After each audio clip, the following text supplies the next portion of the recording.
I'm just kidding. I know that this is a serious subject, but I mean, I'm having a little... No, yeah, I don't want to make sure I know yet.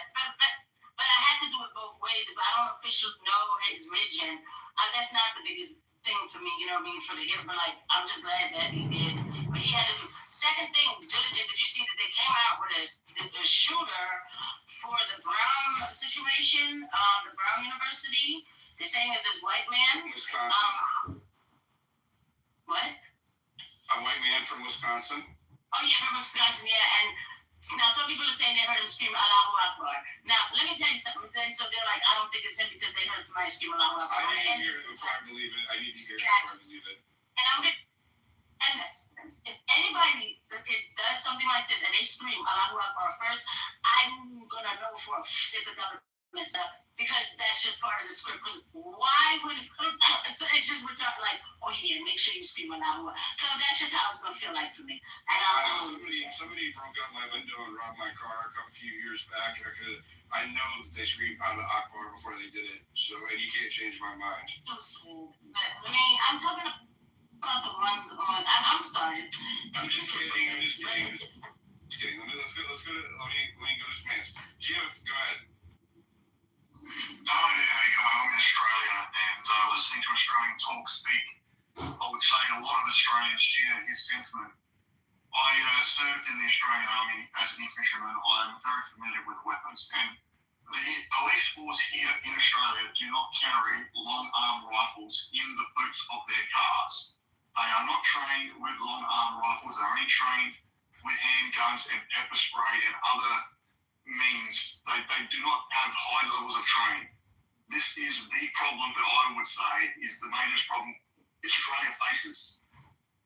We are supposed to rely on our police to protect us as a society, but they are not trained to do that. Yet the government won't allow the people the means to defend themselves. I heard that woman speaking saying that you can have justification for as many firearms as you want, yes, but you must keep them locked in a gun safe. You must keep the ammunition locked separately. You can't carry them around the streets to self-protect yourself and your family. This is part of the issue. If the police did have the sufficient training, they would act. They would act immediately if they were nearby, just enough to provide incoming fire to these chaps. So they would feel like they need to duck down and not be so brazen. One of those gentlemen was walking out in the open with a shotgun and an unarmed bystander was able to disarm him, yet the police were nearby and not even providing any sort of incoming fire to tell these guys, you know, you need to stop doing what you're doing. This is totally unacceptable from any military or training background. The training they get is totally insufficient. The response was insufficient. Any politician stands up and says, oh, the police are doing their best, I would really question them about the training they receive. Like they go to the basic training, they get 6 weeks of handgun training, they can become qualified to shoot a target. You know, it's ridiculous. That's my opinion. Do you think that the delay in response we saw from the city, just the time it took from there, and then also the reports of officers going by in their patrol cars and not stopping, as well as officers standing by, is because they were inept and inadequately armed and trained, and that's why we have reports of them not responding for so long? My opinion is if you are armed with a 9mm pistol and you're coming up against long arm rifles, your training would be to stay out of the way. Your training would be to wait for the special operations groups to attend and take care of the situation. That's what you're... I'm saying approaching the guy. I mean, what do you mean? Like, if an unarmed civilian can get within tackling distance of the guy, how can a police officer not get within handgun firing range? I don't understand that logic. No, but you're equipped with a small arm fire. You are coming up against with someone with a long, high-powered weapon. Your training, this is what I'm talking about, is the training is not sufficient. You're coming up against highly powered weapons. You're going to be trained to stay out of the way and not endanger yourself until higher powered weapons come to the scene. The point is they don't have higher powered weapons in their vehicles. They're not equipped. The training is not sufficient. They don't have the required weapons to defend the people of the nation. If they don't have the weapons to defend the people of the nation, yet they say to the people, you're not allowed to have weapons. And if you do have a weapon, you have to keep it in a safe, in your house locked, and you have to keep the ammunition in a separate safe, only to be used for sporting and other activities, yet we can't use them to protect ourselves. This is a major problem. Ms., you can respond, and since you brought it up, and then I'm going to go to Aussie. Go ahead, Ms. Yeah, so from my experience, what I've seen, they have got long-arm rifles in their boot. So I've seen it happen. I've seen people get raided. They get out, pull out the guns, get in the boot, pull out the guns. You can even check online. It shows you exactly which guns they're meant to be carrying. But like I said, I'm in Melbourne, so maybe it's different in New South Wales. But I've seen it with my own eyes. So, and also the training. Aussies on that point, though, Australian Talks or Aussie Crusader, do you guys, do cops have, high-powered rifles at their disposal in their vehicles? Even if not, surely the police station that's right there, like on the block, would have rifles, right, Geoff? Right? Yeah, but they do have them in their lockers locked away. But what's the point of that? They need to have them in the vehicles. They need to have sufficient training. They need to be able to pull them out at least to suppress the fire, the guys doing the firing. They need to be at least now suppress them until special operations do arrive. Even if, like that young lady was saying about helicopters and those type of things, we do need to have a response. But they do need to have the training to at least put down 1 round per second or whatever on those gentlemen firing to suppress them. But they're just allowed to walk around in the open and fire? Like, give me a break. That is totally unacceptable from any trained person.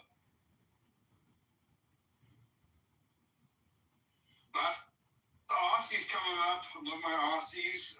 Aussie Crusader, and then Hipslap. There you go. Hi, Hipslap. What are your thoughts, man? Obviously a very tragic event. I'm inclined to agree with Jeff, and I just want to point out 2 things that may be different from the US. The first thing is, and this is on average, okay, there are exceptions, but I see a lot of cops in the US, they're kind of, from like video footage and certain, my perception is a lot of the cops in the US are kind of willing to lay down their lives to do the right thing. They get into the police force because they want to make a difference, they have good intentions in the beginning. In Australia, there's a lot of, DEI hirings, and we want more women in the workforce, and a lot of people do it just for a paycheck. It's kind of, I have the impression that it's a much different mentality than you get in the US. So Jeff's absolutely correct. I know 2 people who are cops, and the regular patrol cars, they all have a lockup, like a security gate or something in the boot that they can lock stuff in, but they're generally not carrying high-power rifles unless they have, like, warning, or if they know, or if there's a scheduled raid or something like this. But the regular cops don't, they have the facility, they'll have something where you can lock something up, but they're generally not carrying high-power rifles. It is true. They generally just got their handguns. The other thing is, most cops, well, again, I'm a stereotype, but I know from talking to my 2 friends who are cops, a lot of the cops are just doing it to get a paycheck. They don't really want to get shot at. They don't want to risk their ass. They just think, I'll just go out there, I'll get a paycheck and blah, blah, blah. So when the call comes over, you might say, why don't they just go running in there with their handgun? Are you saying that they're pussies? And I'm saying that the mentality, this is just perception, I'm not drawing on any data, but my perception in the US is, like, when there's a school shooting or whatever, it seems like there's a lot of cops who want to go running in there and save the kids, or to save, what's going on. Whereas, because of, I guess, why they got into becoming police officers. Whereas in Australia, there's a lot of, you can even see the recruitment ads. You can make a living being, are you a woman? We need more women. And we don't encounter, Jeff, I think Strange Talk made this point, the police, not many people in Australia are armed, so when a lot of people who get into to become police officers, they don't expect to encounter a gun very often. So they're not trained in the same way that the American police officers seem to be very well trained to deal with someone with a weapon. Whereas a lot of Australians, you even saw ages ago in Melbourne, there was a guy, he drove a car with like some incendiary devices into the middle of the CBD, and I think he had like a sword or something. And there were 5 cops surrounding him. They all had guns. They didn't know what to do. Do we shoot him? Do we not shoot him? It took ages for them to even get there. So I just want to make one point that the Australian police force, when it comes to dealing with 2 people with high-power rifles, most of them are going to, we don't have very good training for that. This is absolutely true.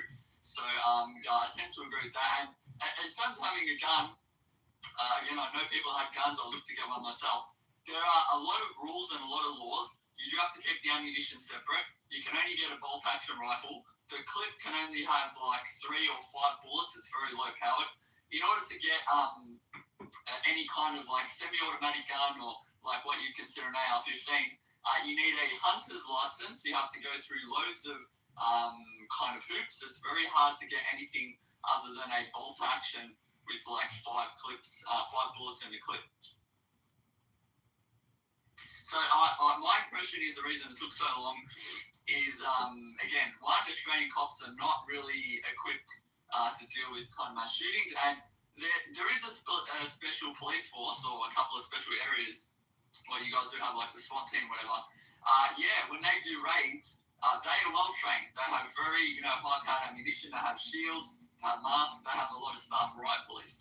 But the average police officer is, in my mind, I mean, if you get a cop on here, they can contradict me. When they get the call out, shots fired, high-powered rifles, blah, blah, blah, a lot of them are going to panic. They're like, I got into this to do paperwork and get a paycheck. I don't want to get my ass shot off. So that's probably, whereas again, when I see in the US, I see some much more courageous people who are trained to deal with firearms. They probably have firearms themselves, and they're probably used to firearms in their regular life, let alone having to do it at work. So the Australian police, when it comes to dealing with, shooting event, the right team, okay, but the regular cop, they're going to be inept. They're not going to know what to do. They're going to panic. They're going to keep their distance until they're going to wait for the right police. The regular officers are not going to do very much. So you attribute... Can I just make one quick point before I leave? I'm just going to say that the police are carrying these firearms for self-protection. That's the main reason for them carrying firearms, in case they get attacked by someone wielding a knife, because they don't expect to get attacked by someone carrying a firearm because of the strict controls. So they are wearing vests, they carry the firearms only for self-protection purposes, and that's the main reason they get trained to use them. That's a good point. That's a good point. Okay. Can I just Hold on. I'm giving the Australians press. I'm giving them priority here. Sorry about that, bro. And then Aussie, and then we'll go to Mick, of course. I just want to say Hitchcock hit the nail on the head there, right? Like, there's this overall ineptitude.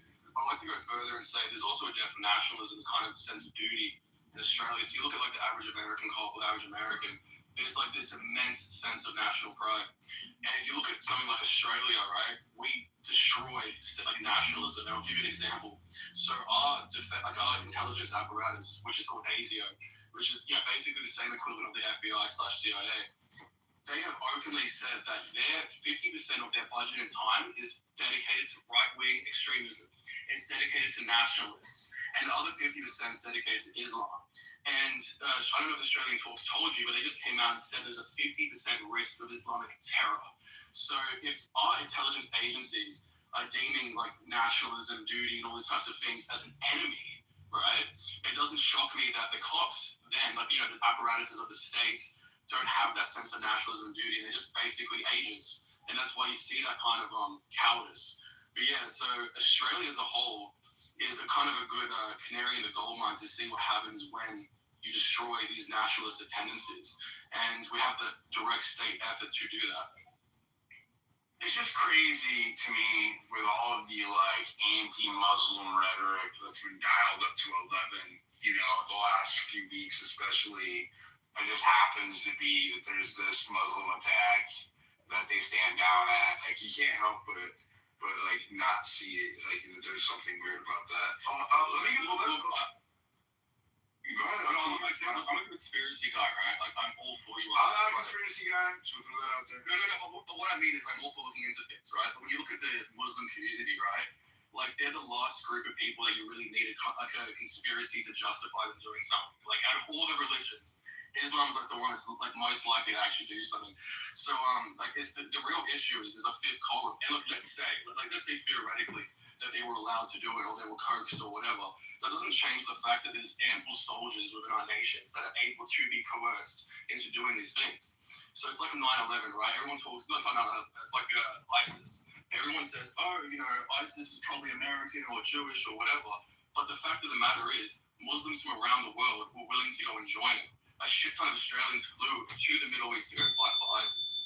So the point will always be we have a literal fifth column within our nations that has openly declared war on us. They openly say that they're in constant jihad. They openly say that they will not stop until the world is Islamic. But yet we sit back and allow a literal Trojan horse to destroy our nation from within. It's horrific. But look at Wisconsin of America. How is that American? Right? Like, they're literally Islamifying the fucking city there. I mean, I'm just going to set the record straight a little bit on that. There is no adoption of Sharia law in the United States. It is unconstitutional for the U.S. government to adopt a religious doctrine. It's actually established in what's called the Establishment Clause of our Constitution. So that fear-mongering shit that I see from both sides, where I hear that the Jews are going to enforce the 7 laws here, or that the Muslims are going to enforce the Sharia laws here. It's not going to survive. It doesn't pass the sniff test for me. It sounds like fear-mongering because I know how the Constitution works and how the judicial system works. And it is, as much as they want to say that it's happening, you cannot give me one example of Sharia law being enforced in the United States. Yeah, I'll be enforced when it goes. Hold on, bro. Okay, I'll let you go on for the long diatribe. We're going to let Mick go, and then we're going to go to Maze. Go ahead, Mick. Thanks for having me back. I missed a lot of your space because I had to do a few things.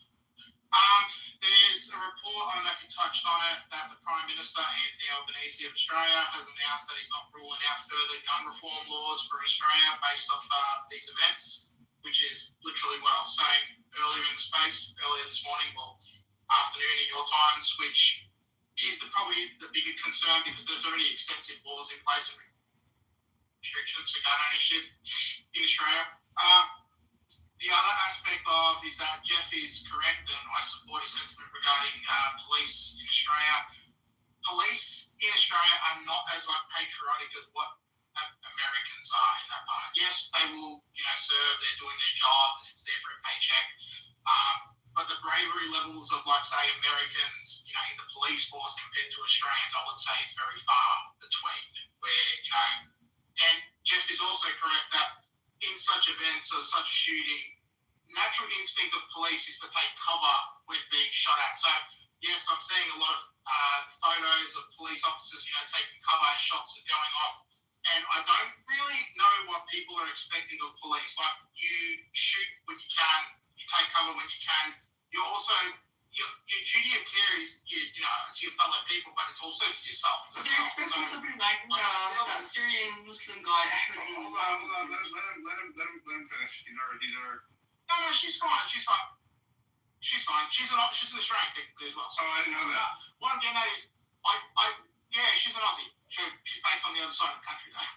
But it's saying that what I'm getting at is, you can't really expect these police, unless they're SOG, right, Special Operations Group, to really be taking these guys head on when you're using a smaller caliber gun, like a handgun, against these guys that have got long arms. Like, it's not logical and it's not feasible. So they eventually did. No one knows who took them out from the police, whether it was a long arm rifle by the police or a handgun, but they did eventually take them out. But again, it takes time. There's also a report that there were police actually providing security at the event. That's in the Herald Sun, released this morning, that they were there providing security to the event as this police on the ground, and this still got to this point. So that's another concerning factor as well, that it went for 45 minutes to 60 minutes before the issue was resolved, the shooting was resolved. So just another aspect. I don't know if you guys touched on that. No, we haven't, and that's another question. It's like, but it's interesting to hear most of the Australians I've heard so far, other than Ms., attribute to this to a failure as opposed to, like a stand down order. So, which is fine because that's a conspiratorial kind of leaning with the false flag. But it is weird though, like the instant cry for increased limitations on your liberties, and the promise of more legislation does actually add a little bit of validity to the suspicion. Go ahead, Syrian girl. I'm sorry, Maze. She's Australian, and then I'll go to you. Can you see my hand, Dilly? Or no? Yeah, I mean, one of the Australians first, bro. I mean, I don't see the hand. Sorry. I love Syrian girl. Hey, girl. Hi. Sorry, I'm taking Which one of them is a Jew? Did you say the Jews? What's wrong? None of these people are Jewish. Maybe it's just fucking Iranian or something. What are you talking about? Yeah, I know. I'm good with Maze. Wow, you see, you're obsessed, dude. You're obsessed. Go ahead. Nah, bro, I've been here for like 50 minutes, like an hour. I didn't know Maze is a Jewish one. That's crazy. It's crazy. Bro, do not spread lies about Maze, okay? I'm not Jewish. Okay. You know who else they spread lies about? They spread lies about the guy who disarmed the shooter. His name was Ahmed al-Ahmad. Turns out he's a Syrian Muslim. I'm originally born in Syria, so I will take it. I'm very happy that he turned out to be a Syrian. And the shooters themselves, okay, so first of all, let me get back to the lies. Netanyahu claims he was Jewish. And then there's all of these Zionist Twitter accounts now trying to claim that he's a Lebanese Maronite. The guy took 2 bullets to stop the shootings on an Australian beach, and over in another country far away, Israel is lying about him. And that's unacceptable. It's absolutely unacceptable that they would interfere in Australian affairs like that and tarnish the reputation of a man who took 2 bullets for Australia. That's first of all. And I'm going to put some evidence in the nest as well. Put it in the purple pill. Okay, sorry, no worries. Purple pill is the comment section, yeah?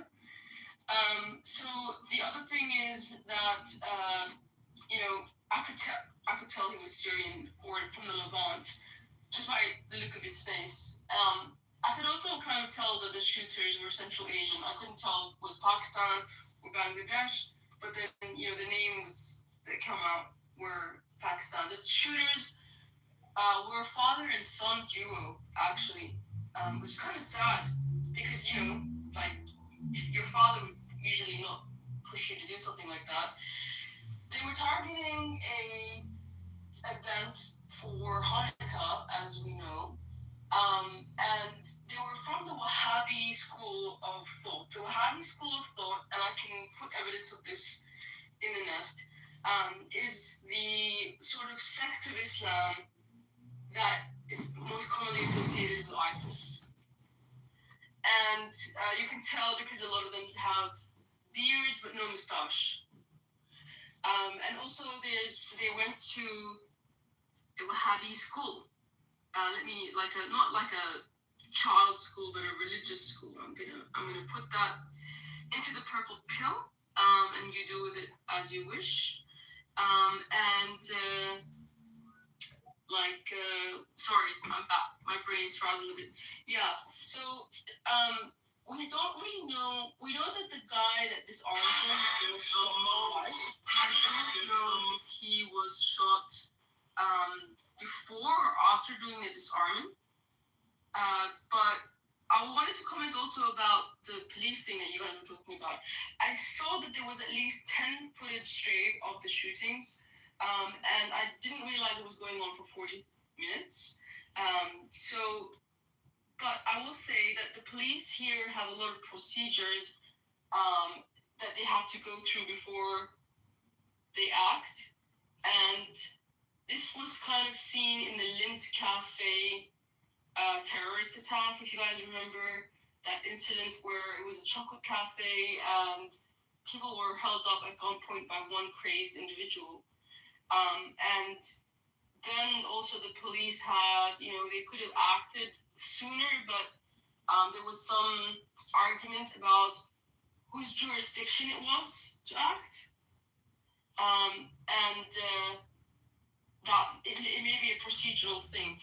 I guess people would expect something like, the hero, the Syrian Ahmed al-Ahmed, jumping in, but I think they would, the police officers themselves would definitely do that, but in that situation they may have been constrained by orders, and eventually they did do that. But it is,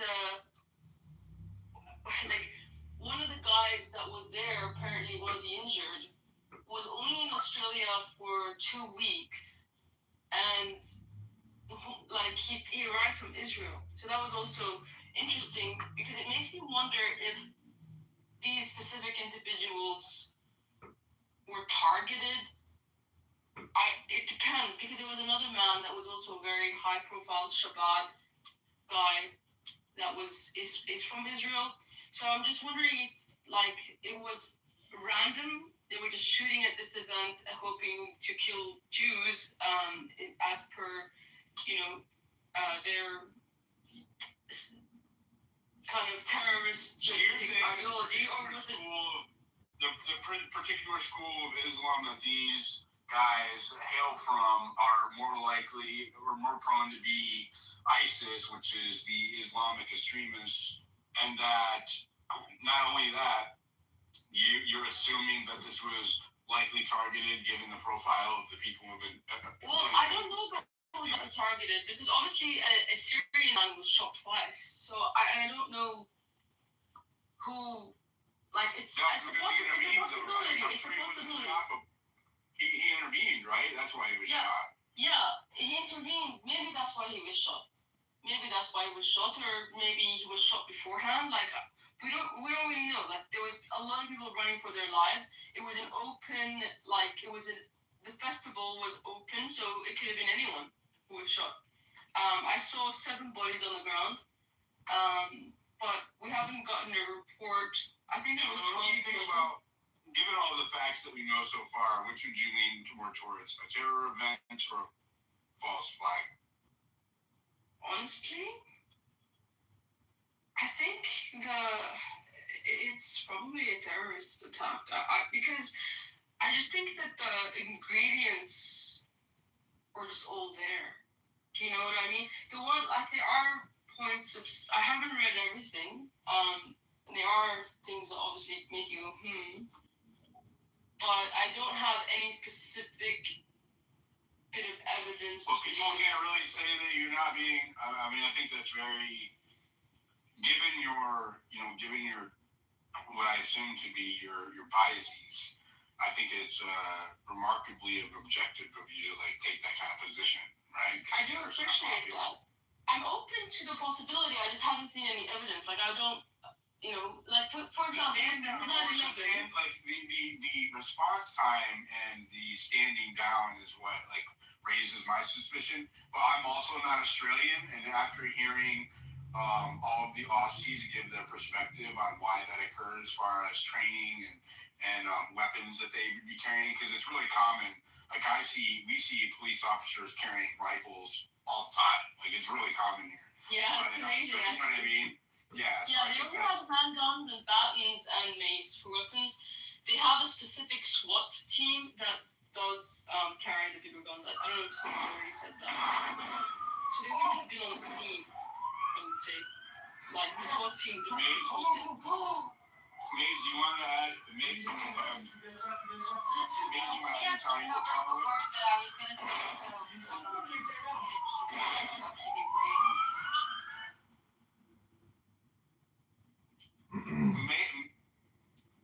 Maze, is this an ISIS attack? You, Omar, man, don't put shit in my jumbotron. You're going down. You heard me say that to her. I would like to caveat that I don't think it was an ISIS attack. specifically, like there was no ISIS flags or anything. They were wearing a DYNK shirt. So I would say though that they are of that school, which is called Wahhabism. It's a specific school of thought in Islam, and they often have beards without mustaches. You'll just know them when you see them. I don't have any specific information about it being ISIS. Oh man, I'm gonna Just to clarify. thank you for that. I profile her whenever I'm out in public and I see I'm at an event. I'm gonna be looking out for the beard with no mustaches. Thank you. It can also be Amish. Amish? Yes, the Amish also have a beard with no mustache. Yeah, that is true. That is actually true. I've met them. And it comes from the same source. They have a little bit of a different ethnicity, right? Typically, at least the Amish. A little bit, yeah, for sure. A variation there. All right, go ahead, Mace. No, I was just gonna say. I mean, I don't know. I actually what she just added about the Wahhabis and all that. I didn't even know any of that. That's so. But I don't. Yeah. So One last thing, Maze. I'm so sorry. Okay, so sorry, guys. Israel is trying to blame Iran, which is hilariously ironic because Iran is of the Shia school of Islam, and Wahhabis want to kill Shias. So the Wahhabis, like these, the sect of the Pakistani Muslims that did the attack, they would actually have killed Shia Muslims in Iran. So just to show you what the Israel is trying to exploit this to the maximum, and they're just spreading lies and propaganda everywhere. Sorry, Mace. Please go ahead. No. That's great. Thank you for adding that. Yeah, I mean, so anyway, I personally just wanted to highlight that the person that took the gun out of his hands was Muslim as well. So it's like, it's just kind of one of those things that is important to I hope that your ideological counterparts are as objective as you guys are being right now.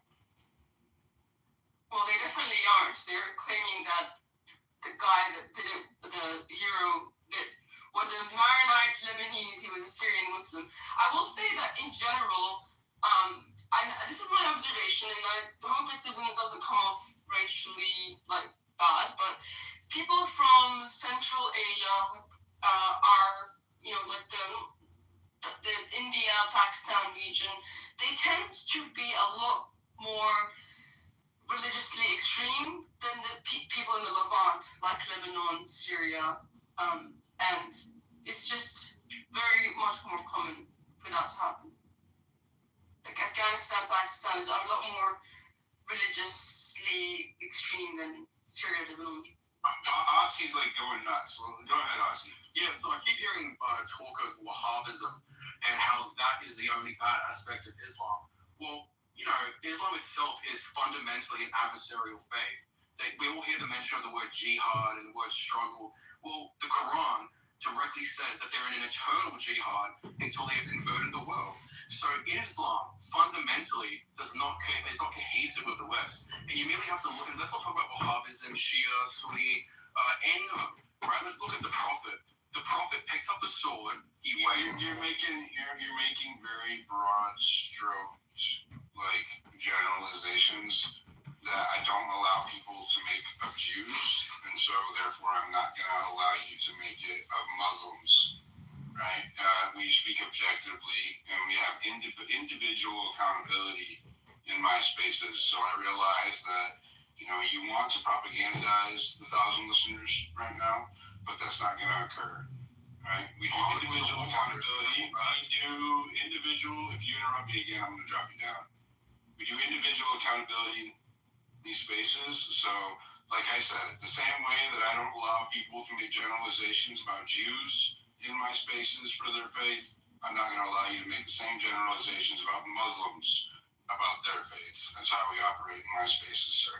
All right, go ahead, Mace. Well, let me educate the Aussie, okay? First of all, it does not say that in the Quran. That's bullshit. And when it talks about jihad, there's 3 different kinds. And the one about the internal struggling, there's the social one that's striving to do good, and then the defensive military jihad, which is allowed only in specific circumstances. This is according to the Quran. There's no concept of anything being eternal, okay, like some sort of like, permanent jihad until everyone's converted. That's absolutely bullshit. I shut it down.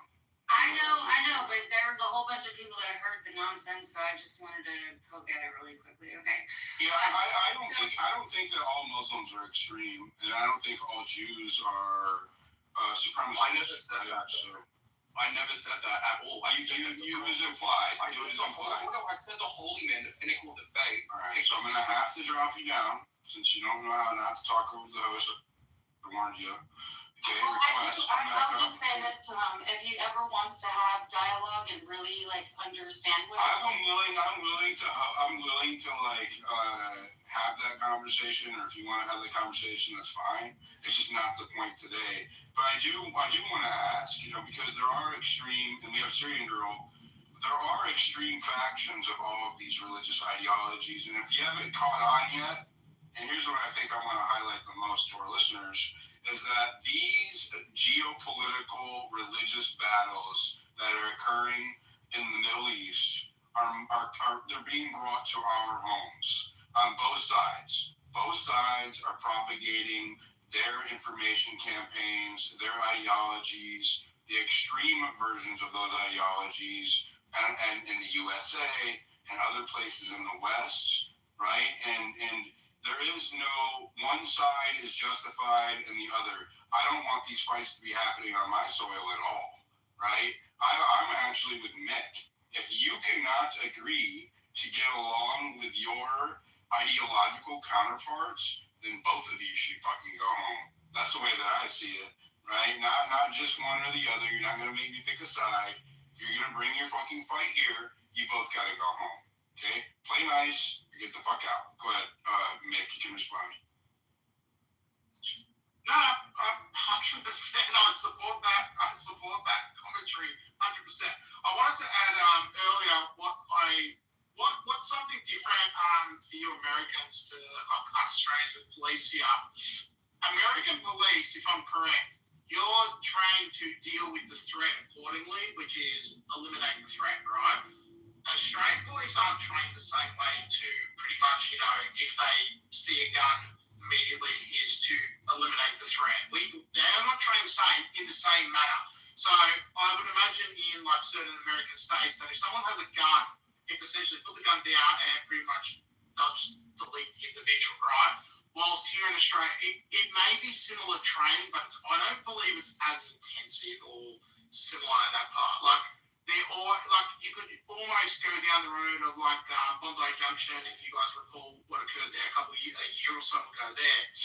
There was a pause between the police officer shooting the individual before he was taken out. It's not the same approach. We don't run the same sort of procedures, I suppose you could say, as what Americans do when we have a threat like that. Because again, like I say, they'll wait for special ops to come in instead of trying to deal with the threat themselves. Special ops are trained differently. That they'll delete the threat at the first available opportunity if they've been given the fair warning. So very different.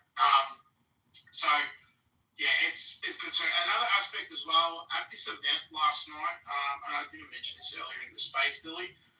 The opposition leader of the New South Wales government, which is essentially, imagine the opposition party, like the Democrats, right? Was at that event, and she had an escort with her at the event as well. So she was there throughout the entire shooting, and she also, Kelly Sloan, Syria girl, she was there. She also ran back in apparently and didn't follow protocol. She actually ran back in to attend to the wounded and try and help people get away from the scene. So, according to reports that I read last night, so I've got to add that in. That is encouraging. So, is that adding to the concept that it was targeted?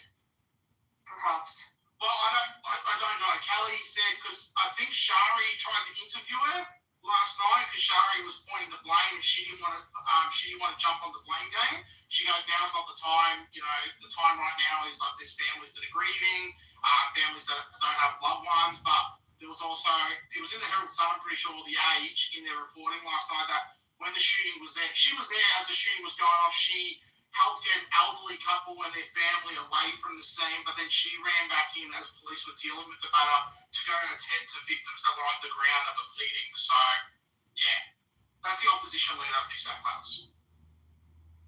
It's unfortunate that she had to do that with kids being shot, man. Like, you know what I mean? Like, when people... Was there really kids shot? I was a 10-year-old. One little girl, 10-year-old dead. That died, yep. Yeah, and anytime somebody uses that kind of tragedy for a political purpose, I don't care how much you virtue signal. It's just atrocious, right? It's despicable behavior. Coyote, I have to let him go unfettered. Coyote, the floor is yours. Appreciate it, man. I'm glad Nick's up here because I have some questions on it. I dove into Hanson. She did the like where the Barker thing into the is it Parliament or whatever? Yeah, the first time 2000. Yeah, so she did it again recently, and I dove into it again. And I remember going in. It's like y'all have like kind of a similar to what we call hate camp or whatever, but it's like they do trip, you know, and it's pretty heavily influenced. What was that shit called? It was like the Ramban EC8. Is that something like that? Anyway, they take them on trips and probably give them money and stuff. But you know, and it's very polarized because y'all had these issues before. You know, with this whole thing, I see it like this, Diligent. I think it's just a look at the guy when he came out. It's like an attack on the First Amendment. Like this happened. I don't know exactly what happened. You know, but what we're hearing, I mean, that's what we got to go off of. But I didn't like his verbiage when he came and gave that press release right there. And then why did he mention Benjamin Netanyahu? Like we don't do that whenever we have something happen with Jewish people or anything. We don't mention the Middle East, and they have a very unique connect. Like they got a close relationship. He's allowed over there. There's no war criminal stuff or whatever. It's willy-nilly. He's got a very strong hold over there in Australia, and that's the only thing about it, because I see it as a multiculturalism thing. It's just a big push, and y'all got to deal. It's kind of like what we got, and Ireland's got, and everybody else. But I think it's they're going after your speech, man. I really do. It's not so much the guns. But yeah, it's if you look into like the lobby, like these people, bro, they're cut just like we're cut, man. Y'all sitting in everything, man, and it's sad because it's like I can't believe that lady. She worked it twice. I mean, that's got to polarize the whole. And that wasn't that long ago. That probably brought tensions up between the Muslim people and the Jewish community, because it's like a holy war thing. But I'm tired of it too, dude. It's like last night we had fun, dude. That was a good space. Everybody was just chilling and talking, and there was none of this wars and this rhetoric. These people been coming up here and trying to subvert everybody and shit. It's like I haven't seen that in this space, man. It's been pretty cool. There's been a few people who have strong opinions about the Muslim population in Australia. And let me just say this though, some of that is merited. We've had a mass migration of people into our countries, and it's not just the Muslims who have been taking heat, but also Latin Americans, at least here in the United States, right? It's not, we've never singled out any one group in that regard. So a lot of, that's just like a national, I feel like, maybe I'm wrong, but I feel like it's more of a nationalist point of view where, they take issue with these groups of migrants who are being allowed into our country, and they're not wanted, right? And so I can at least see his point of view in that regard, and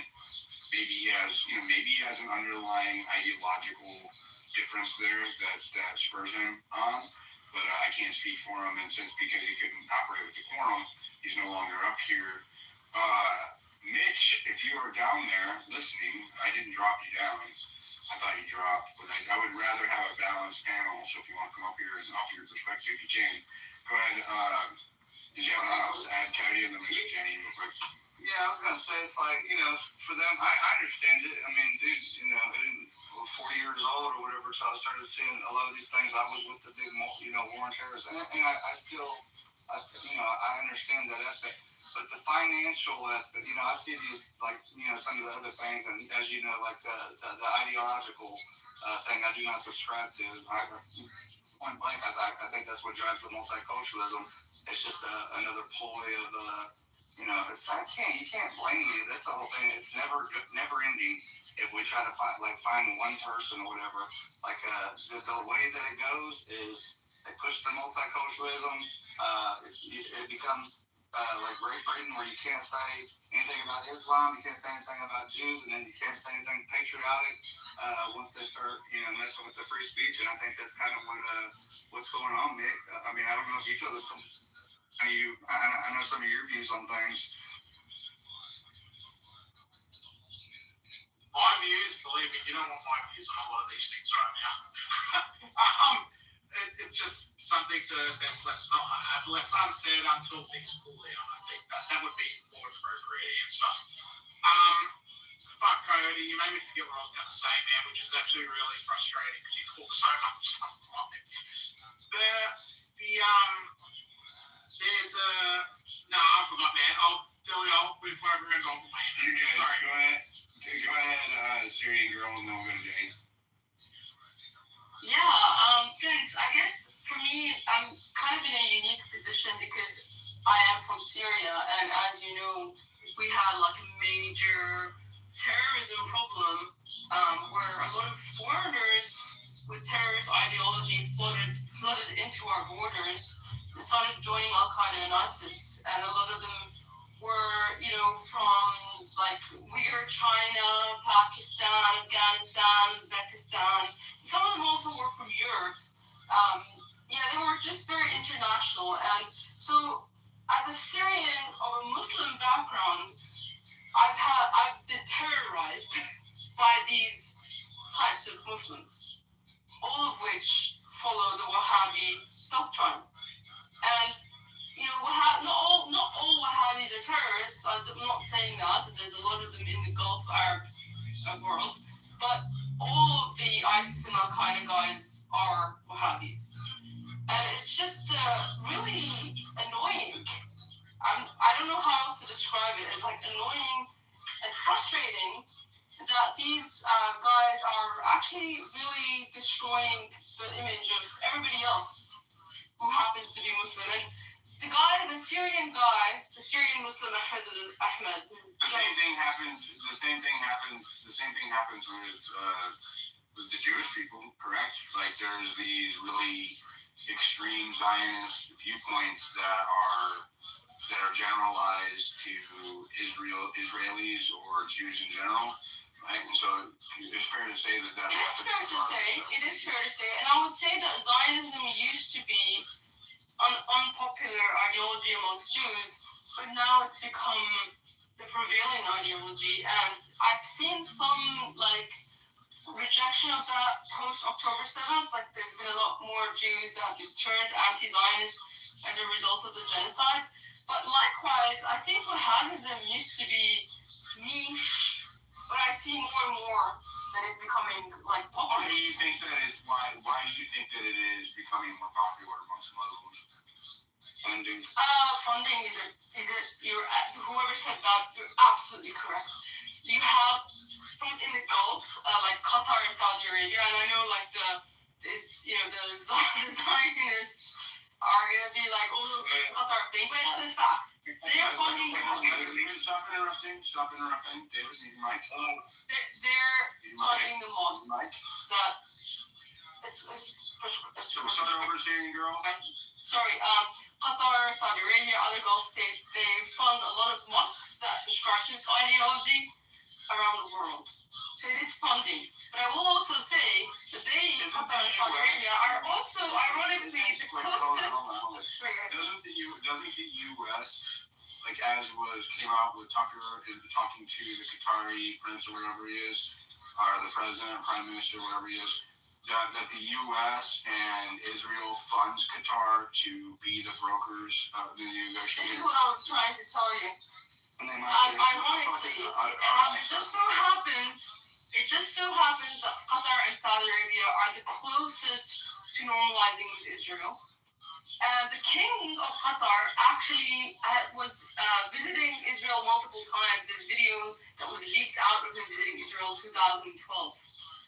So in spite of all of the, if you listen to, what's her name? I forget her name suddenly, but you know who I'm talking about, right? That Laura Loomer, and all that, and all of those guys called saying Qatar Carlson and all of that. What Qatar is pushing is a two-state solution. They're not actually pushing for the end of Zionism or the end of Israel. They're pushing for a two-state solution, which some Zionists ascribe to. So they are only those that don't want the two-state solution, that just want greater Israel, see Qatar as a threat. I don't want to. They're not really against Israel. The Muslim radicalization. Yeah, sorry about that. No, it's okay. It's okay. I am moderating it as I can. It has a tendency to swallow up the conversation, so I'm just trying to avoid that.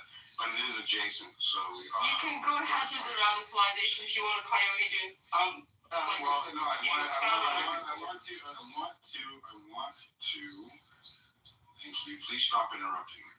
I want to get to Jenny because I've called her on like 6 times and she hasn't had a chance. And she's Australian as well. Go ahead, Jenny. Thank you. Good morning from Sydney, Australia. Hi, guys. Firstly, my heart and prayers go to the victims and their families in one day attack. We are all really, really sad in Australia, especially in Sydney. This is a terrible day. I just would like to go to people who spoke earlier in the space just regarding Islam. I'm Jenny. I'm a Lebanese Christian from Lebanese background, but I've been in Sydney most of my life. One of the guys said that the hero who disarmed the attacker, he was Muslim, and when he knew he's a Muslim, he just let him go, didn't shoot him. I think it's really, really unfair because this guy, I'm sure he's not trained to shoot. Maybe he was shot twice. Yes, he was. Please let me speak. Just get in. If I get interrupted, I forget what I'm about to talk. Sorry. So I think this guy probably he's not trying to shoot, or if I'm in his shoes, I wouldn't shoot as well. But he's a hero. It doesn't matter if he's Muslim or not. He's an Australian hero that is saving his Australian against that terrorist, no matter what his religion. Another guy, he just said Ahmed al-Ahmad might be a Christian. He said if his name is Ahmed al-Ahmad. Please don't say that because I know lots of Muslim families and I have Muslim relatives. They are really as nice as you guys. They are really humanitarian and everything. It's not really nice to stereotype. It's really, really unfair. It has not been officially confirmed that he is Muslim, by the way. I just want to throw that out there. It is absolutely confirmed. We listened to the Prime Minister's press release during the space. And so if you have a statement from the PM or the law enforcement in Australia. I have a statement from his relatives, and I can share that. No, that's not the same. It's serious. I'm sorry. I'm holding you the same standard. I hold everybody. No, I'm holding you the same standard, right? It's we don't know that it's not some person who's seeking notoriety claiming to be his relative, right? Like I would rather prefer that we wait for an official statement or something from like a defense attorney if they have one saying that it is or isn't the case. I'm just being objective there, Syrian and Girl. All right, so the last stated position of the Australian officials was that they did not assign an ideology to this attack yet, right? Does anybody refute that? Because we listened to it during the space. If that's not the case, let me know. If you have something, a different, a new official statement, but I'm just going by with what they said. All right, continue, Jenny. Thank you. I'll stop here. I just want to say that in every religion, in every community, you have the fanatics and you have the humanitarian. So please, no stereotyping. Last thing I want to say, in the Middle East, if someone called Ahmad as definitely Muslim, and this hero, we are really proud of him. And again, all my condolences to the families of the victims. Thank you guys for letting me speak with you. Thanks a lot. Have a great day. Thank you, Jenny. Syrian, you can respond real quick, and I'll go to the rest of the hands. I just want to, you can take it or leave it, but this is the evidence. The news media of Australia interviewed his relative that was standing outside of the hospital. That relative was also interviewed by the Middle Eastern, like Lebanese or Syrian news, and he confirmed that they were Syrian from a Muslim background, and his name is Ahmed, obviously. Is a Muslim. But I apologize. I thought he was Pakistani. Is that? No, not the shooter, the hero. Yeah, I'm not talking about the hero. I'm talking about the. Oh, that guy is confirmed to be Pakistani, and he was a father and son duo. So there's some confusion here. But the ideology of the like, if you were talking about the ideology of the hero this whole time, I'm trying to focus more on the shooter. Oh no, we're talking. No, there's confusion. There's a confusion here. I understand. No, my friend. Let me explain. Let's hear out the confusion. There is no. I understand. Yeah, sure. You are asserting that the shooter was this radical faction. Yes, I have evidence. I understand you have evidence, but we're going to go.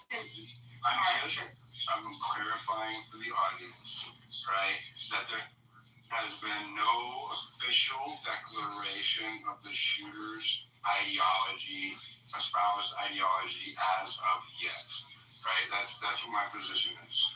And are you do you refute that? The police didn't confirm anything, but there is evidence that they were part of the school. I posted it in the Purple Pill, but the hero was Syrian while the shooter was Pakistani. So that's fine. There's some clear of the confusion. If you want to put for your fellow Syrian Muslims, well, yeah, of course I'm going to do that. No, I know, but I'm just trying to clear up what she was trying to say. I don't want to confuse our listeners. As it stands right now, the ideology of the shooter has not yet been publicly. No, it has not. So if anybody is out there telling you otherwise, it's not true yet. Go ahead, Nick. Thanks, man. I'll be quick because there's other people that are being waited as well, like Miss Moody, etc.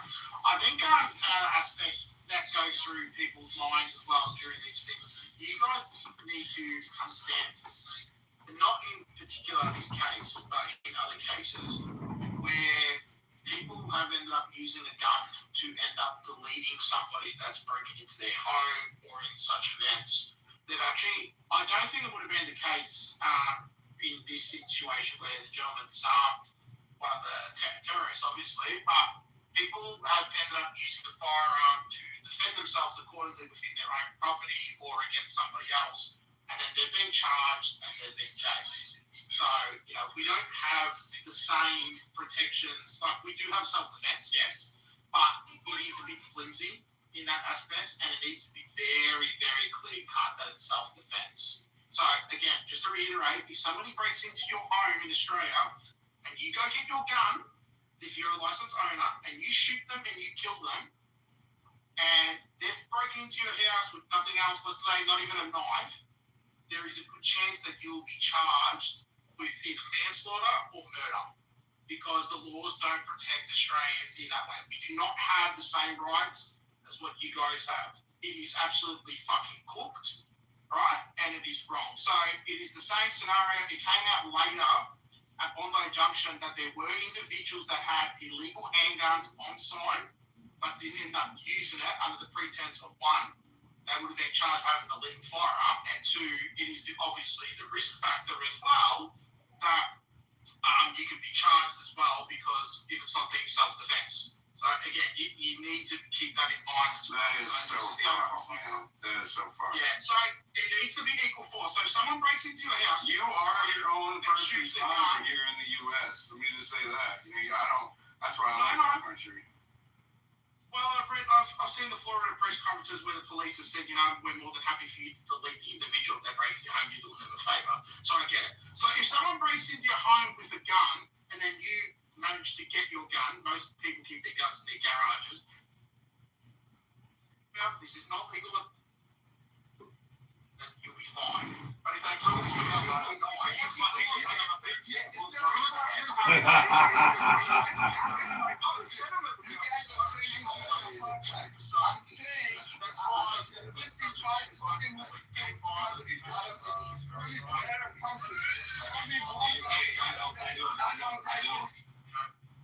it's acceptable.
Ideology? No, bro, I didn't see a hijab in Australia until after 9/11, bro. That's what I'm saying. I'm backing up what Mimi's trying to say, but she's got more of a, she was displaced from a war. So she loves Australia probably in her own way, but not the way I do. I was born here, so I love it. And I am Aussie. And I had a $60,000 lease car at the front of my house, and Aboriginals trying to steal my car. I didn't call the cops, I just beat the fuck out of them. I'm sick of these pussies from fucking Sydney controlling the narrative. They're the ones that get CCTV. They're the ones that get guns. You know what I mean? Just get a cricket bat and deal with it. And don't call the fucking police. Because we got a logistics problem in Australia. We're spread out. We're flat as fuck. You understand? The trees can't get anywhere. We're not built up like you guys.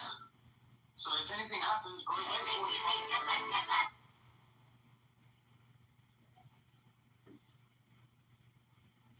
We were Harveys. I've been complaining about this since 2016. I called up the ASIO. There's a 10-minute recording of me abusing them saying, why the fuck have you let all these Pakistanis into our country? You know what I mean? You're fucking ruining it. I've called them, congregating at the end of my fucking street. And I said, what the fuck are you doing here? And they said, who the fuck are you? And I fucking literally tried to eat one of them. I don't fucking free speech, especially at night, but you try to, cut me off. I'm from Adelaide, I'm not from Sydney and Melbourne, where this shit happens, right? We deal with this shit here. Everyone knows each other. We're all like a bunch of lone wolves. And when we get together and put this shit out, it's gonna be over. We're all love each other. We're all from different backgrounds. This is fucking bullshit. They literally flooded our country with Pakistanis and Indians, which are the same thing, because Pakistan was India until 1947. Pakistanis are the biggest wannabe fucking Muslims. They can't quote the Quran. They don't know nothing about Islam. They don't fucking love Jesus. Jesus is the fucking Messiah. You're a little much. You gotta water it down a little bit. I'm sure that's the case for some, but not all. You're making a lot of generalizations there. Very opinionated, All right, thank you so much. We're gonna move it around. Let's go. I'm watching it. It's my country, bro. I hear you. We got the point. You got it. Okay, we're gonna go to Raging Rico. Go about the listener experience, bro. If you're burning me out, I'm sure you're burning them out. Go ahead. Sorry, bro. Nathan, one last thing, please. The AFP, the Australian. That's a me glitch. Oh, okay. Hey, what's up? Let him get his last thing. All right, go ahead. Yeah, me glitch. Go ahead, David. One last thing. Unmute your mic. Yeah. The last thing, this wasn't the inside job. The Australian Federal Police was caught a month ago grooming a Pakistani kid to be a suicide bomber and sniper. Okay? The family went to the police, they ignored it. The family went to a Liberal MP, they ignored it, which is our Democrats. They went to a Labour, they ignored it. They had to go to a small MP, a Greens MP who bring up in Parliament, and only then it made the ABC. So they have been flooding us with Wahhabis. It's like Mimi is saying, all the ingredients are there. They have AK-47s at Jewish schools, but no AK-47s at a Jewish festival during a genocide. Get fucked! All right, thank you. Thank you for your rant. Appreciate that. Okay. All right. Go ahead. I am dying. Go ahead, Reezy. Hey, what's up, man? So, I have a question. Has it been confirmed that this person was a Muslim? Because I've got reports and posts from other people saying that he's a Maronite Christian, that he runs a business. So the shooter, his ideology has not been officially confirmed. The hero, they're saying the hero's a Christian. The hero's a Muslim, from what I've seen. Okay, I got reports that he's a Maronite Christian, so I mean, if you guys got Those time, are that's not good. reports, those are lies. It's been confirmed by his family that he's a Muslim from Syria. His name is Ahmed al-Ahmad, which is a Muslim name. Let me just say though, I just want to be fair, I haven't seen an official report saying that the hero Please is a check Muslim. the nest. I'm just down in the Just check the nest. down in the If I see one official report, then I'll go with that. yeah, I'm gonna Check need the the official purple too. report. Check the purple too. There's an interview. And, you know, a lot of people are coming out, and I'm just gonna be the bad guy right here. You steal something and then you give it back. It doesn't stop you from being something that's not compatible with the West. I'll say it over and over. These radicalized Islamists need to be pushed out. I get it that there's good people in everything, but we need to find a way to beat them out. You realize that that same approach, right, is being used on Jewish people as well, right? Correct. Judaism is not compatible with Christianity and therefore not compatible with the West. So, I mean, you really want to take that approach? Because I would say all fair and love and war. I saw your post earlier, and you have a point. But at the same time, there's no religion that when it gets radicalized preaches death to another religion. But Did you not see the genocide? Oh my God, I could never finish talking. I've been talking to some of my friends here that are on this platform, and they say that the Jewish folks also have something in there. So I mean, I've been learning from both sides, but I do see the divisive state. But at the same time, every time there's a terrorist attack, it's a Muslim behind the gun right now. So it's weird for me. You're just a radical Catholic. That's all. I wish. Sarah, what do you have to say about his comments? You're not gonna like it, so I'm not gonna. No, go ahead. No, you go ahead. No, I don't like these attacks one bit. Not one bit. I did a whole stream on it, and I talked about what has gone on this week. I don't like anything that's going on. I'm very freaked out. That's all. It's not good. And if you have never read the book The Terror Factory, then you need to read it. Did you see my post earlier? I loved your post. Sarah, why did you freak out? There is a. I was trying to do Nazi, Sarah. I'm sorry. I haven't spoken for hours, and I get muted as soon as I speak. Because I was speaking when you tried to speak. That's why. It doesn't matter who it is. I'll take it for the team, Nazi.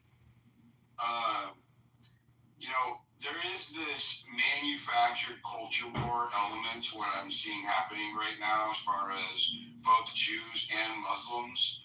And I'm not a fan of it. It's the same kind of injected culture war BS we see with the racial division in the United States between Democrats and Republicans, it has that same vibe, right? And I'm going to call it fucking out for when I see it.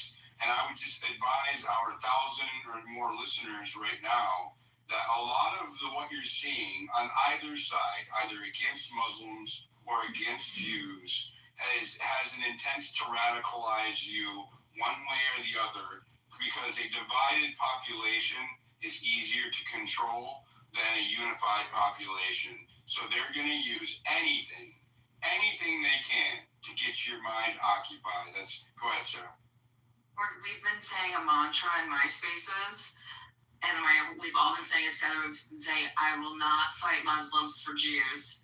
I will not fight Jews for Muslims. We just repeat that. I'm like, we are not fighting people for this. And that's what I'm kind of saying. Like, I'm freaked out because I'm a person that really likes to take a step back and really look at it at a 30,000 foot level. And that's where I'm at. So I'm really working with the information that is publicly available and that is given to us by the officials. What do you think about the officers waiting so long to respond? The whole video is very strange to me, and I'm not saying the video is fake or AI or anything like that. Just the environment, all of it's very eerie. It's just I don't know. I mean, sorry, my dog's going crazy, but it's just not. Oh, is that your dog? Oh man. Okay. It's just a bulldog. Sorry, but yeah. Okay, as long as it's not indigestion, you're good. Maybe I'm being a woman. It feels yucky to me. Or maybe I'm just being a chick. Chick breath. Go ahead, Dr. Strange. Thanks, Doja. It's okay with you. I'd like to respond back to Raging if... You always gotta respond, Dr. Strange. You're killing me. Raging is a Mexican heritage, right? And the common saying goes that you don't throw a rock in a glass house. The Mexican drug cartel brings in 90% of the fentanyl in the U.S. Oh my God, here we go with this nonsense. Hold on. You cut it out. It's my turn. Raging, my turn. It kills about 70,000 Americans due to overdose annually, and about 350,000 in the past 5 years.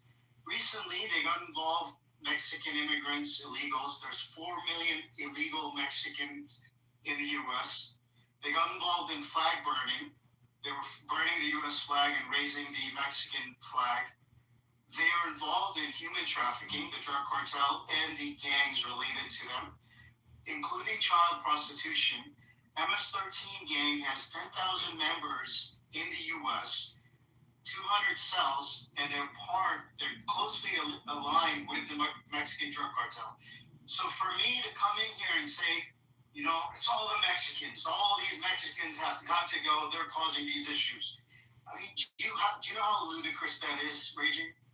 Do you understand? Raging, I heard him say it was all the brown people, even. So, Raging will say everything. I am not Mexican. I am American. My ethnicity comes from various parts of Europe, and I do have some type of Native American blood. Hold on. I do. Okay, let's not get into a fight as popcorn hour as that is. Let's reel it back into the substance of what's going on here with the Muslim and the pervasiveness of the extreme ideologies or whatever. I just don't want to. Let's not let it devolve. Go ahead. You can respond. Well, you weren't done yet, Dr. Strange. Land your plane, and then I'll let Raging respond. Thanks. No, I mean, there's a lot of people who come in here and just basically make blatant accusations about the Quran says this, Islam says this, and I kid you not, every time I put them to the test, okay, give me a verse. I can give you a verse. I can give you plenty of verses on the opposite, right? But yet none of them are able to produce anything, and even when they do, it's a fabricated false stuff that's not even in the Quran. So when you try to broad brush the entire religion of 1.6 or 2 billion people with hate, I mean, it doesn't go anywhere, right? Interestingly enough, I'll give you a couple of different verses just so I can put things into perspective. And this is in chapter 22, verse 40. Anybody can go check it. And were it not that God checks some people by means of others, there would have been demolished monasteries, churches, synagogues, and mosques, in which the name of God is oft mentioned. And God will surely support those who support him. Indeed, God is powerful and exalted in might. And do not argue with the people of the scripture, people of the book, except in the way that is best. The people of the book is referred to the Christian as Jews. So there are so many verses, and then there's another verse that says, had your Lord willed, those on earth would all have been entirely Muslim. Then, O Muhammad, would you compel the people in order that they become Muslims? Another verse, and the nearest amongst them in love to Muslims, you will find those who say we are Christian, because amongst them there are men devoted to learning and men who renounce the world, and they're not arrogant. Quran chapter 5, verse 82. These are not verses that says go kill Christians, go kill Jews. You don't find that in the Quran. You will never find it. And I challenge you, go find a verse that says go kill the Christians and Jews. You will find the reverse, but not the other. There's a verse that says whoever saves a life, it's as if they've saved all of mankind. And whoever kills an innocent person, it's as if they've slain all of mankind. These are the verses in the Quran, but look, you give me enough resources, I will weaponize every darn religion to commit even a genocide and call it something defense in self-defense. That's the reality we live in. The religion's being weaponized every single day. I mean, you had 1,000 Christian pastors just recently going to Israel, and they're being weaponized to come back and push an agenda. So don't give me this, oh, it's Islam. I'm more than happy to have that discussion. We've been fair in this space. No, not you, Diligent. I'm just saying. I mean, you're making a broad argument, discussion. Like you're addressing something you really need to in the context of the space because you weren't interested. So I appreciate that. Thanks. I wanted to not all Jews are radical. Not all Christians are radical. Not all Muslims are radical. Not all Hindus are radical, right? And we need to move away from these generalizations that the powers that be want you to adopt because they make you controllable. Okay, you need to believe in individual accountability. It doesn't matter who the individual is. Go ahead, Mace. Can I respond? Oh yeah, there you go. Yeah, I'm very proud of I'm you. sorry, raising. You can talk, because all I want to say is I do appreciate that you're doing that, Diligent. I'm really grateful for your post, even, because right now, anybody that's really pushing this extremist or helping the extremists who want the division, who want us to fight each other, who want civil war, like, it is ludicrous to run around here basically. Who it is that we need to go after are people in these very high government positions that are committing treason against the people. And while we sit here and entertain this nonsense, going after each other is just crazy. So anyway, thanks, Dilly, for doing that. The post she's talking about is up in the Jumbotron. It's the top post. Go ahead, read. Here we go. What's up? So my point to him and to anybody in this space, if you're of Irish descent, you don't sit there and say I'm an Irish American. The hyphen has been erased. You don't sit there and you say any of these things. So when I say I'm American, that's the way I see it. If you don't like it, that's too bad. I don't care. American is American. If you love this country, that's what you're here for. Doesn't matter where you come from, if you came from somewhere, and if you've been here a couple of generations. If you're American, that's what the important thing is. What we're trying to figure out here is the divisiveness. I've also been looking into this new group on X. You guys are going to run into them. They're called Heritage American. They call themselves WASP. They're white supremacists, and I've been trying to figure out where they're coming with. Obviously, the hate, but I wanted to also come at them. Thank you. WASP aren't white supremacists. They're white Anglo-Saxon Protestants. Yeah, and they formed a group called Heritage Americans on this platform, and they're growing. All right. I want to keep it on topic. Quick comment to Raging. Those are really quick comment. Raging, I'm with you. I actually don't like it when people say I am dis-American. I only subscribe to being an American. Ethnically, I maybe have some different background, but right now, for all practical purposes, we're all American, and that's what matters. But sadly enough, you see that a lot of Muslims who are in this country, they're not treated that way, even when they want to be just American. That's the sad part, right? They're treated as an outsider, and they're treated as, oh, yes, they have to be kicked out. So that's where the challenge lies. You look at Jake Lang and what he's doing, it's an abomination to what this country stands for.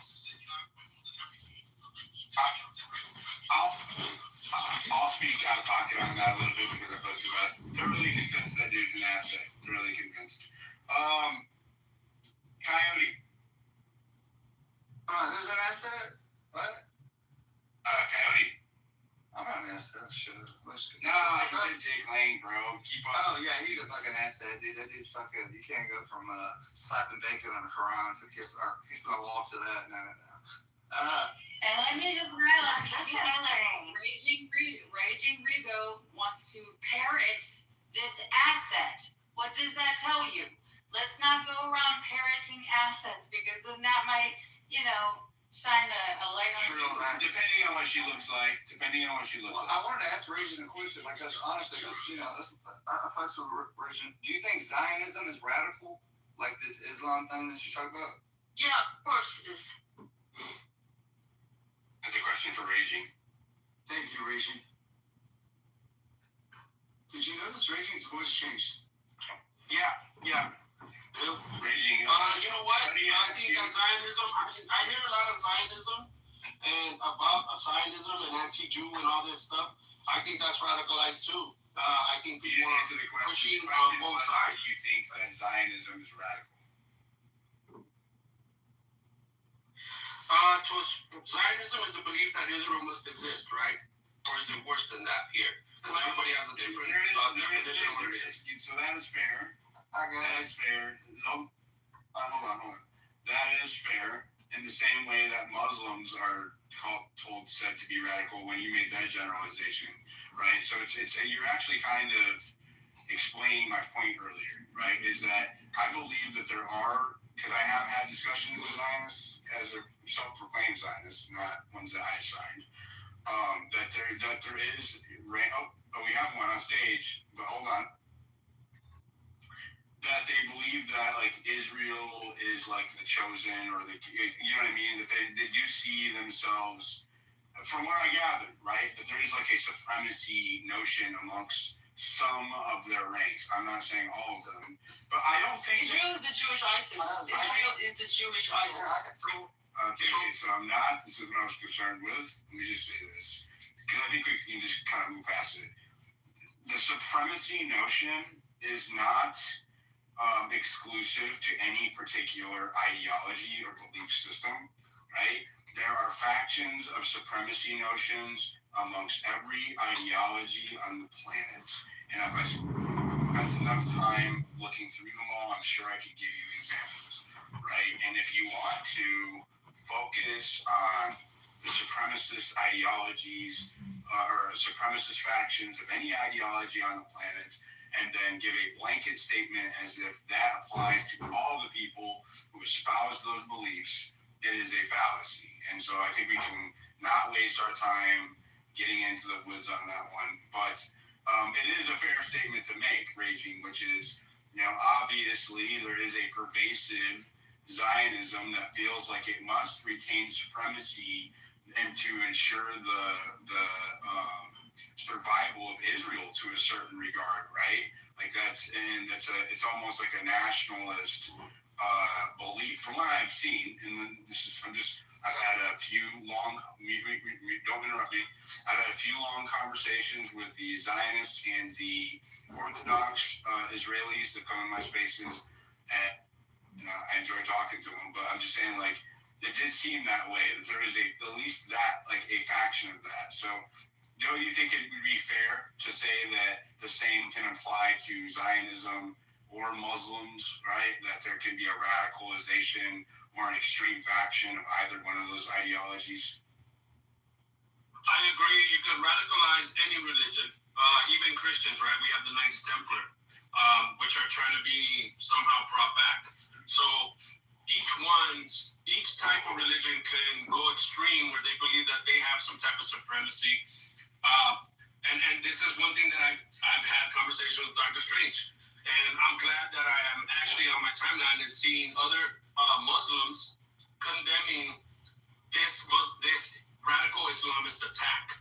If the radical Islamist attacks are pushed back against by the Muslim community, that's the good side.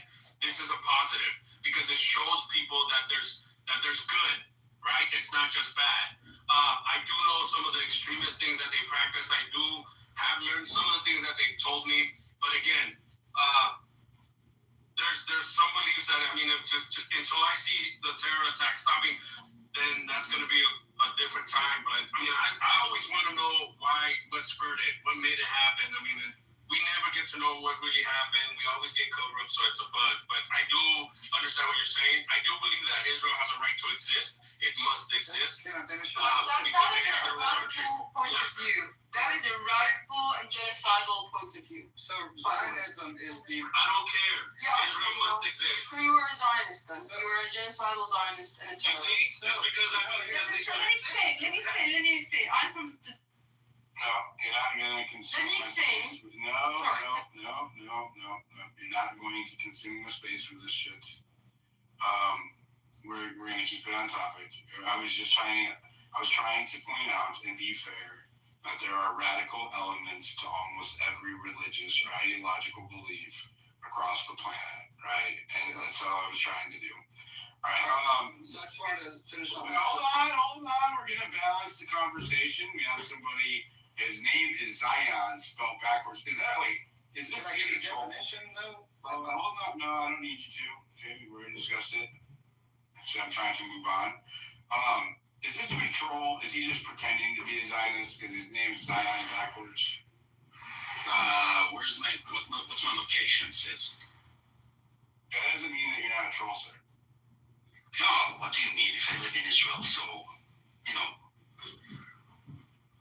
Okay, so what are your thoughts on the discussion so far? Go ahead. So I agree with you 100%. The division, they tried to do it here in Israel, they tried to do it in America, I never heard. And I saw your post, I liked it. And yeah, 100% I agree with you. And this is a secular Zionist, am I correct? Yes. And do you feel like that all Muslims are radical? No, I don't. Of course I don't. And what are your thoughts on the event that occurred in Australia this morning? It's horrific. When that guy Ahmed saved him, I saw a very talking about it. And when I heard about it first, I was like, oh, that's a beautiful story. It's a very beautiful story. That the Muslim man saved the people, Jews in this instance, from getting killed. But other than that, that's horrific. What do you mean, propaganda? The Muslim saved him? Do you believe that it's actually a Muslim, or do you feel like that's a thing? Look, we'll need to hear him talk. Obviously, we'll give us an interview in the next couple of days, and we'll be able to judge better. I think so as well. All right, thanks, Noise. Go ahead, Syrian girl. Alright, I've got a few things to say. First of all, on why I believe that Zionism itself is a radical ideology, like Wahhabism can be. As a Syrian, I am of the people that Zionism genocided. So I would like to speak, please understand and respect that. It's kind of like if I was a Jew speaking about Nazism, you would allow me You just heard a Zionist on stage say that he didn't think all Muslims were radical. Okay, so I'd like to explain to you why all Jews, let me explain. Not all Jews are radical. But all Zionists are terrorists. Let me explain why. Because when it comes to my land, kill me and take my land based on your religion, and you want to make that state that you create purely of your religion and kill anyone else who doesn't go by your religion, that's the same thing as ISIS. What did ISIS do when it came to Syria? ISIS wanted to destroy Syria. Please understand that I'm a person. The same way that I shut it down earlier, I'm going to shut it down now. Okay? You are assigning responsibility of a state level action to individuals, right? So again, individual accountability Are you saying that noise up here is responsible for what happened in Syria? Is that what you're asserting? Okay, let me ask you this, my friend. Is ISIS ideology a terrorist ideology? I don't know. Okay, so that's interesting you should say you don't know. But let's go to ISIS for a minute. Please give me some time to explain to you my point. When you look at ISIS, what's their ideology? They want to create... I understand. I think you're misunderstanding, though, because, again, like I was earlier with Dr. Strange, I was trying to move away from, like, the general theological and geopolitical conversation that likes to swallow up these when they're adjacent, right? That's what's happening right now. So, all right, so go to what Sarah said. Let me move to what Sarah said. If you want to listen, if you want me to host an objective theological debate or geopolitical debate. It's not objective theological. If you want it's not about that. If you want me to host one and have that broad, like, scoped discussion, I'm more than happy to. But I don't want to, like, we're getting way off. No worries. I'll move on to what Sarah was saying. Okay? What Sarah said is she has a mantra. We won't fight Jews for Muslims. We won't fight Muslims for Jews. I think that I agree on that, like, there's merit, but I will say that there is some way that this also could be exploited, if you will allow me to explain. Our governments in the West have taken sides on our behalf on a foreign war. So that would be fighting for me, not for... Do you understand? That would be my cause. That's the point of the saying. If you're going to fight, do it for yourself. Don't do it because somebody else convinced you to do it. I agree with you saying, and I understand where it's coming from, and I get it 100%. My issue is not with you, it's with what I would call the aggressive fence sitters. Because when the aggressive fence sitters tell you that you shouldn't take a side between Israel and Palestine, what they're really saying is that you should keep the status quo. And the status quo is that our governments have taken a side, right? That's a false assertion, though, because sometimes they don't care about that would imply that they care about the results, right? If the result was that the status quo remained the same, then I would agree with you. But if the results are yet undetermined and they have no vested interest on the outcome of those results, well then, are they really aggressive fence sitters? Are they trying to maintain the status quo, or are they just saying they're apathetic to it? I'm apathetic to it, to be honest with you. Let's say you're apathetic to a genocide. I mean, I'm sorry to tell you, it doesn't really have a whole lot of relevance. What if your tax money was going to a genocide? It's horrible. Okay, but your taxes are going to... Okay. This is what's not going to happen in my space. I've been trying to stop it. But as horrible as it sounds, it is not my problem.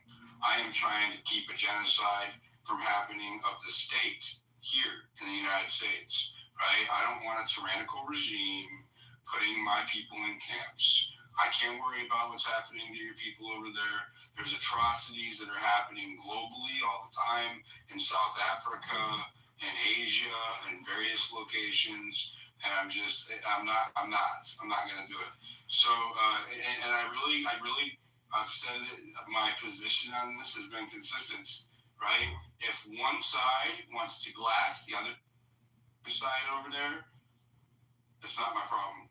Your weapons and your taxes are going to one side. Okay. She doesn't get it, does she? It's all right. So just relax. It's okay. Right? It's okay. My weapons and my tax money go to a lot of things that I don't want it to go to, right? We're well aware of it. It's not just limited to that particular conflict. It's very broad scoped, and a lot of us aren't happy about it.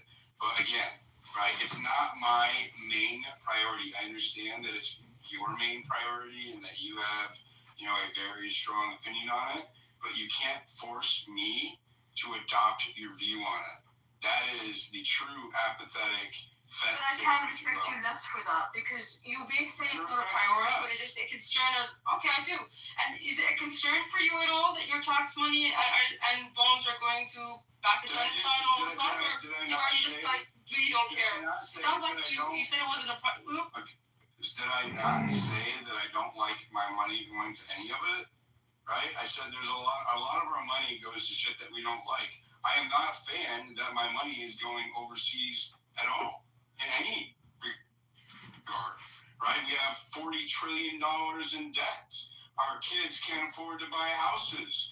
Our veterans are homeless on the streets, starving, committing crimes to survive, getting raped if they're women, right? So I have a lot of issues right here at home I care about. I realize that this is your fight and you're very passionate about it, but the fact of the matter is I don't like having to have that discussion over here at all. And if we had true representation in this country, we wouldn't have to. There wouldn't be money going over there. I wouldn't have to listen to the constant battle between Israel and Gaza over here on domestic soil. I wouldn't have to listen to the push and pull of the Zionists or Jews and the Muslims in my country, the United States. And it's really, really exhausting, right? It's a constant fatigue.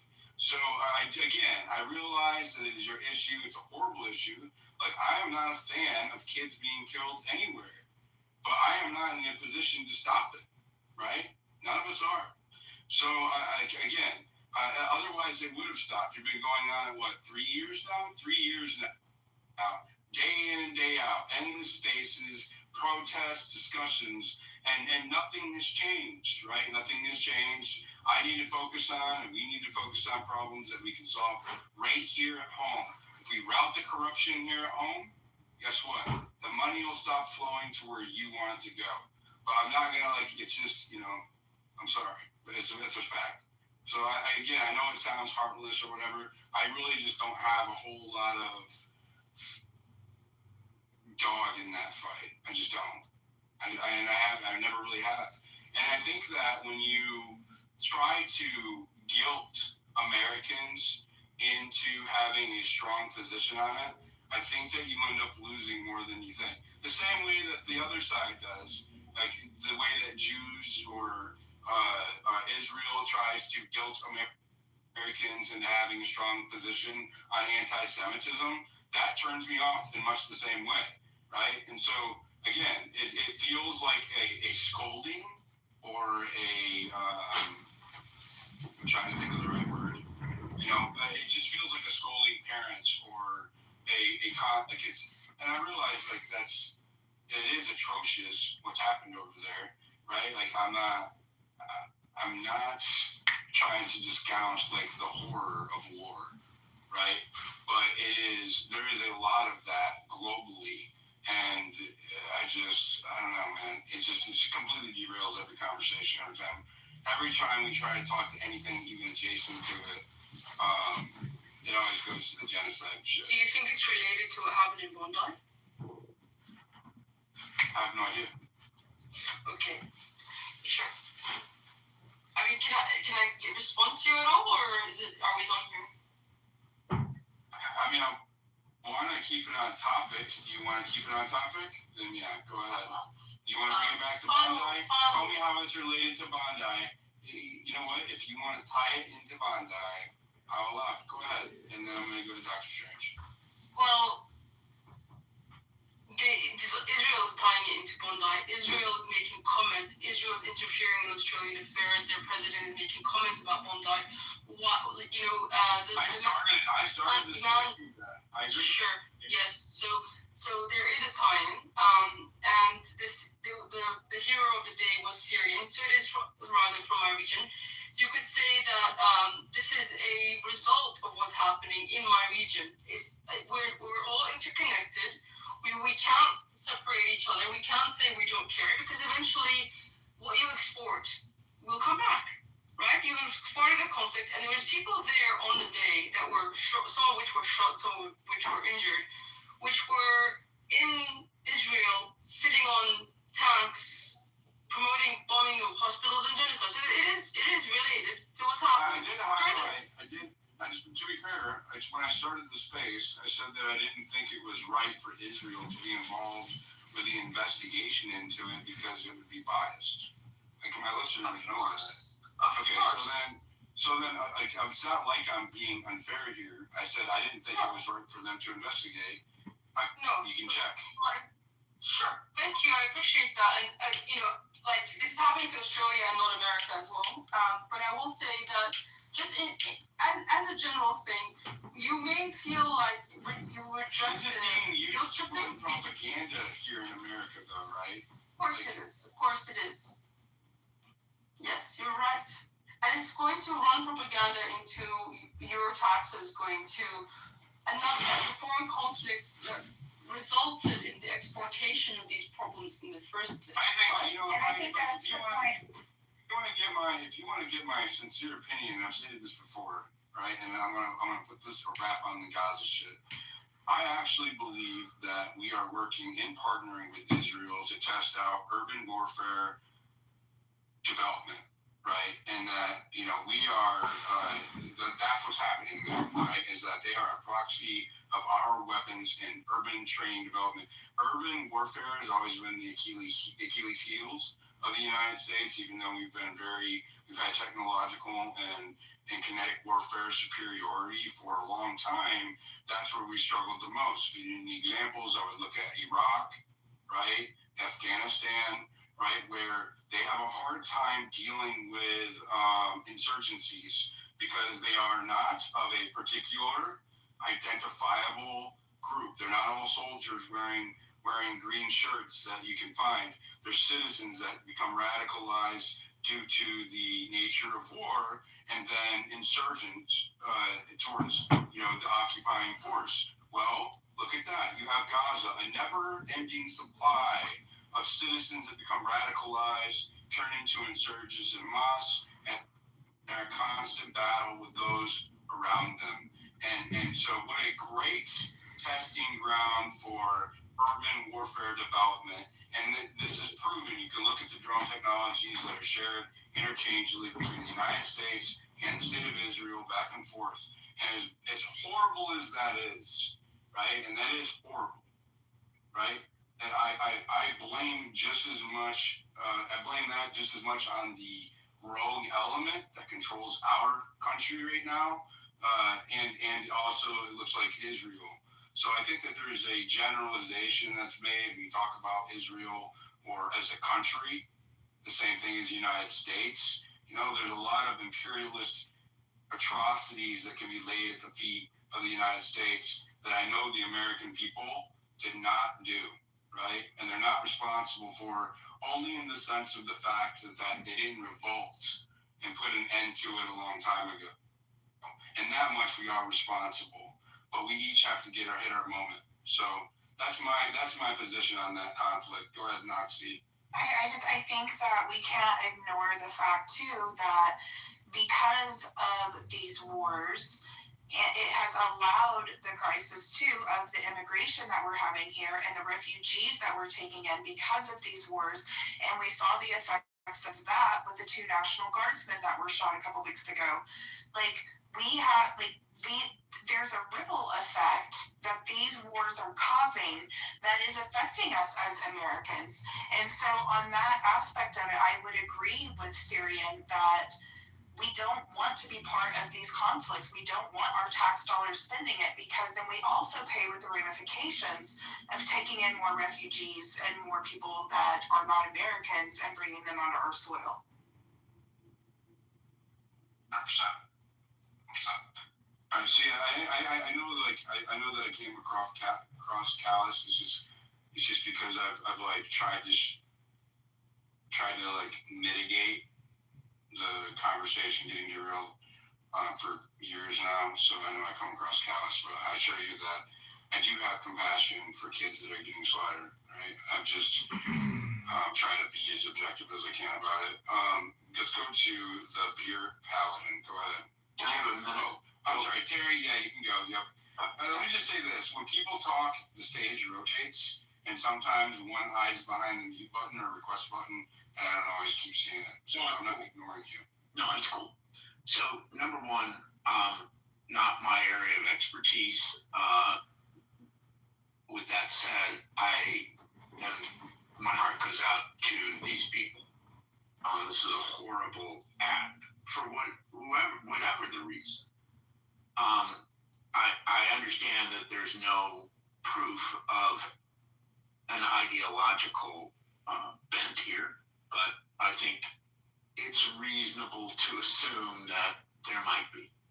And, someone has said anti-Semitism is a light sleeper. And this concerns me a great deal. Not to say that Israel is perfect by any means. They're not. They've done some horrible things in Gaza. But I think that the most important thing is what you said before, is these arguments of anti-Semitism or Zionism are meant to divide us. And it's the people really who are in power who want that. And that cannot be ignored. I'm happy to see Syrian girl in this space. I think this is the first time I've seen her in your space. But I think that I've also observed her many times. And she's a very intelligent, very articulate person. Do you have breaking news? Hold on. Australia on the ground. I'm sorry, I'm not. Hold on, Jerry. I'll go back to you. Australia's national broadcaster, the ABC, is reporting that an ISIS flag has been found in a car of one of the Sydney gunmen from the Bondi shootings. That is coming from the Australian national broadcaster, which is also funded, which is publicly funded by the government. Just make clarity on that, right? So that's just coming out of the last 5 minutes. Yes, they do. Well, I've got to make sure that you guys understand that the ABC is funded by the Australian government. But yes, they're reporting that an ISIS flag. So take it with a grain of salt. It could have the same brand new Nazi flag vibes that, remember when that moving truck rammed the front gate of the White House last year? I was just about They to had say that crisp brand new folded up Nazi flag. But they black or has something? those kind of same vibes. They were black, weren't they? They weren't even white. The people that did this. Yeah, And they weren't. even the white truck that didn't take the white truck that happened around New Year's where there was the ISIS flag in there just chilling, I think on the backseat. Yeah, I'm gonna have to wait for further confirmation before I take that. But even if it was, okay, thanks for that, Nick. Go ahead, Terry. Thank you. I think that the way this room has been run, and this is an extremely difficult topic to do what you do, Diligent. And I'm not going to simp, but you're trying to do it right. And I just hope that we apply the same standards to everyone that you always have. And, people who want to come in here and propagandize against Israel or for Israel, I'm sorry, it's not helpful. So I'll end there. Thank you. Appreciate that, Terry. And it's a difficult conversation to moderate. Mick, you got more? Yeah, just went scouring and trying to do multiple things at once. So, allegedly, in short, Australia's domestic intelligence ASIO actually looked into the Akram 6 years ago. So he's the son, right, for apparently having close ties to a Sydney-based Islamic State terrorism cell. This was 6 years ago that they were looking into this kid and had him on their list. So it doesn't stipulate, how he slipped through the cracks or if they let go, they didn't find anything probable. But they're allegedly saying that he was on their watch list from 6 years ago. So there's obviously genuine concerns now within the Australian spy agency. Are they actually getting these things right, or have they fucked up here, which has resulted in 15 innocent lives being lost? So I'll keep digging, I'll keep looking into this, and I'll come back to you before if I find something else. And I think that's what's weird to me is I have this gut thing about the 2 National Guardsmen that were killed by somebody that was involved and brought here by our CIA. It's a weird feeling I have. Let's go to some Well, hands. under the condition of anonymity, the Joint Counter-Terrorism Task Force did confirm that they did find an ISIS flag within one of the cars at Bondi Beach of one of the shooters. So under the condition of anonymity, they did confirm that to the Australian Broadcasting Corporation, the ABC. So Thank you, Meg. Go ahead, Nabir. Yes. Hey, you guys. I know a few of you. I'm an Aussie that lives in the US now. I've been here for over 10 years. But I have some unique perspective on this incident, given I grew up in Western Sydney, not far from where these buildings were that got raided after the event. And I'm not a young man. I've been around. I grew up in the 80s when multiculturalism was introduced into Australia, and then saw the waves of immigration that came after that. One of which was Lebanese people after the civil war there. And there were two types of Lebanese asylum seekers. There were real Lebanese asylum seekers, that were the Christian Lebanese that were fleeing the war there. And then there were, in inverted commas, Muslim Lebanese. And you couldn't find a bigger difference between those two groups of people. The Christian Lebanese all assimilated. They opened businesses. They were lawful. And the Muslim Lebanese, who were actually Palestinians, almost universally, to this day in Western Sydney is still a problem. And it's a generational problem. So this has been going on for almost 50 years now. And I managed shopping centres in Western Sydney in the 90s and 2000s. And the biggest problems we had were with groups of immigrants that entered into single suburbs and created their own little universe there, and then they were basically lawless. And the Australian people were basically terrified of them, and they moved out of those areas, and then the enclaves get larger and larger. So of those, like there were Samoans, there were Tongans, there were Serbs and Croats after the problems in the Baltics, and they stayed pretty tribal for one generation. But the biggest problem I ever saw was those Middle Eastern Lebanese Muslim, in inverted commas, immigrants. And I look back over my time in the US now and seeing news stories come out of Sydney since I left, and I've only got to go back to October. But you know the shooters were Pakistani, right? Not Lebanese Muslims. Let him at least salt Lebanese Muslims who were. Let him finish, and then if you want to correct him afterwards, I will let you. Let him finish. Go ahead and land your plane, Pierre. It probably me glitch. You muted me.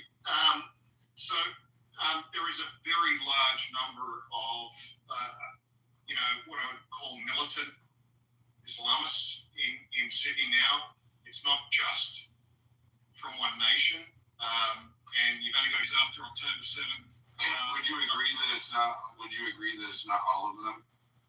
Of course, it's never all of anybody. It wasn't all Germans in World War II either. But if you have a significant problem and you turn a blind eye to it, you encourage it, and you start to demonize people who notice it, to the point where in Australia you're more likely to get arrested for criticizing Islamic immigration than you are for being an Islamist and calling for the death of Jews. So and that's just a fact. Same in the UK. It's a common problem. The reality is, I don't see it turning around. The event's not a false flag. I 100%, guarantee you this is low IQ Islamist, living out his fantasy of killing some Jews. But the reality about those Jews is they aren't naive. And I find it kind of it's bullshit having someone like Syrian girl on here. She's in Australia too. She should be concerned about Australia. She should be concerned about his future instead.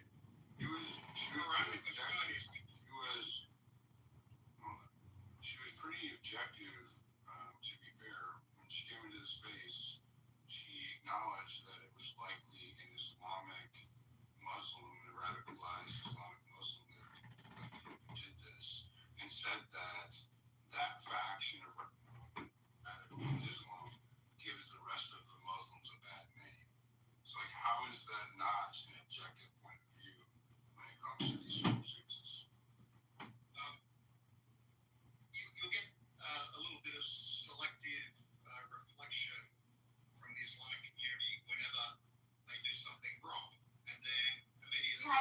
reflection about your community? That applies, that happens regardless of an ideology, right? That's selectivism. Like that happens, we were just talking about Israel and Gaza. I'm sure that not all Israelis see what's going on in Gaza as a problem, right? So, but some do. So like that selectivism, I think it can be attributed unilaterally across the board, right? Yeah. All I'm saying is that these were Australians that were killed. They might have been Jewish, but they didn't go over and fight that war. The fact that you're even... Let him finish. I'm going to let you respond, but keep it. You brought the war to Australia's shores. Okay. Just, I don't want it to derail the subject. Just keep it on. He's allowed to have he sees, and I said this before, and I kind of acknowledge with some of it, is that the unmitigated multiculturalism and mass migration into the Western countries is a problem. It's problematic with a lack of assimilation to the culture of the society. It is a problem here. I'm sure it's a problem in other places. It's a problem that occurred in Rome. We all know what happened there. So to act like that it's not an actual problem, I feel like is disingenuous. However, it doesn't mean that it's a broad brush generalization that applies to anybody who espouses a particular belief, right? And so I think it's an important distinction to make. Dear Pod. Yeah. I'll just go back to the question at hand. Is it a false flag? No, it's not a false flag. It's 100% a terrorist event. Will it happen again? Yeah, in a few years or maybe in 6 months. It'll happen again. And it sounds like they're going to clamp down a bunch of authorities on you. Well, you're not there, so maybe you don't care as much. But it's like that's what they were announcing at the press conferences. They're already to clamp down on social media and guns as a result. You don't think that's odd? No, I don't think it's odd. It's a self-owned error. The Australian government has been doing the wrong thing for about 4 decades, and the net result is that Australians' freedoms get crushed in the meantime. Since '96, when Australia had its one and only, mass murder event in Port Arthur in Tasmania, where we gave up our guns, and from that moment on, the government has just clamped down 1 inch at a time, and every time something happens, they clamp down a little bit more. The reality here is, I don't think that the Labor government in Australia wanted this to happen, because right now in Australia, much like in the UK and Ireland and elsewhere, there is a nationalist movement rising in Australia, basically because of that mass immigration and because of the problems that are existing. We've got kids running around Australian cities from Africa having machete fights and cutting people up, right? So, it's not just Muslims. Well, they may be Muslims, but, they're bringing people in from parts of the world that are completely incompatible and incapable of dropping their tribal mentality when they enter society. And you bring in enough of them, and they never need to. They just live in their little bubble, and then the judicial system gives them tiny little slaps on the wrist. The defense basically says, "Oh, well, they came from Afghanistan. They don't understand Western way of life. They didn't know rape was bad. They didn't know they couldn't fight with a machete on the street." So this is a self-owned by Australia. Basically, the Australian government has allowed this to happen for far too long.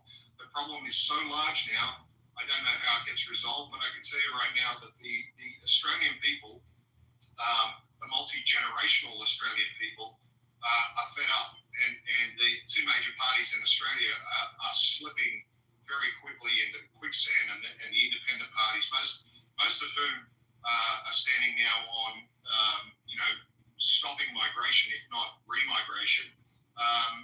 Those parties are going to continue to grow in power. So there's no way in the world this is a false flag to tighten down on. What do you think about the late police response to the actual event, and the ones who stood by and did nothing? Yeah, well, 2 cops got shot, so I don't think they were doing nothing. There may have been cops that were. Well, getting shot is not shooting, right? Well, that's the same. Well, yeah. So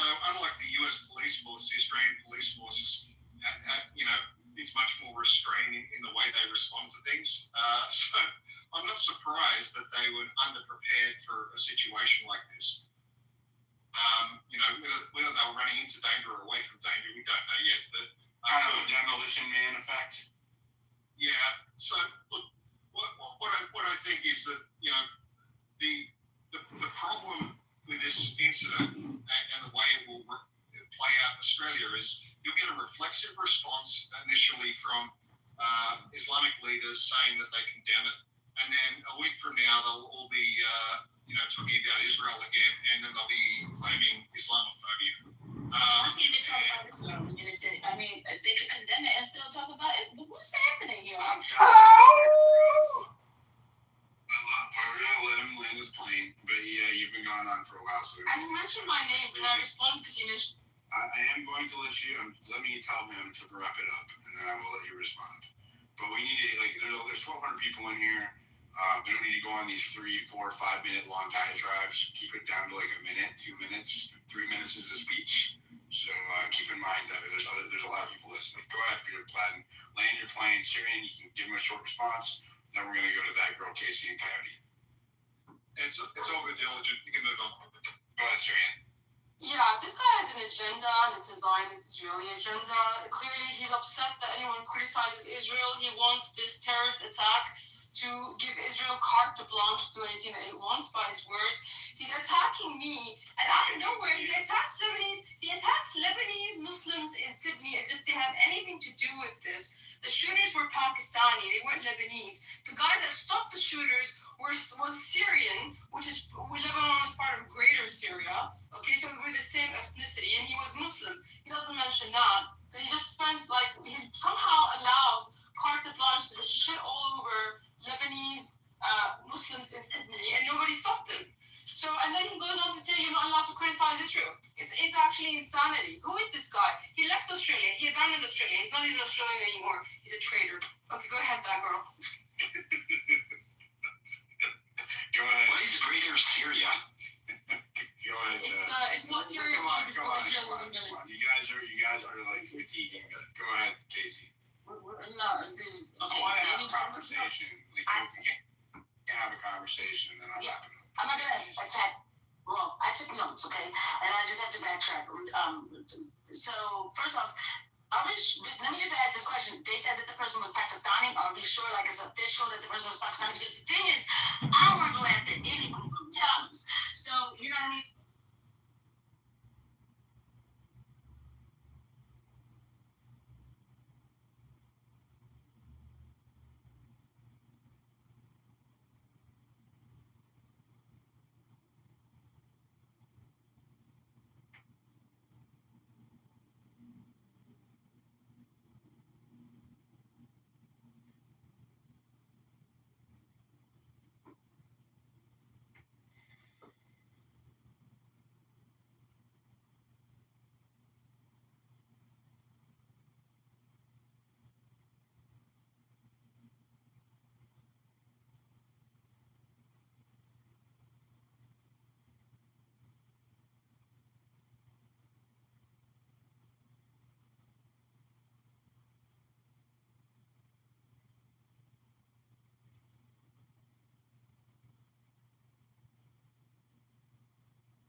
Jews in Australia, are you kidding? 60 Zionists. How do you know they were Zionists? They were Jews so fundamentally. My wife's from Australia. What are you talking about? What are you guys, like anti-Semites? Even when Jews die, you're out here? Even when Jews die? You know, I'm not even going to waste my time with you tonight. You know what I would waste my time at? You believe this? No, wait. Why? They want attention. Don't give it to them. Don't give them the attention they want. Change the police are protecting us. Don't give these idiots attention. Don't give them any attention.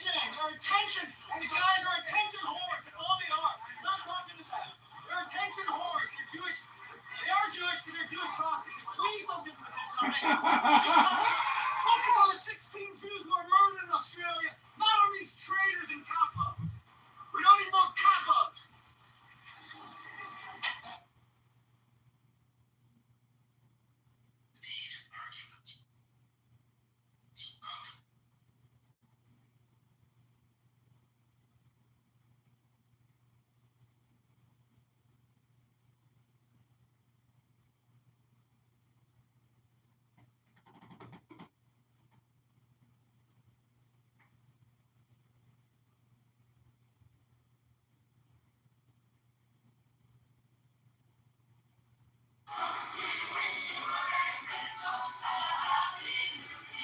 A Christmas Carol is...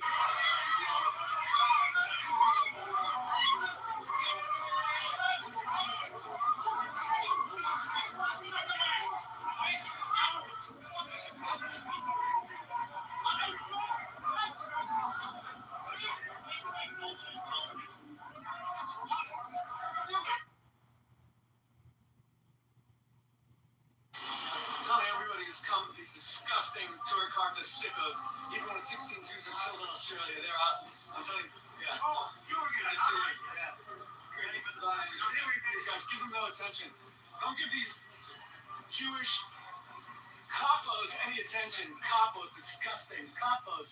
They would have been the first to put the Jews in the oven. You would have put the Jews in the oven in Auschwitz. Don't give them any attention. Guys, don't give them attention. I'm begging you. Focus on the 16 Jews killed in Australia. Don't give those sickos any attention. They would have thrown us in the ovens and on the trees. Don't give them attention. Don't give them attention. Attention whores. Disgusting. Rejection is so crazy.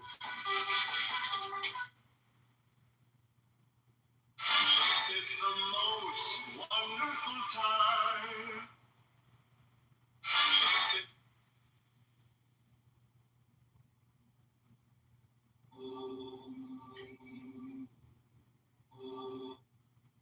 She canceled. She said she has a gut instinct feeling that we're not. Wow, that is so Israeli.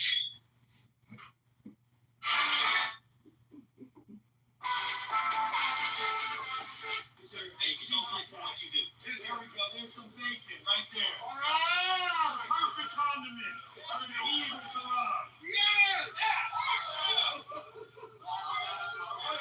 Enjoy Kashmir. Oh, Muhammad's pissed off, son. He's pissed off. Who cares, right? This is like...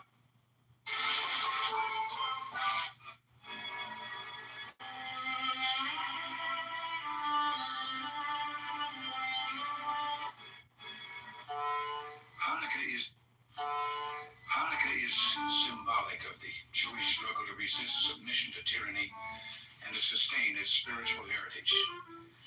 No people have fought longer, struggled harder, or sacrificed more to survive, to grow, and to live in freedom than the people of Israel. We appeal to people everywhere to open their hearts and to raise their voices in support of our brothers and sisters.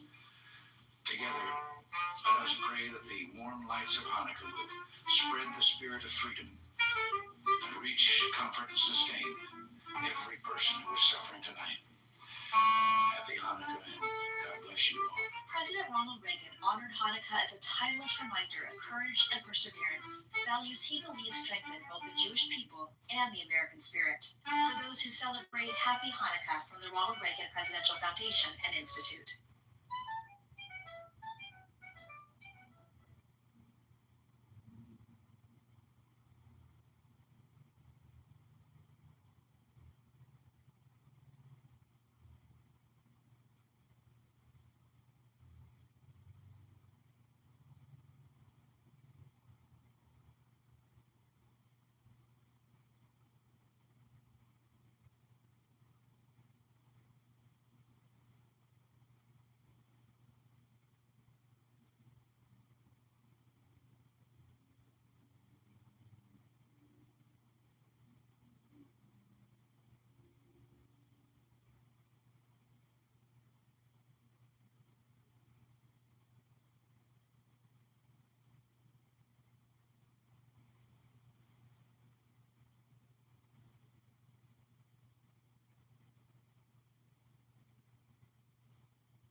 Being a Christian is my top priority. What are we doing? You can't tell me to denounce Christianity for the United States. Yeah, it's always God first. Like what? So, hold on, you can let him finish though. But it's a good point. Like my faith always comes first too. Right. Okay. So what's wrong with that? But then people are saying, oh, well, actually, I'm American, not, like that. Your values of American and what it means to be an American. You're trying to say that they have to be mutually exclusive, and they don't. My relationship with God becomes before all else, but that relationship is what binds me so devoutly to my country, right? Like those are not mutually exclusive. And you're making very good points as well. But when you want to create a homogenous society, right? Say what's happening in Britain, right? Like I say, I can only speak from experience. I'm not going to speak from on the behalf of Americans. I want to get away from the broad brushstrokes if we can. Like I want to keep it to Australia. I'm going to try and bring it back in. It's like I stated, though, right? It's like I say, I'm an individualist, but numbers don't lie, right? And I'll land my plane on this. And I know you want to talk about Australia, but it does tie into these things and what Bea said and the assimilation. What about the systemic rape of white working class girls within Britain? Statistically, right, it was Pakistani Muslim men that did that, right? That is a fact that happened in the past 30 years. And people didn't say anything because they didn't want to be outed out as racist, right? And now we want inquiries, but the governments are covering those up. And they don't want inquiries. And it goes back to a point what Raging was saying, right? Where is the outcry and the rage from the Muslim community if you class yourself as a British person? The outcry of, these poor working white class women got systemically raped within the country. Hundreds of thousands. We're talking about almost 300,000 women. That has nothing to do with what we're talking about happening in Australia. Again, you're making a false equivalency. Of course it does, because we're talking about extremities, right? And we're talking about assimilation and certain communities, i.e. Muslims, probably don't assimilate to a country and want to subvert a culture, right? And so, like the point was made. If you are you saying that there are like, for example, in Dearborn, Michigan, that's getting a lot of heat right now? Are you saying that there is mass rapes occurring in Michigan that are going on unreported? Well, no. Are you saying that there is rampant assaults or violent crimes occurring in Michigan? As a result of non-assimilation? There could be. You might need to look into it. So Dearborn is one of the largest, it is the largest by far, Muslim population in the United States. It's getting a lot of heat right now because it is Muslim, right? Primarily Muslim. But, again, there is not a huge problem as a result of them being Muslim.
Years within Britain, Pakistani Muslim men have been systematically raping white working class women, and that is a fact. That's the statistic? That's your... It's actually not the statistic. Like, I'm not trying to... I'm listening to my because he's done this. It's all right. It's all right. It's not a general... It is you gave me no numbers. You said for 30 years. A statistic is an actual denomination. Like, you have, like... It would be, there were this many rapes annually conducted by this demographic for this amount of years, X amount of years, right? That's what a statistic sounds like. You're giving me generalizations. Like it's not a statistic, sir. It's been discussed. It's been. I'm not saying it's not happening. I'm not saying it's not happening. But again, it's a generalization, and it doesn't apply to all. I don't see how it could be a generalization anyway. But like I said, example, that's why I'm sorry, you can't. I will end my plane on this, and I'll keep it quiet. I'll just say one last thing, right?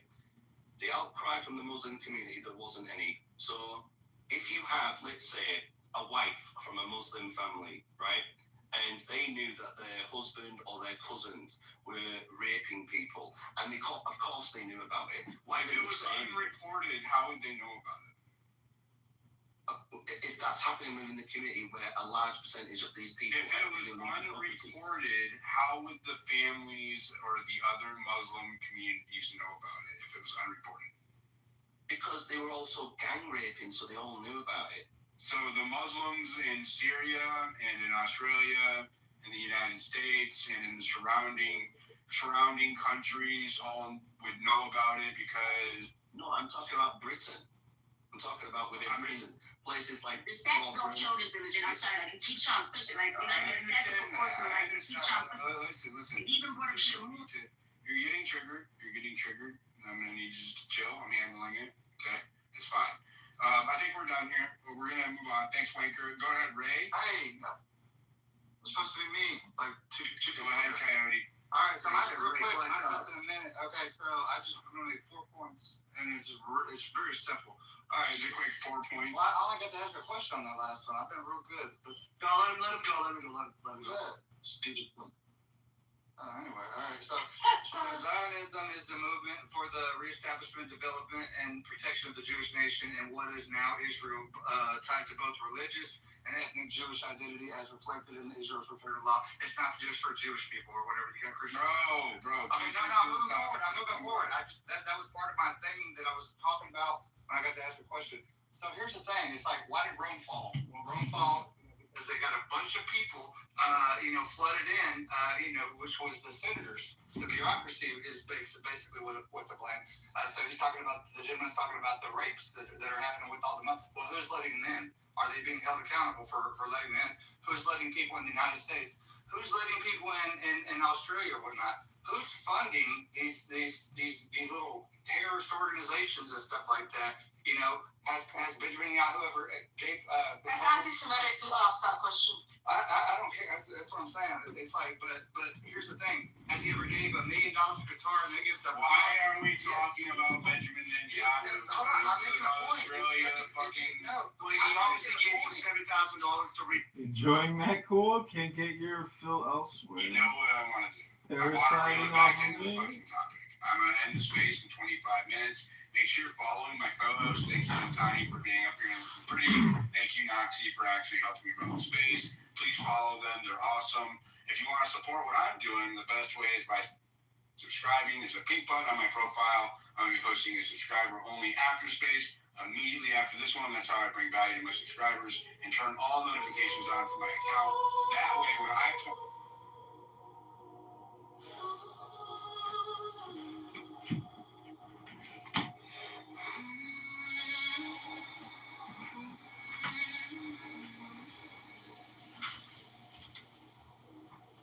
Close your eyes to the noise.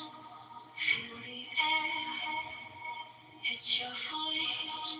Whispers of a quiet sea.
Soft and slow.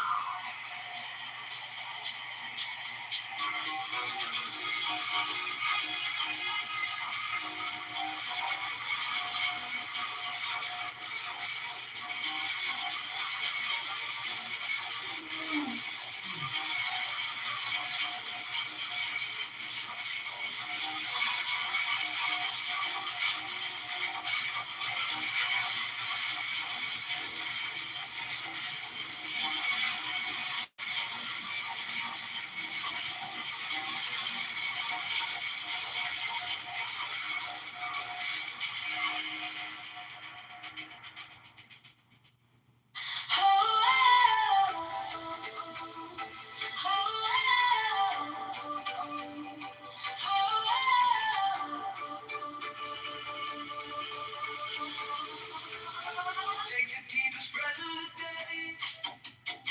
Feel the weight start to slip away. Count slow now, 1, 2, 3. Let it rise like a tide at sea.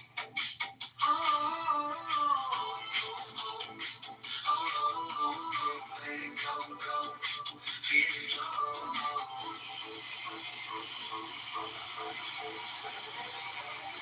Take the deepest breath of the day. Take it out, let it stand. Hold close, let it alive. Take the deepest breath of the day.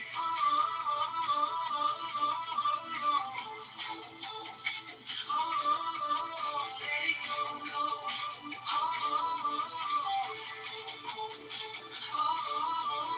Let it go, let it go, let it go, let it go. Feel the rush as the seconds fall. Heartbeat echoes down the hall. Inhale stars, exhale night. Wrap yourself in electric light.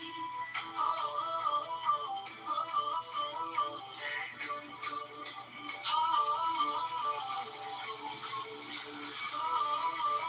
Feel it glow, glow.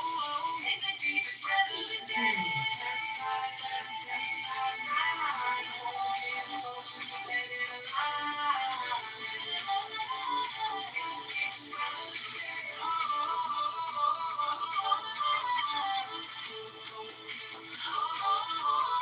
Let it go, go.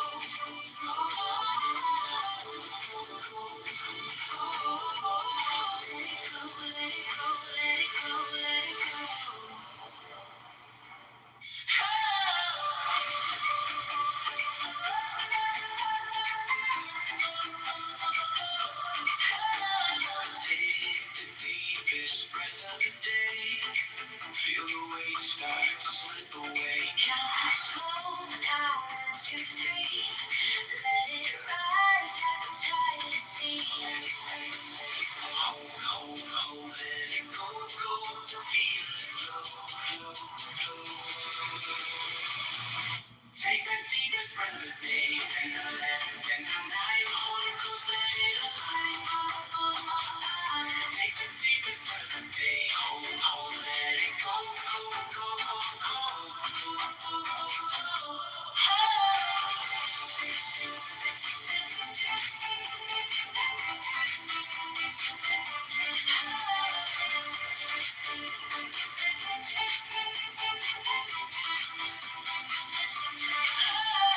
Feel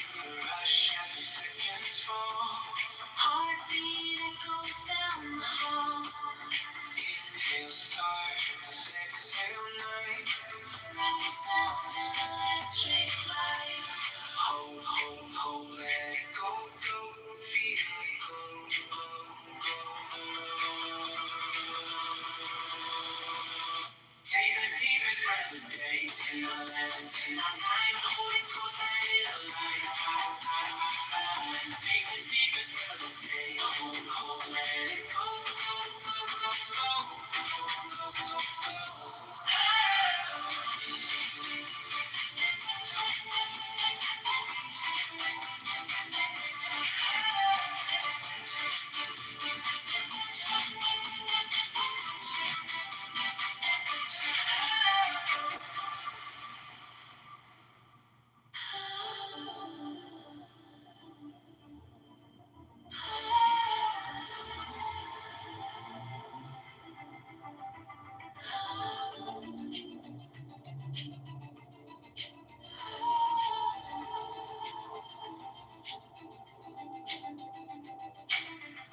Take the deepest breath of the day.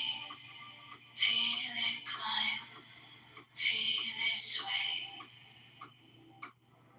Like a kite caught in the sky. Hold it still, let it fly. 10 not 11, 10 not 9. Time's a rhythm, not a straight line. Hold, hold, hold, let it go, go, go. Catch the wave, let it flow. Hold, hold, hold, let it go, go, go. Breathe in time, let it show.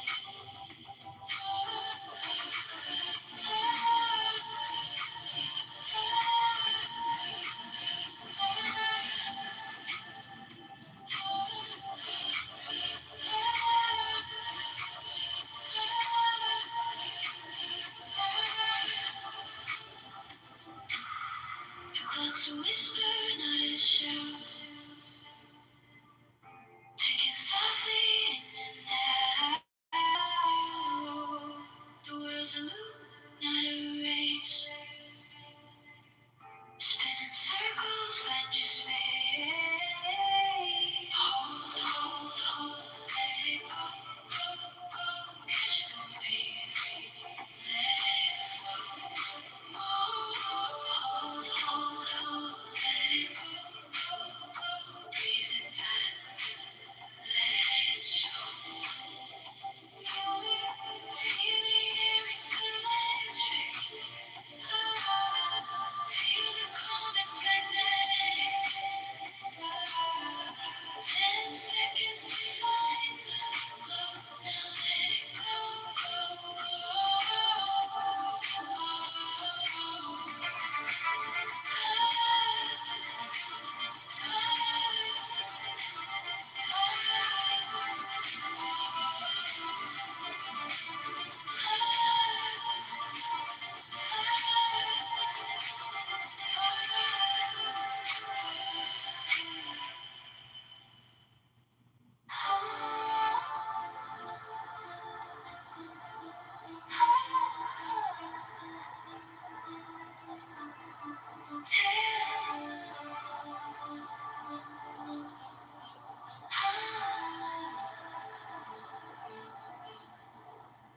Take the deepest breath of the day. Feel it climb, feel it sway. Like a kite caught in the sky. Hold it still, let it fly. 10, 9, 11, 10, 9.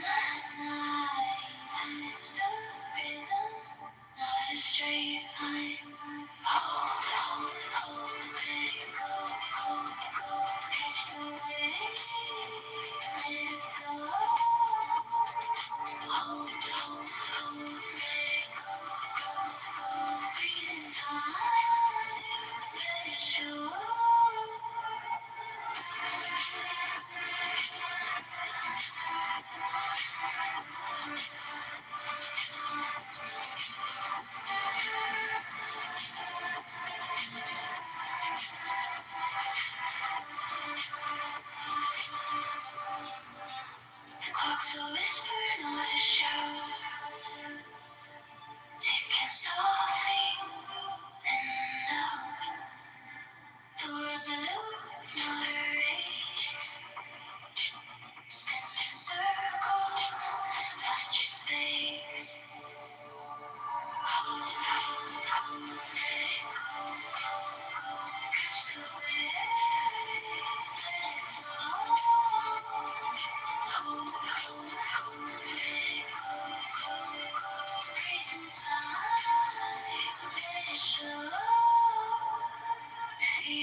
Take the deepest breath of the day.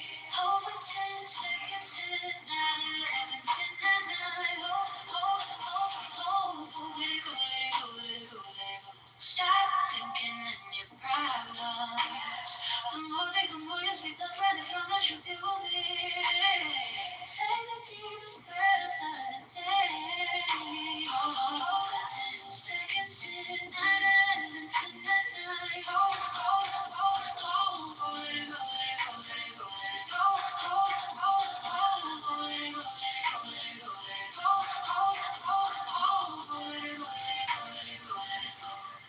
Take the deepest breath of the day. Over 10 seconds till 9, 11, 10, 9.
Let it go, let it go, let it go, let it go. Stop thinking in your problems. The more think, the more you speak, the further from the truth you will be. Take the deepest breath of the day. Over 10 seconds till 9, 11, 10, 9.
breath of the day. Hold for 10 seconds, 10, not 11, 10, not 9. Hold, hold, hold, hold, hold, hold. Let it go, let it go, let it go, let it go. Stop thinking end your problems. The more you think, the more you speak, the further from the truth you will be.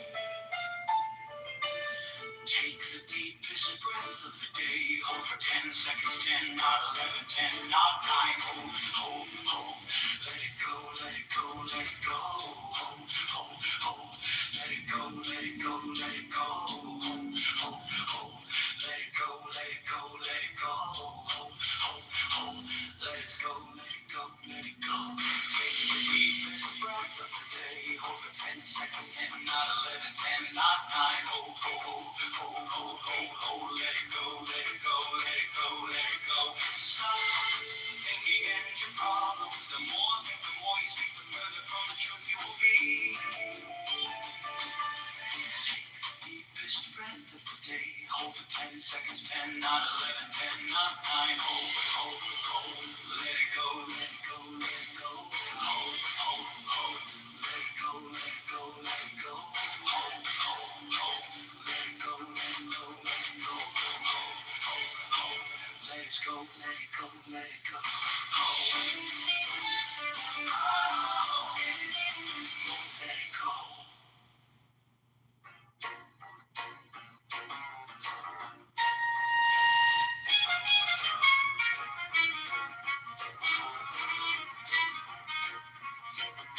Take the deepest breath of the day. Hold for 10 seconds, 10, not 11, 10, not 9. Let it go, let it go, let it go, let it go. Stop thinking in your problems. The more think, the more you speak, the further from the truth you will be. Take the deepest breath of the day. Hold for 10 seconds, 10, not 11, 10, not 9. Let it go, let it go, let it go. Let it go, let it go, let it go. Let it go, let it go, let it go, let it go. Let it go, let it go. Take the deepest breath of the day. Hold for 10 seconds, 10, not 11, 10, not 9. Oh, let it go, let it go, let it go, let it go. Stop thinking in your problems. The more you think, the more you speak, the further from the truth you will be. Take the deepest breath of the day. Hold for 10 seconds, 10, not 11.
more, think the more you speak, the further from the truth you will be. Take the deepest breath of the day. Hold for 10 seconds, 10, 9, 11, 10, 9, 9. Oh, let it go, let it go, let it go. Let it go, let it go, let it go. Let it go, let it go, let it go. Let it go, let it go, let it go. Let it go, let it go, let it go. Let it go, let it go, let it go. La la la la da da. La la la la da da da da da da da da.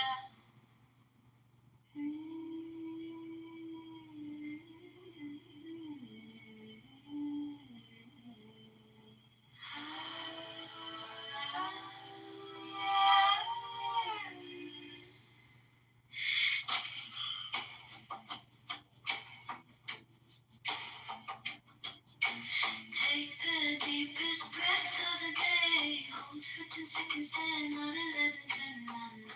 Hold. Let it go, let it go, let it go, let it go. Stop thinking and your problems. The more I think, the more you speak, the further from the truth you will be.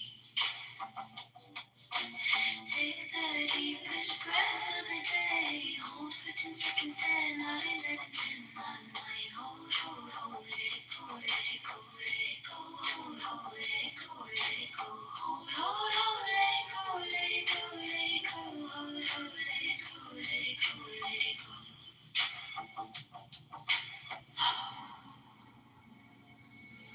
Take the deepest breath of the day. Hold for 10 seconds, 10, 9, 11, 10, 9, 9. Hold. Let it go, let it go, let it go, let it go. Stop thinking and your problems. The more I think, the more you speak, the further from the truth you will be. Take the deepest breath of the day. Hold for 10 seconds, 10, 9, 11, 10, 9, 9. Hold. Let it go, let it go, let it go. Hold, let it go, let it go. Hold, let it go, let it go, let it go. Hold, let it go, let it go, let it go. Hold, let it go, let it go, let it go. Hold, let it go, let it go, let it go.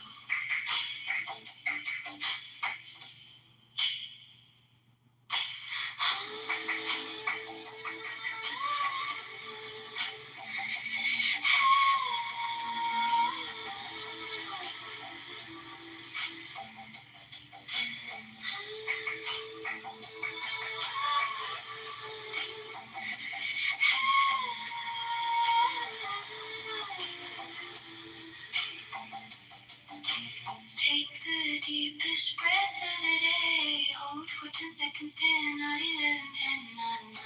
Hold. Let it go, let it go, let it go, let it go. Stop thinking and your problems. The more I think, the more you speak, the further from the truth you will be. Take the deepest breath of the day. Hold for 10 seconds, 10, 9, 11, 10, 9, 9. Hold. Let it go, let it go, let it go. Hold, let it go, let it go. Hold, let it go, let it go, let it go. Hold, let it go, let it go, let it go. Hold, let it go, let it go, let it go. Hold, let it go, let it go, let it go.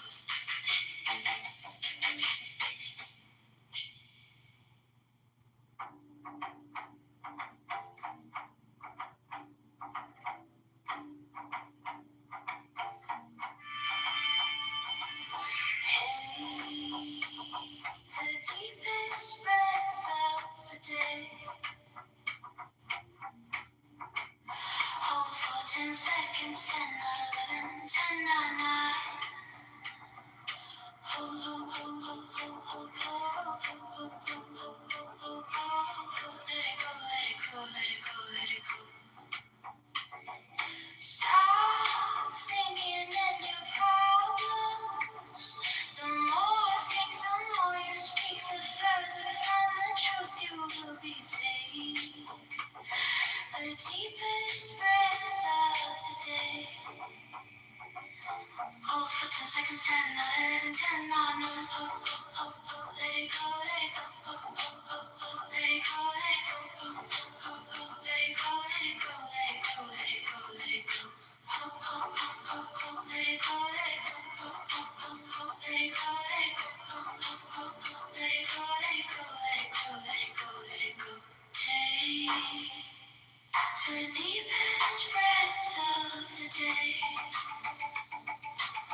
Stop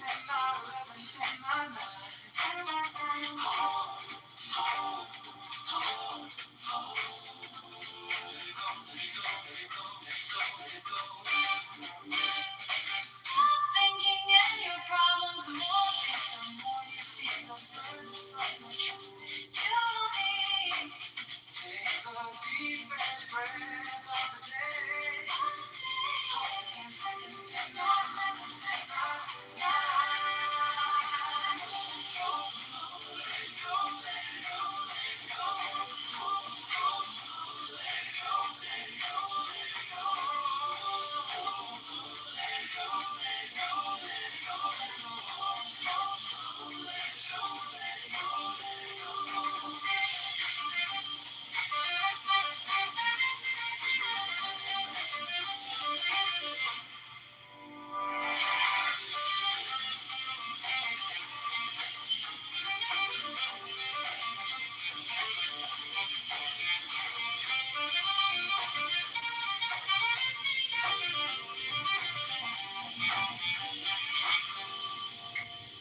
Take the deepest breath of the day.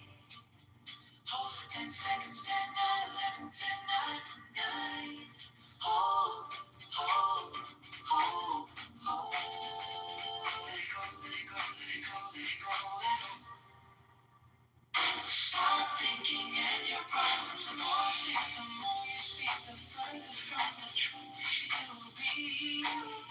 Take the deepest of the day. Hold for 10 seconds, 10, 9, 11, 10, 9, 9. Hold, hold, let it go, let it go, let it go. Hold, hold, hold, let it go, let it go, let it go. Let it go, let it go, let it go, let it go. Let it go, let it go, let it go.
peace which all men desire comes is near to the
And when one with the highest excellence does not wrinkle.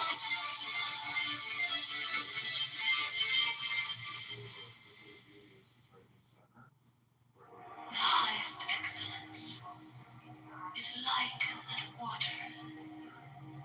The excellence of water appears in its benefiting all things, and in its occupying without striving. The low place which all men dislike hence is near to the tail. The excellence of a residence is in the place that of the mind is in abysmal stillness, that of associations is in. There being with the virtuous, that of government is in its securing good order, that of affairs is in its stability. That of the issue of any movement is in its time, rightness, and way. Does not wrinkle. Does not wrinkle.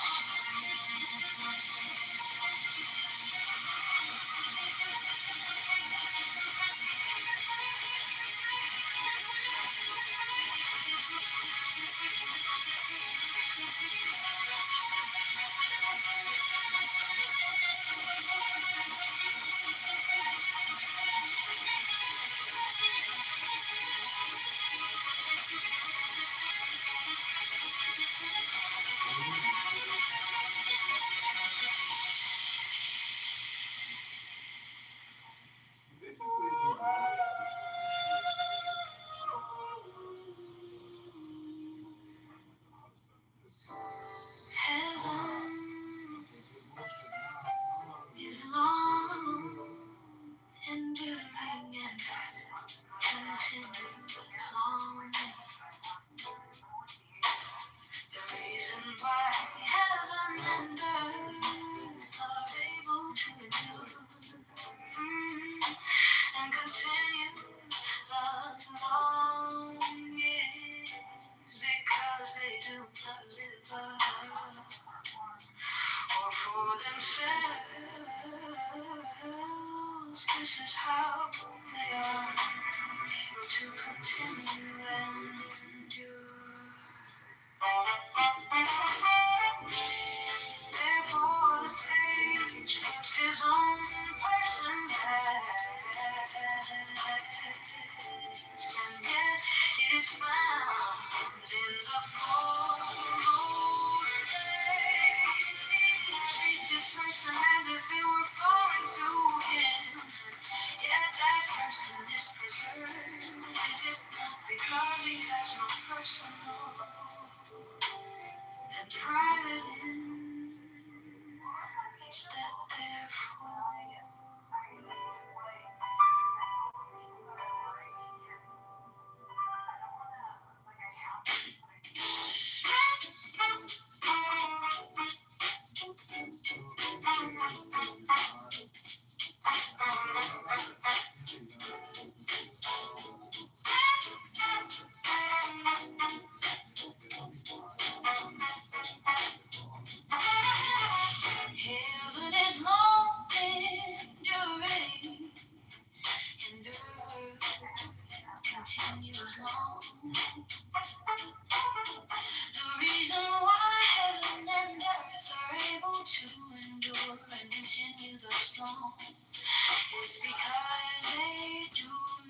preserved?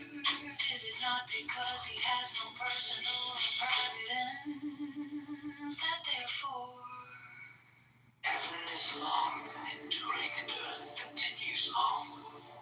The reason why heaven and earth are able to endure and continue thus long is because they do not live off or for themselves. This is how they are able to continue and endure.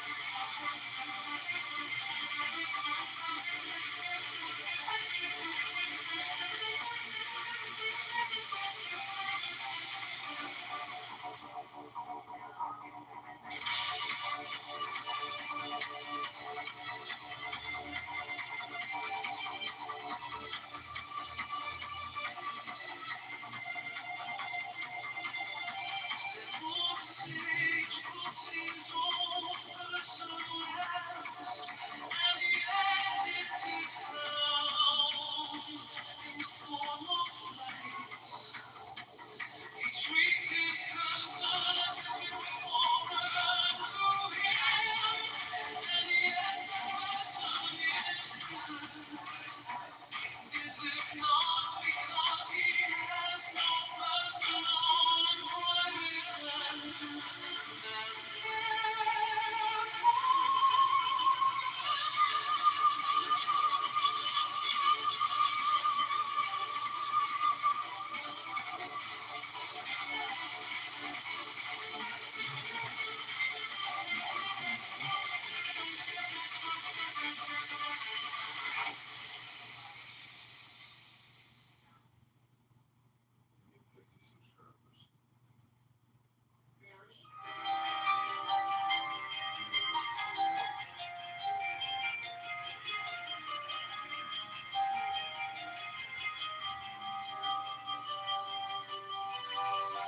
heaven is long, enduring, and earth continues long?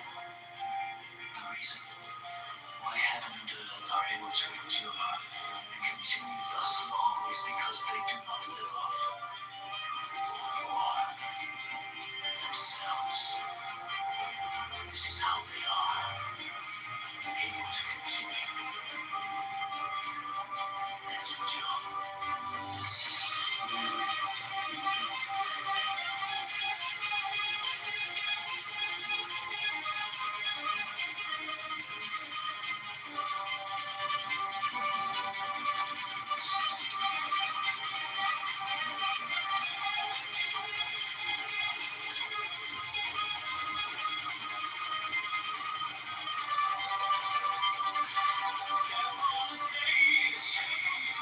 Puts his own person last, and yet it is found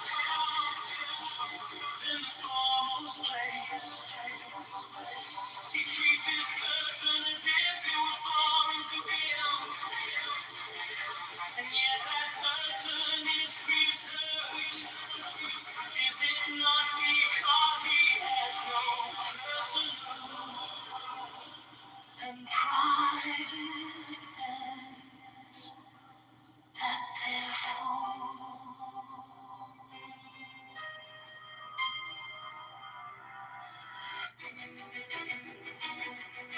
heaven is long, enduring, and earth continues long.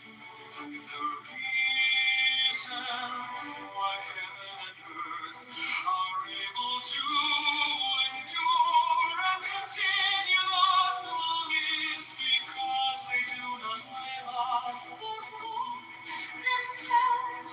This is how they are able to continue and endure.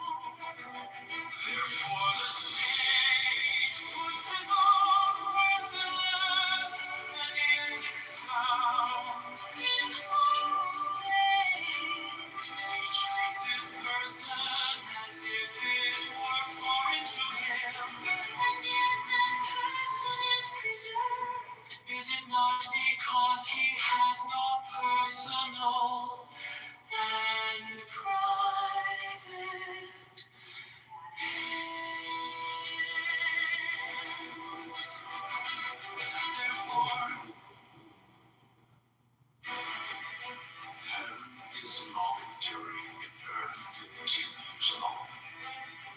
the reason why heaven and earth are able to endure and continue thus long is because they do not live off or for themselves.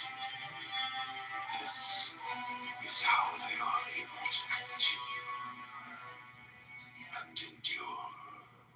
Therefore the sage puts his own person last, and yet it is found in the foremost place. He treats his person as if it were foreign to him, and yet that person is preserved.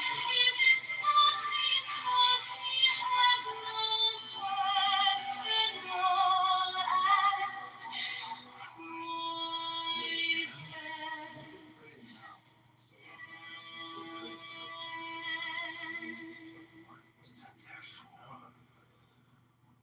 Trust me, people come on here, they talk to you. Look, some random fucking bum right now. Stuff. So, that's my point. Is men still will. So, you got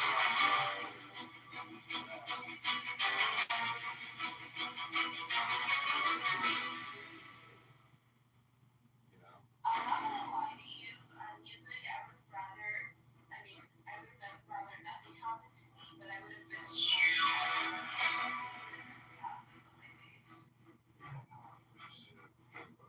That's why I say, try to pay attention to.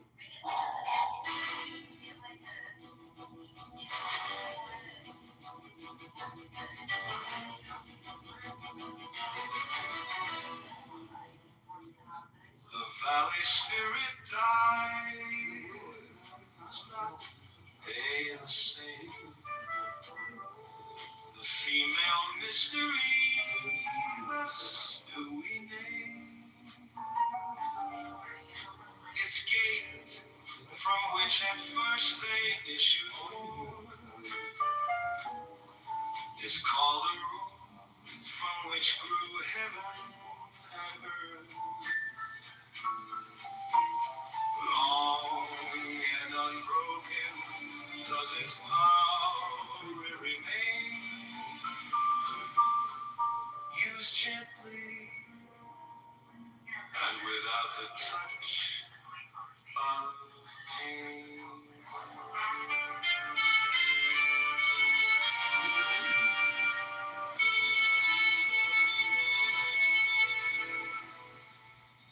The valley spirit dies not by the sun.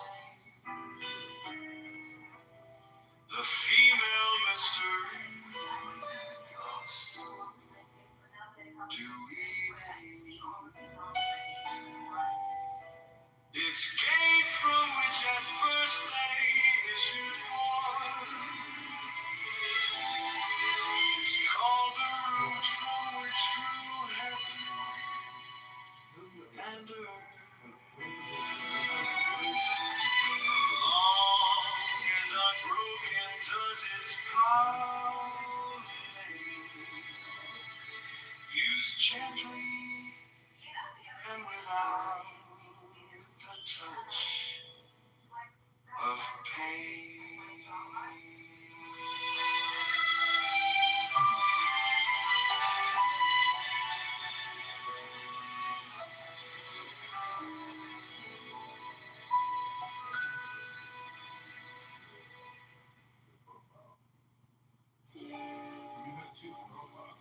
Holy Spirit does not hide the same. The female mystery does to the name. Its gate from which at first they issued forth is called the root from which grew heaven and earth. Long and unbroken does its power remain.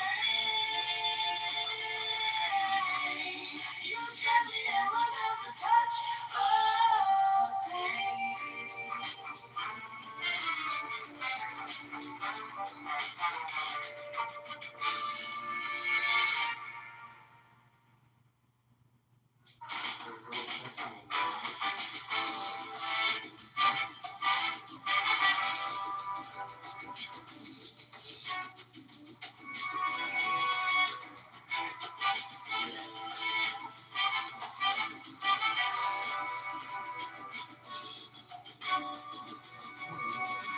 The valley spirit dies not either same.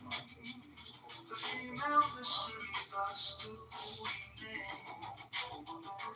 Its gate from which at first they issued forth is called the root from which grew heaven and earth. Long and unbroken does its power remain. Used gently and without the touch of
Heaven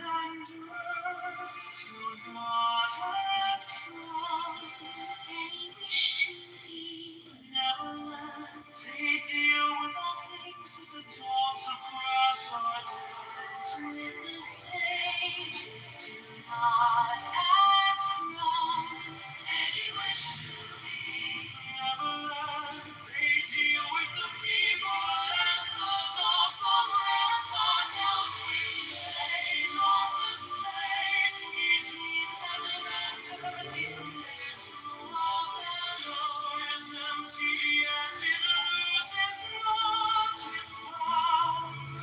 'Tis cold again and sets forth air. The war must reach so swift exhaustion. May we see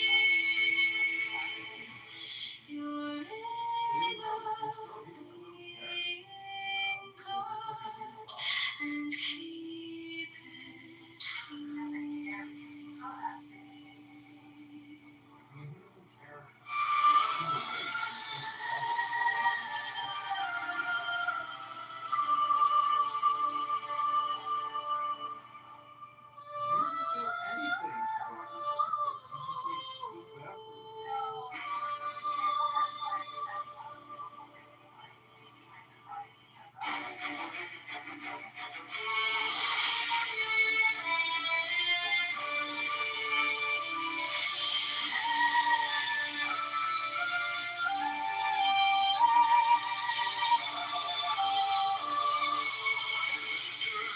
Do not ask from any wish to be benevolent. They deal with all things as the dogs of grass are dealt with. Sages do not ask from any wish to be benevolent.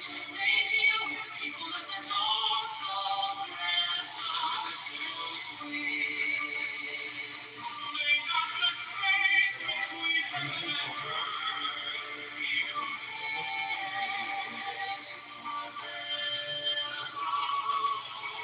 is empty, it loses not its power. 'Tis moved again and sends forth air. The more must reach to swift exhaustion. Let we see your inner being, God, and keep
No way. You've got like, Jesus Christ, you've got like the like clinical definition of like fucked up retarded thinking. Everything you say is like intentionally retarded because you're trying to be maximally like obnoxious. That's why I think I asked you yesterday, like, do you think you're immature? Do you think you're like a mature person? Like that's what I say. You're very childish.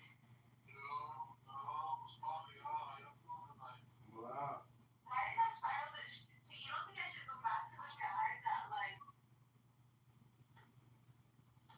You don't think I should go back to them? No way. Like get on Hinge and like, just try to schedule some dates over like the next month. But the thing is, I'm saying that like. You're not saying shit. I'm telling you, you ain't doing shit. Oh shit, talk that shit, Izzy. Yeah, she knows it's true. We've already covered all this, and she'll just keep going on and on and on as if we never even talked about it. I think there's no replays. She doesn't want to take notes. She just comes here to like, you know, get her free shit. Word. So she basically sitting here asking you questions about a nigga that was constantly fucked her over multiple times. Yeah. She knows what shit's wrong. She continues to go. Yeah, she's the little girl who I cried wolf. didn't go back to him, mister. She listen, like I said, she's immature. She's playing games. We kicked him. Why? He was confirming my diagnosis. I literally have never gone back to like him. I know, but you're here talking about it. I'm like, maybe that's my only like.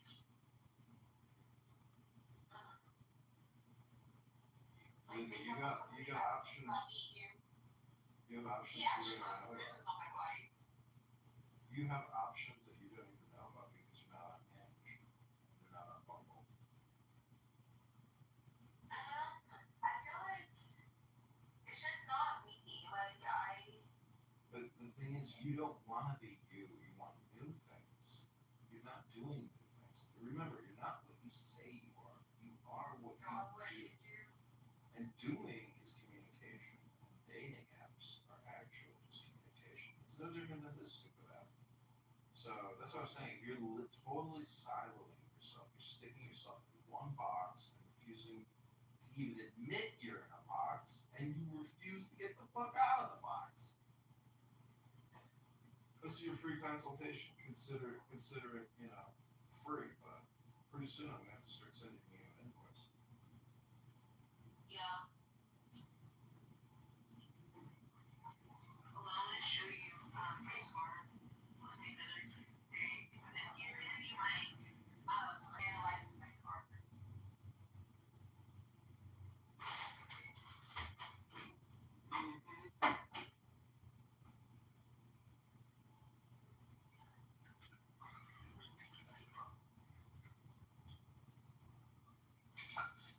I really want to go to the gym every day. It's so hard. I know. That's why there's so much value in it. Because it's so hard, the reward is that much greater. No, I don't have a car. Like I have the pool, but it's gonna mess up my like including my Facebook pool. Well, if you were on Hinge, you might find a guy who could drive to go to the gym with you. Dude, I know that like because one of the guys that I went to high school with, I feel like I don't know if he likes me or just like I don't know, but he's always like reached out here. A lot of guys, but he specifically had asked me out to like coffee maybe 3-4 weeks ago on Snapchat. Apparently, he's on my Snapchat. But I had to cancel it the last minute because I was like, I'm sorry, I'm too self-conscious about my face. Like, I can't. Yeah. Well, Like, he was willing to come pick me up and everything, but I just know that I'm not, like, I don't know, like, it's cool to, like, be friends, but, like, what if he's more interested in something more, and I know that I'm not interested in him in that way? We'll just straight up tell him that that's what you're thinking. And if he doesn't respect that, well, then he's not a gentleman. You don't want to be with a guy that's not a gentleman. So it's just like, you just got to be transparent. But men, if they don't get sex, like, you might, you know, they they might walk away, but it's like, don't be annoying about it. Like, just straight up say, hey. The only guy in the entire state of Kentucky that like I actually had a romantic interest in. There's only been one guy in the entire state of Kentucky, and he's from Kosovo. And I met him through my cousin at her birthday party in like 2010. And the last time I talked to him was probably, last time I saw him maybe it was like 2013, I think. And then I met my husband in 2014. But I have no, I think he's gotten married since then, so I don't have any Well, contact. shit, this fucking 12 years ago. Stay in the fucking now, girl. Yeah, but I mean, he's literally the only guy in the entire state of Kentucky that I've had romantic interest in. Well, I keep telling you, you gotta get on the dating apps. I'm trying to think of it like this. Because the guy who's like that, he's a brown guy. He lives in Florida, so he lives in Florida. And then the guy that broke his heart, he lives in Michigan. And then my husband's been lived in California. Well, now you gotta. There's only heartbreakers and the heartbroken, and you gotta be either one. It doesn't matter which I one. want to show you how like it disfigured my chin. I'm trying to take a good picture to show you how it disfigured my chin and my jaw, but do not screenshot it. That's from shaving my head.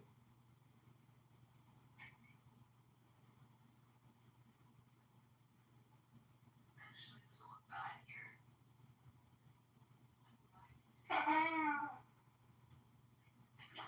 Finally. Jesus. Imagine how annoying you made me a boyfriend. Your boyfriend be like, move up! Shut the fuck up! Dude, I don't know how these people found my Snapchat, but like I guess I accepted it. There's like this random kid who, when I used to work at a restaurant, he used to go there. I guess I was like a tutor him, and that's why he was in my phone book, I guess. I don't remember. And he's like, your scar is beautiful. But I think he only says that because he had like a crush on me like 10 years ago, and so he has like fetishized me from that, so he doesn't care about my scar. Like people who like care about you before, you know, but it's not like Diego and I like spent a lot of time together where he knew me before I had the scar. God, you're so pathetic, Laura.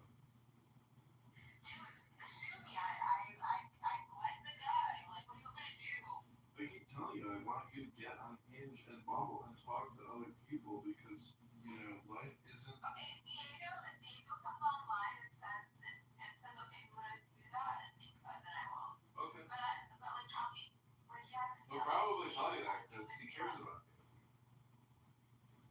Well, I asked him, like, do you want me to get married and have children? He's like, I don't think you're ready. Yeah, well, that's a big difference from fucking having a profile on Hinge and scheduling a date on a Friday night like a young woman. Oh, fuck. Is it like local? Does it come up with like people like around you? Don't bullshit me. You fucking. Yes, the fuck. You go to a nice local restaurant with a nice guy around your age, and you'll be like, you'll have a nice time. And then you'll come back on here and you'll be like, hey, good time. Listen, when I worked at the Marriott, there was this guy who asked me out, and I like went to a fancy restaurant. You know what I did? What? This was like before I met Diego. It was like maybe 2022. And you know what I did? What? I canceled. I did not go. Oh my god. Oh my god. Yeah, I canceled. Don't say it's true. I have literally, I'm telling you, if I've ever gone on a date with somebody. Nope.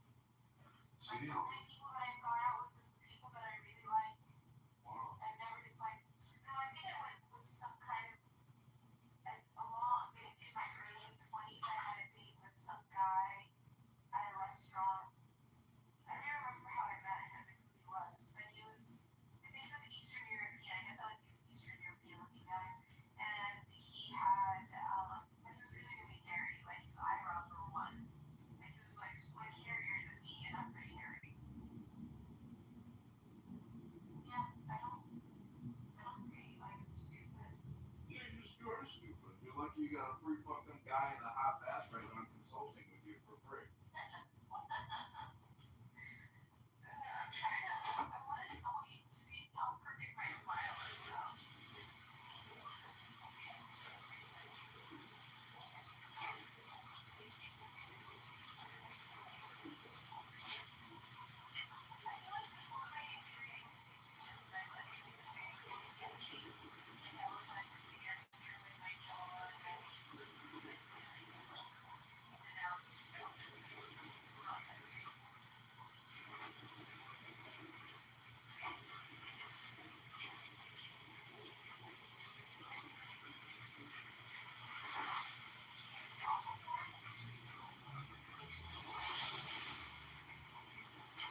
have to also be a coach to someone else. Are you doing that? Are you coaching anybody? No, but I have in the past.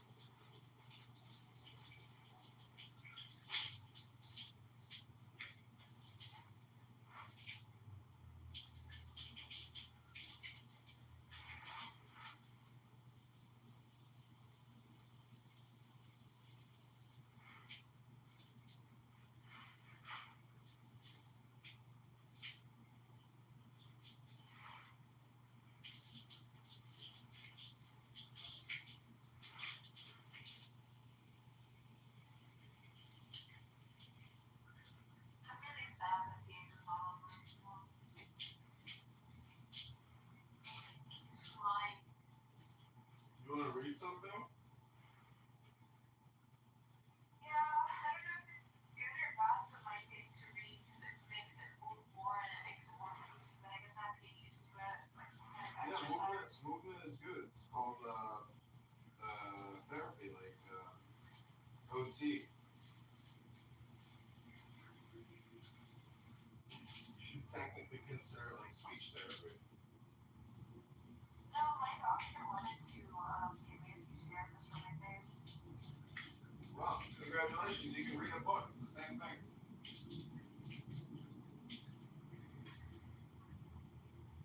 Here, I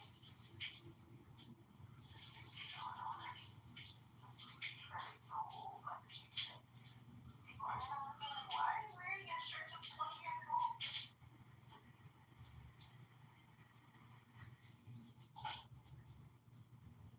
How about my thought? Even though Try to read something spiritual. yeah, it's about the universe. All right.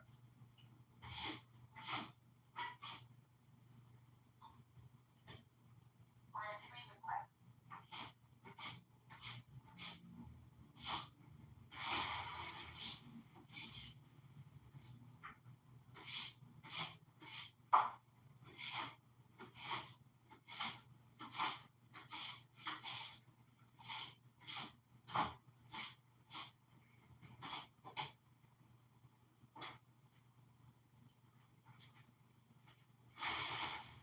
So right, it looks like it been, how do you say it? How do you say it?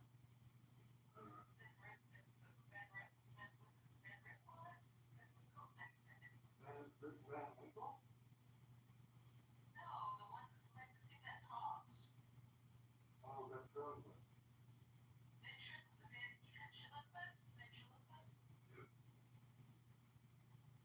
Maybe you're like a puppet. I mean, I do have those lines like ventriloquist. You're the Joker, man. See, the thing is, you don't want to stay the Joker. You need to transition to the sage.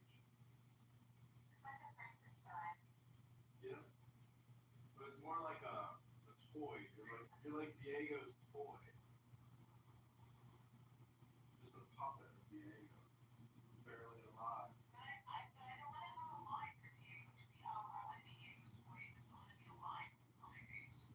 Well, the secret is you think you want to be this toy. That's the work that you have to still do is to realize I actually don't want to be somebody's toy. You want to be because you want to transition out of that position. It's not a good position to be in. You're not happy, are you? Happy with Diego, it's just hard to my face. Well, you need to work on your position and the influences in your life. You need more influence in your life, not less. That means other people. Oh my god, this looks so bad.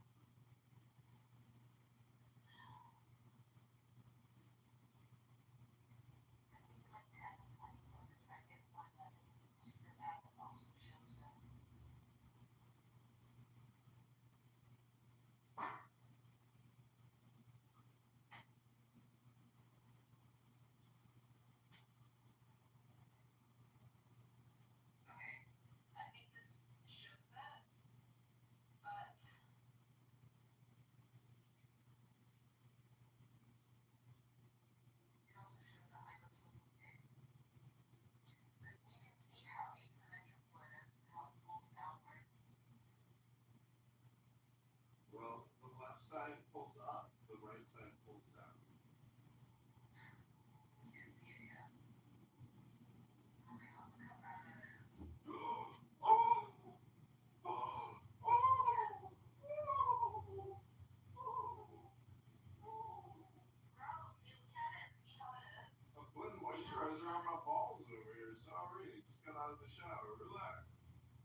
that's all you're doing.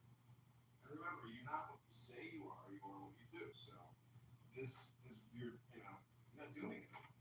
We have to work on that. Can you look at it already? Just look at it! Just look at it! Look at it! You look at it? Look at it! Just look at it! Yeah, it's not that bad. It's just, because it doesn't even go up into the left.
Self-absorption. I think it's coming from.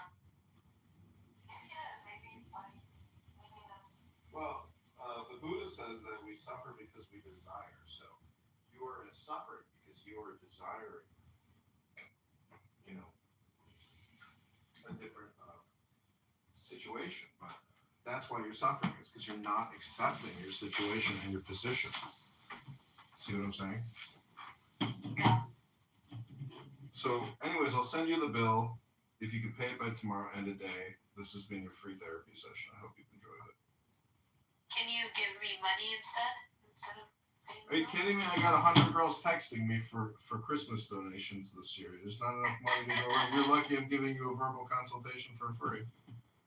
Oh, thank you so much. You're welcome. Please put down notes so we don't have to repeat ourselves. And I'd like to just leave you with the deepest breath of the day. Hold it for 10 seconds. Oh, you're leaving me, bro? Wow. I thought you got a shower to be clean on Clubhouse. Not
7 seconds to the sky. 10 seconds to say goodbye.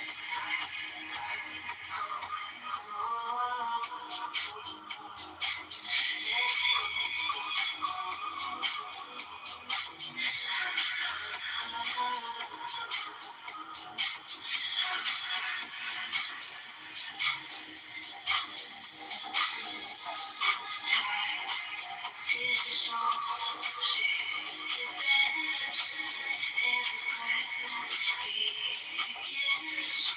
Clouds and rivers in disguise.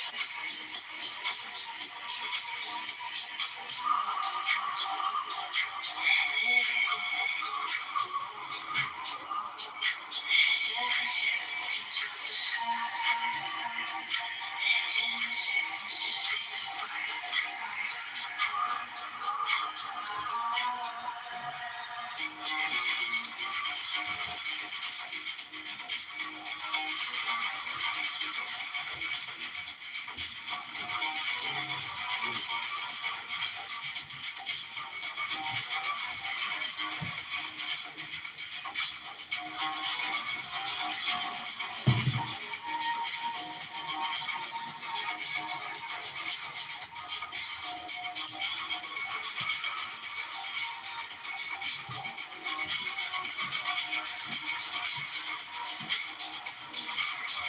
Time's cold when you believe.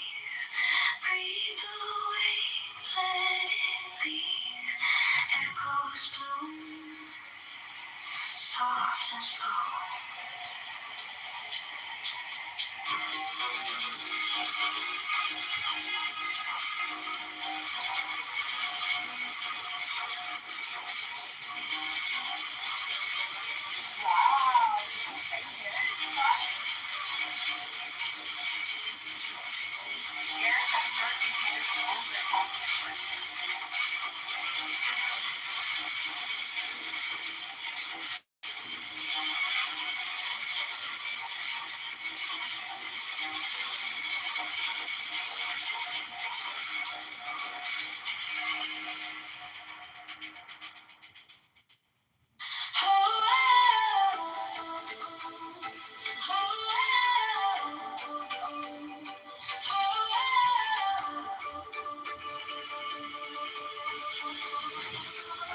Take the deepest breath of the day. Feel the weight start to slip away. Count slow now, 1, 2, 3. Let it rise like a tide at sea. Oh,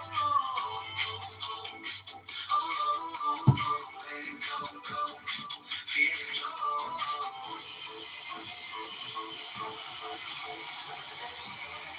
Take the deepest breath of the day. 10, 9, 10.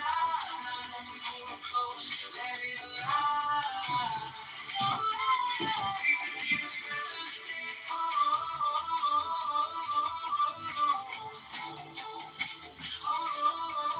Let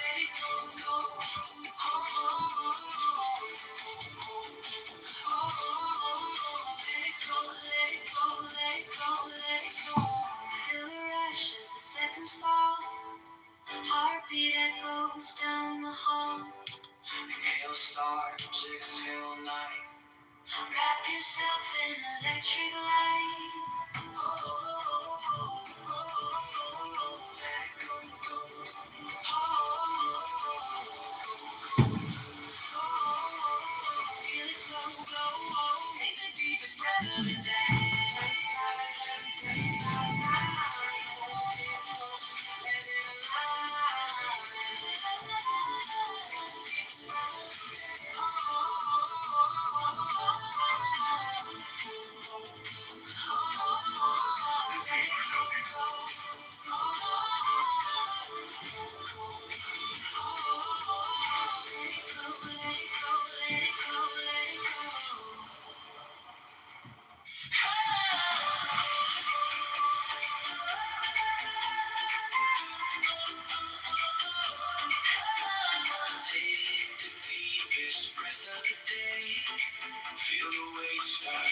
2, 3. Let it rise like a tired sea.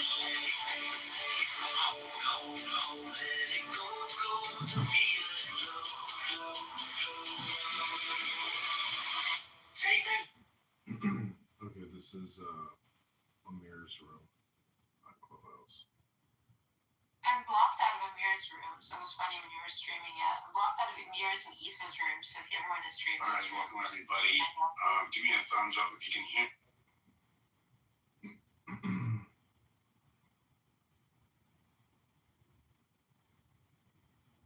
Did you leave?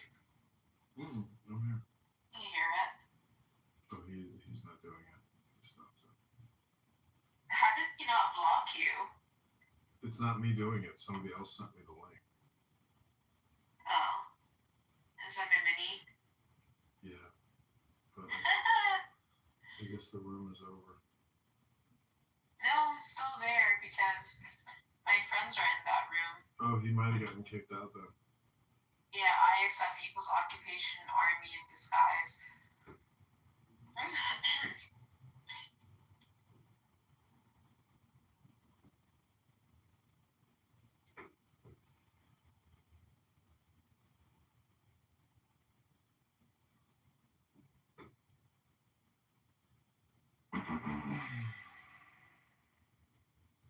Huh. Do you use Aquaphor? What's that, cologne? No, it's a type of Vaseline. It's called Aquaphor. No. It's better than Vaseline. I've been using it on my scar to massage it because the doctor told me, or the nurse practitioner told me to do that. Mm-hmm. And then my lips are so chapped. I think it's because I've been using really bad lipstick. Mm. So I've been using it on my lips too. Mm. Trying to make them better again. Mm-hmm. So they don't look like weed lips. Yeah, keep those lips hydrated. Nobody likes chapped lips. I mean, how do you hydrate your lips? You wash your lips, and then you put chapstick on them, then you put Vaseline on. You just always keep like an epidural layer of oil Vaseline. Yeah. Yeah, but chapstick is not good for your lips, but Aquaphor is. But like I said, I used to, I still have it. They're like really old lip thingamajigers from Huda Beauty. What are they like? What are they called? The ones that dry? Can't remember. But I was wearing a lot in California to try to. Lip gloss? No, it's not a lip gloss. It's because I like lip gloss. But right now, this is the path to gun control because the other ways didn't work. They didn't. Well, New Jersey. So hang on, didn't New Jersey win a big one, Mark, with from the may issue to shall issue? Sure, that's the Bruin decision. That's huge. Yeah. That's huge. That's carry. So like I said, yeah, you're always going to see back and forth, Mark, with legislation on this stuff. You're always going to see that. What I just did, I got emotional, but what I just did is I highlighted a mentality that is not a winning mentality. So take it where you want to go, but the point is that gun control is evolving, right? It's a cat and mouse game, and it has evolved into a new complaint because of the Bruin decision, because of the current makeup of the Supreme Court, because magazine restrictions has lost in certain jurisdictions, right? And one gun per month and blah blah blah. And you say, I don't care, Mark, I'm in a wonderful state, right? I'm in a wonderful state. But these federal decisions, when there's these lawsuits against the states, and they go into the federal district, they become the case law that is cited in your state. And it also... Yeah, I agree. And then when you get some liberal... Then when the composition of your state government changes, do you think that they are uneducated and they don't know what works in the club that they're in? They go, oh, I just got to pull a jersey. I got to do a Matt Plotkin. This is how it works, people. And it's like, I'm a little emotional about this because I'm sounding the alarm. I'm trying to tell you. You have to change your mentality or you're going to lose. And in this case, we're talking about rights. So, you know, if you think if you think that you're gonna be Billy Badass with your 50 cal and some can and some bullshit and you're gonna take on the world, that's a good mentality. But I have a better one. I don't want to be in that position. I don't want it to go to a gunfight on my front door. Your lover. That's stupid. Well, then, Mark, maybe we should focus on the question. 100%. This is just what it comes down to: is you must preserve all your freedoms. You must, right?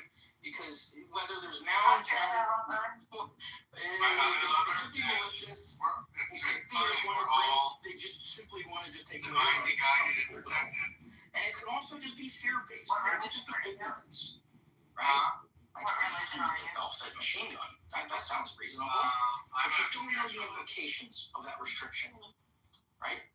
You just don't.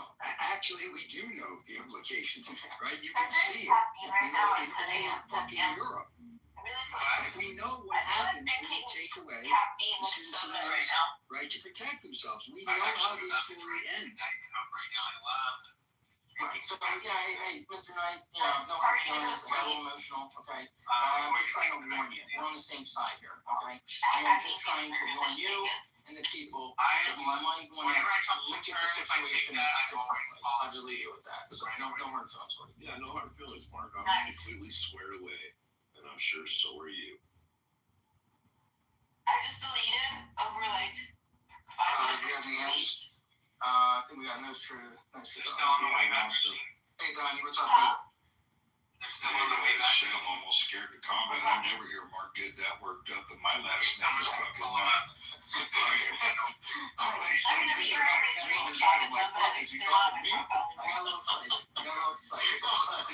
Actually, it's fun to hear you get passionate because you are kind of I'm so embarrassed. melancholy most of the time. I was going to go back to your discussion about I'm so embarrassed. The stuff what you I were talking about the draft, and it's rare that I push back on I'll let you so ladies much. go on. My work here is complete, Princess. Here. Good luck. The draft has been around longer than it hasn't. You know, ever since 1973. It has been 13th and 14th grade, and it has produced some incredible men like Carlos Hathcock, who's responsible for the Scout Sniper book of today, you know, for the Marines, and it's taken some very fundamentally passive people who made great warriors out of them in history. And so, if you abandon it, it's like you've abandoned humanity, or you've abandoned civilization. You've decided to become an animal. Like, without you, your honor. So that's why the Japanese will look down on people when they're dishonorable. Like, oh, you're an animal. Well, no, they they don't have- mind the one thing butchering they all haven't- of you. The one So thing they have in that's the common, danger of sure, but the one thing they have in common with the, I would say, Middle Eastern countries in general, it's not, obviously it's not religion, but it's the honor shame culture, where, yeah, they do kill themselves for that precise reason, but they're, yeah, that is something that I think a lot of people, they don't have. A lot of people like to think that it comes from, there's a lot of things that people think comes from Islam, for example, is that like the honor shame part comes from being Muslim, but in reality, a lot of that is literally regional cultural. Oh, this is music AI. Hold on again. Just land your fucking plane, Pepe.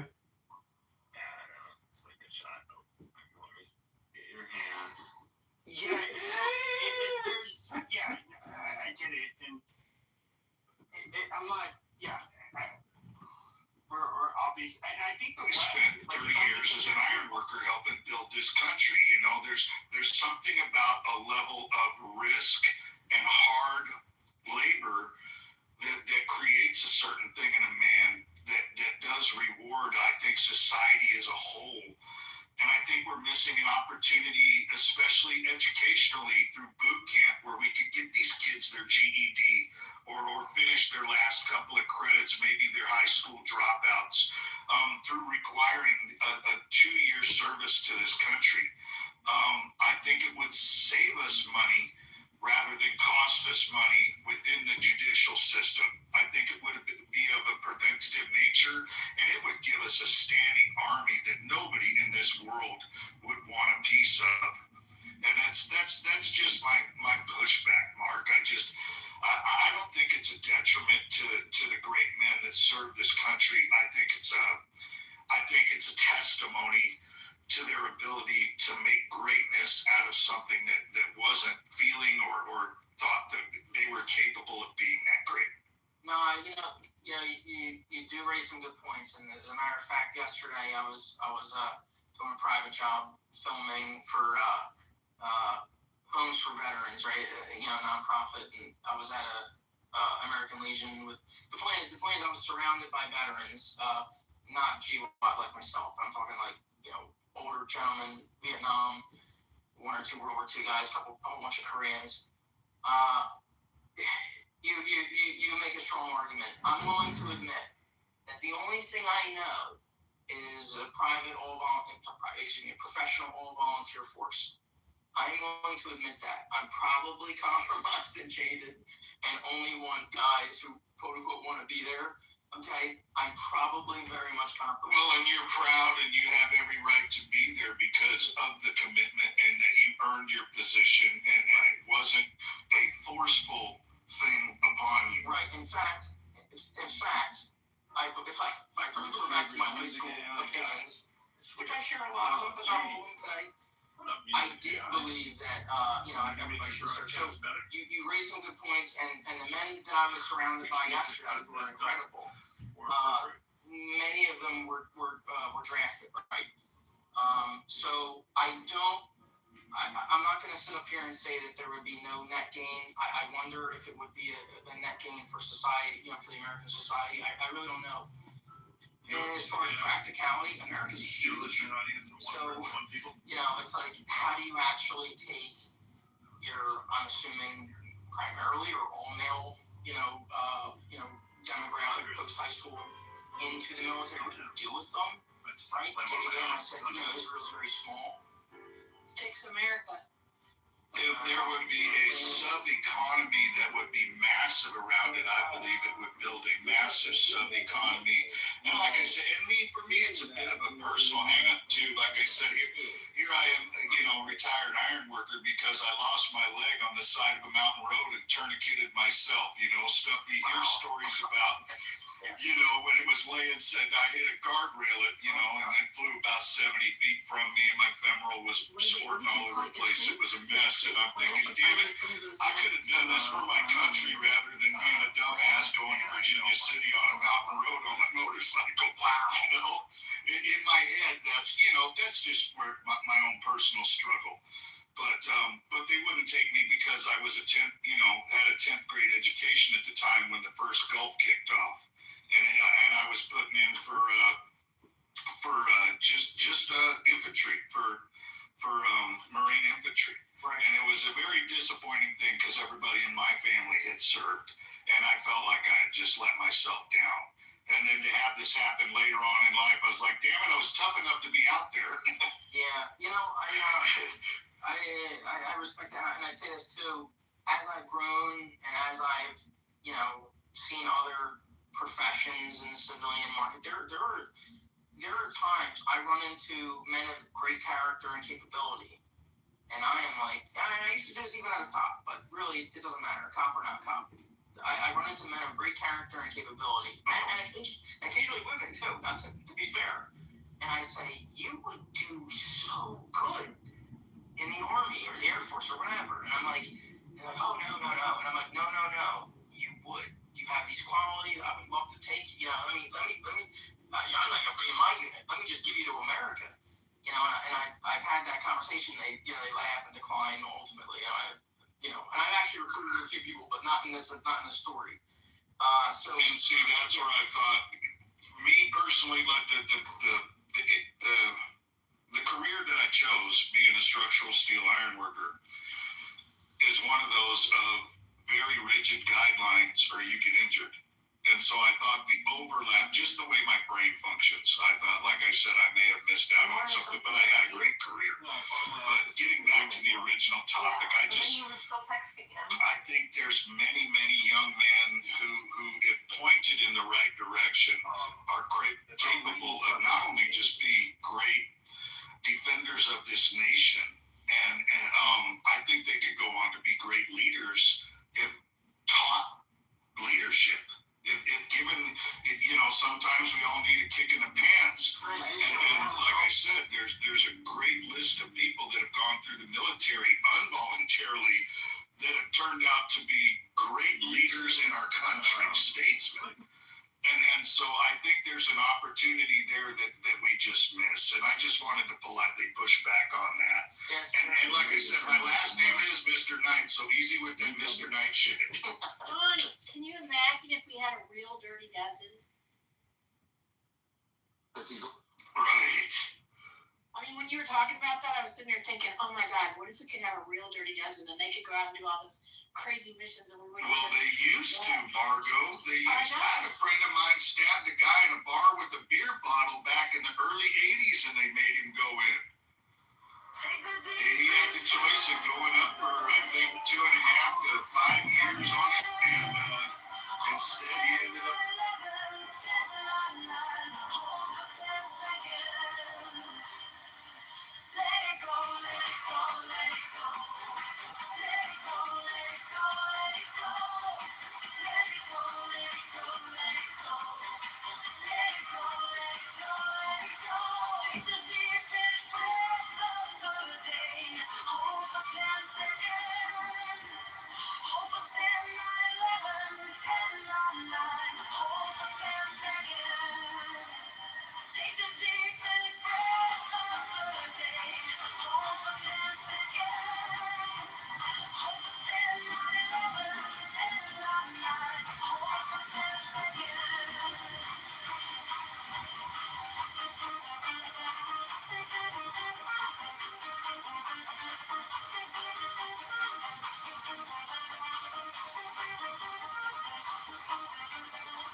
the truth, only abstain from views. Do not dwell in do's. Be careful not to pursue them. The slightest trace of right and wrong, and mind is lost in confusion. One being is the source of the two. However, do not even maintain the one.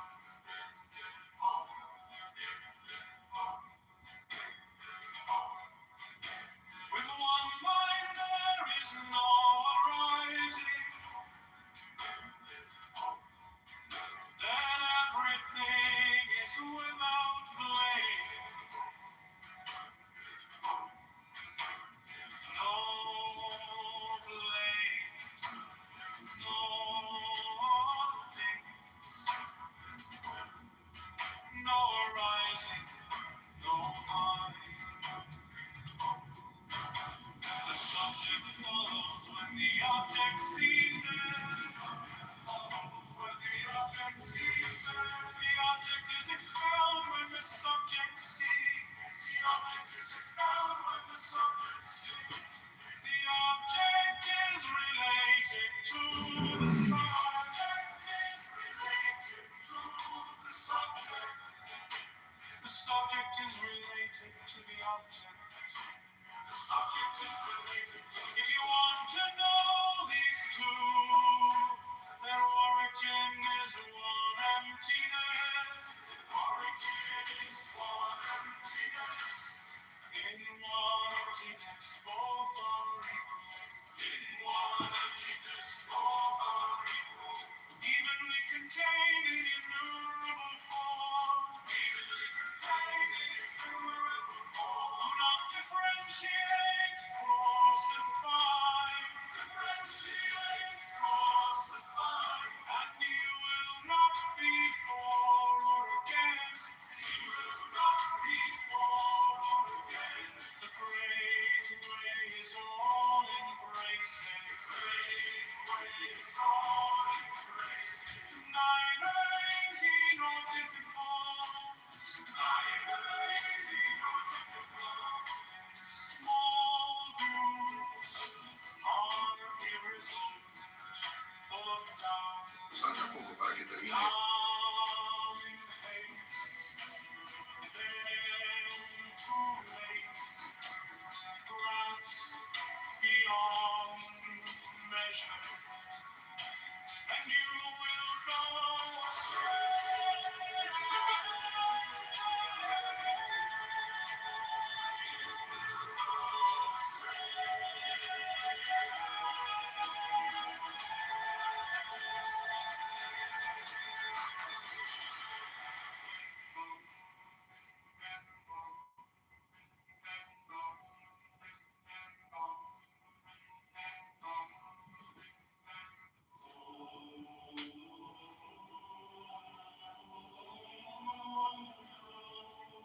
Not see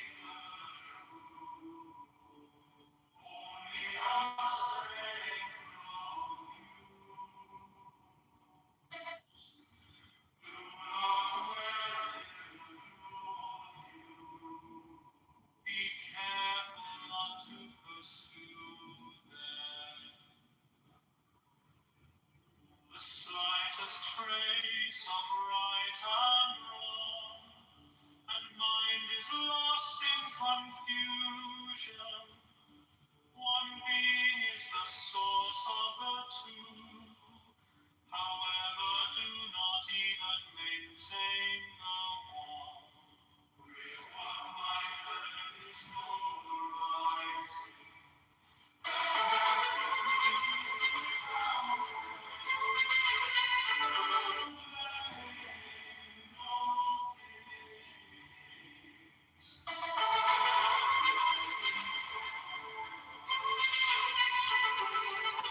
Subject falls when the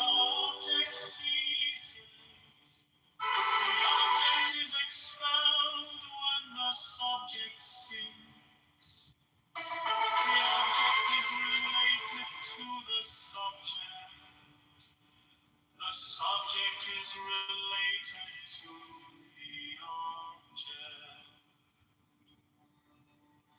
If you want to know these two, their origin is one emptiness. In one emptiness, both are equal, evenly containing innumerable forms. Do not differentiate its course and find, and you will not be for or against the great ways of embracing, neither easy nor difficult. Small views are irresolute, full of doubt, now in haste, then too late. Grasp beyond measure, and you will go astray.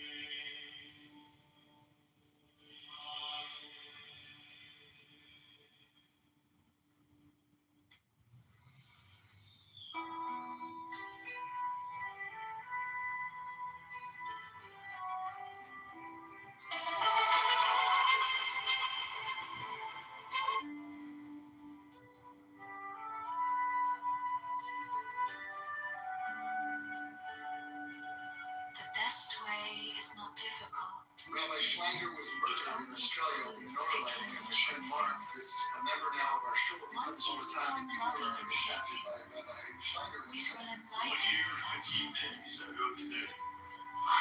so kind of my way alive. His brother and his son reached out to us in love and a light, and they actually did it to film with his son, who was going to make his bar mitzvah. He had to do 3, and I had the honor of being the first one to film it that he did, and it was such a moving experience. And it was a true light, a good leader, and it's sad because the world was moving into that. And you were in Poland trying to trace your unit to 100%. and that's where you met him. And you have only life, and only have your Grasp and reject. There is no suchness. Do not follow conditions. Do not dwell in emptiness. Cherishing oneness in the heart, everything will stop by itself.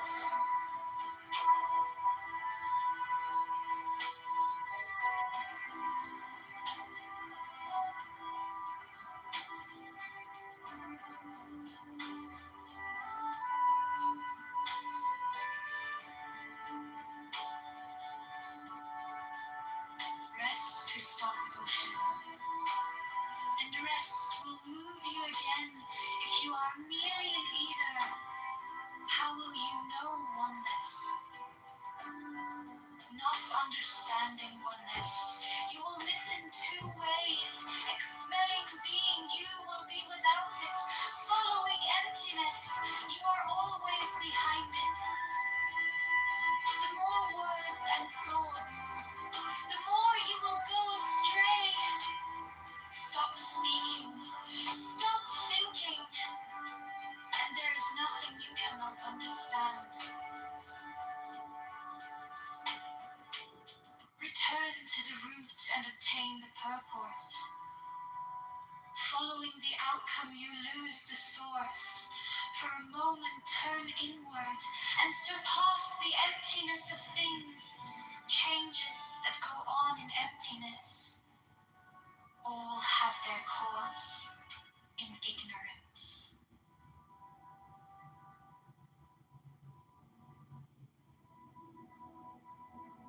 The best way is not difficult. It only excludes picking and choosing. Once you stop loving and hating, it will enlighten itself.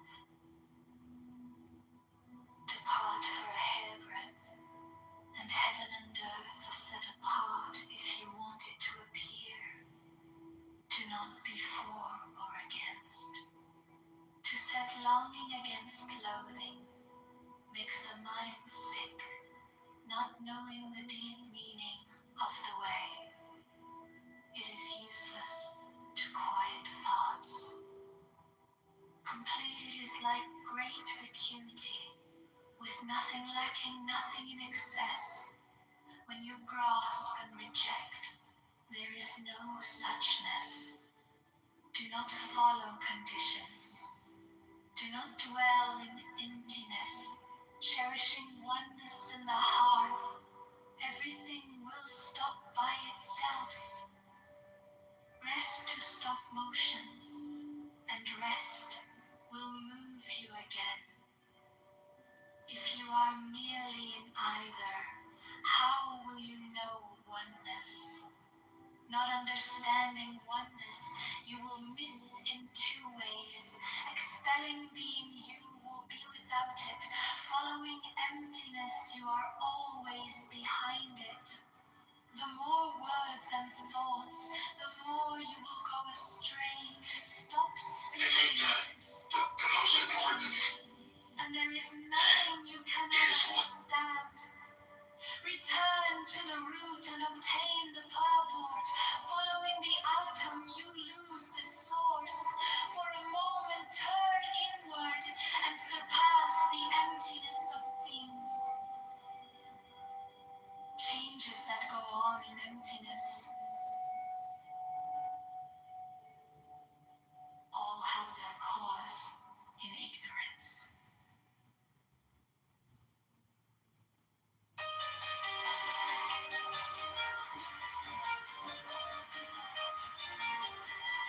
Out of the night that covers me, black as the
just our emotion.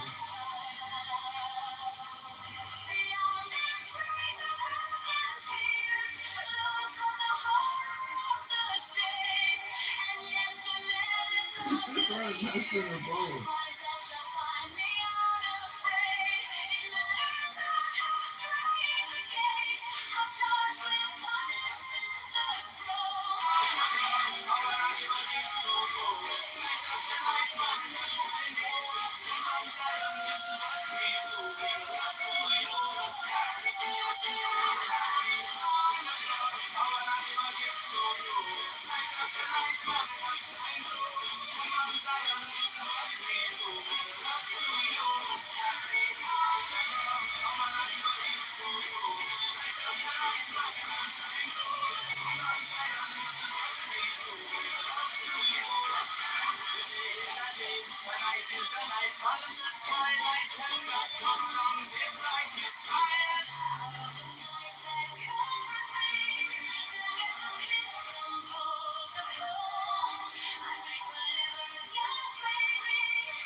It's one of my favorite actors in there. She's so phenomenal.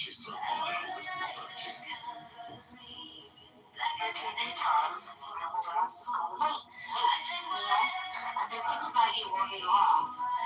Are you trying to make me jealous, Courtney? Neil. Is everything okay? Everything over there? I know that already. It's not really usual in your country to have somebody who just got his asshole for just okay? He just got the shit kicked out of him. Come on. He's not okay.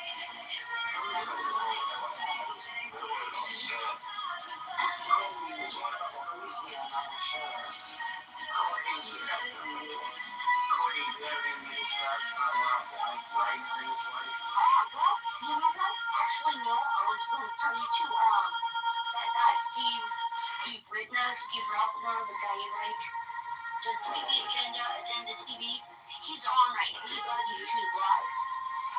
On YouTube Live. And he was just saying that he was playing the Skinner, Lee Skinner, of Japan, and apparently was calling in as a racial artist.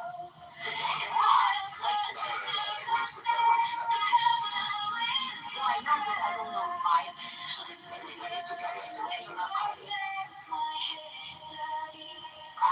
It was called to his door, yes, the address, they were home, and they were very staffed. I never pictured that. I did picture that. John, who are you? I'm lying, okay? Yeah, I'm reading it right now. I can read you the headline if you want to hear it. No, thank you.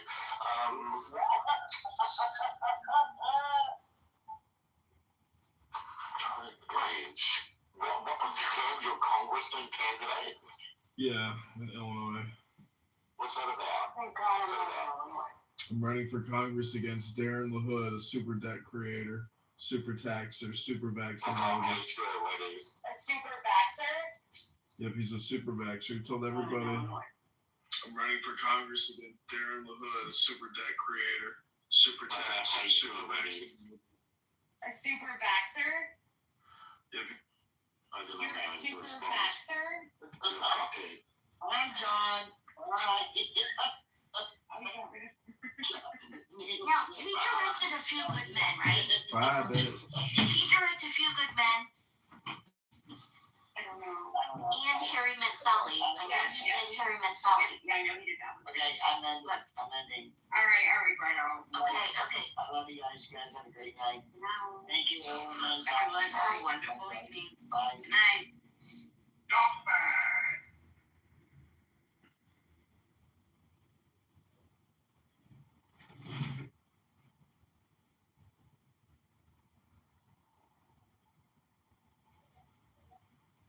The only one that Ken Burns really did, What university is he with? that was very good, was National Parks.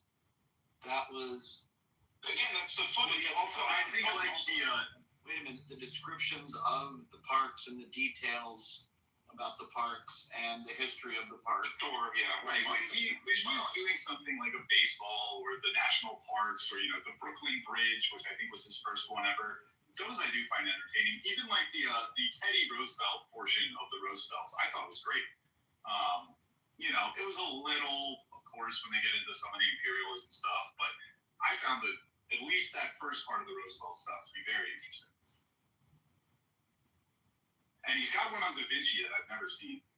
The only not super big. I think Teddy's also very misunderstood. The only way you're going to get a grip on Teddy is by reading the Theodore Rex series, like the gigantic biographies on him. And there's a couple other books. I actually think Josh Hawley had a really good book on the mindset behind Teddy. But he's read Mornings on Horseback, and that's a good one. Also, so you're talking about the senator? There's a really good book. Teddy Roosevelt. It's written so Josh Hawley. It's written so creatively and fun about The Origins of American Imperialism, and he and Henry Cabot Lodge are like. He actually wrote it on a ghostwriter. You're a dumbass. It's about him and Henry Cabot Lodge, and it's really good. It's called The True Flag, and it's a fun read. But it's about like the origins of like Harvard imperialism and stuff like that, and sort of the tension with Mark Twain. He's the same ghostwriter as Jack Posobiec.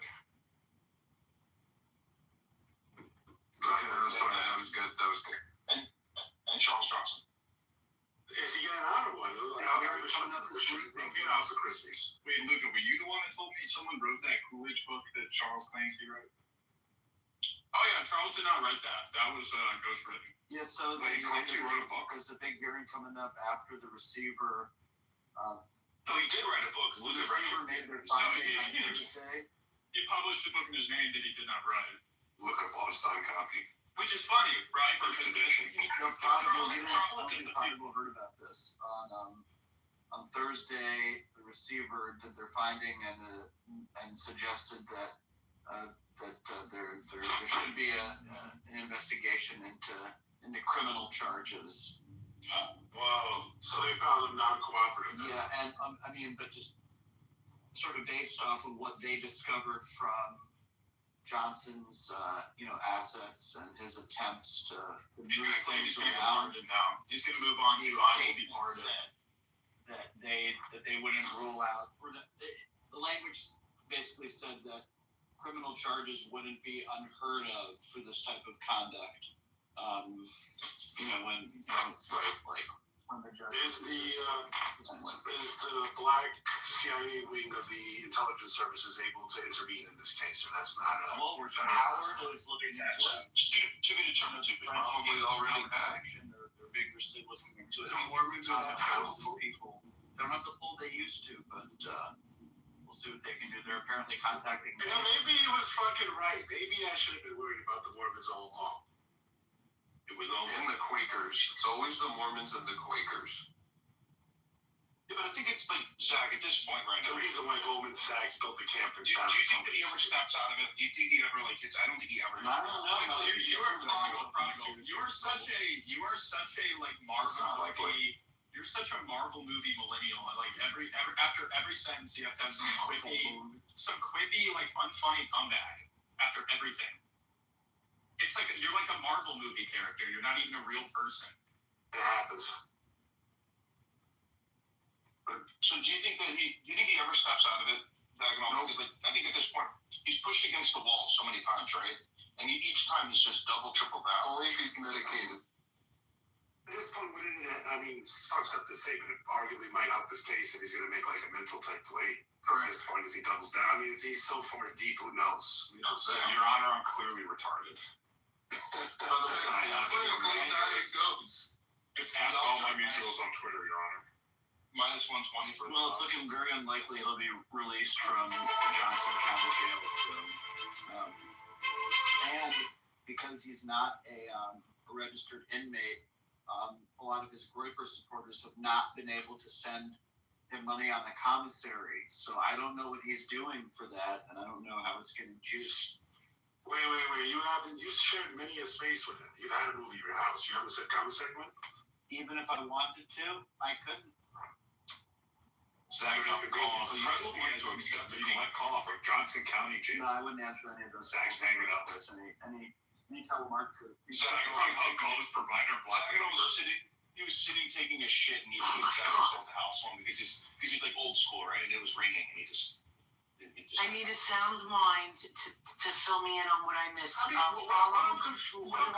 I miss? Is after you plead guilty, why would you keep? Not after you found it. After the judge is clearly irate with you and finds you in contempt, why keep poking the bear? I don't get it. It doesn't make any sense to me.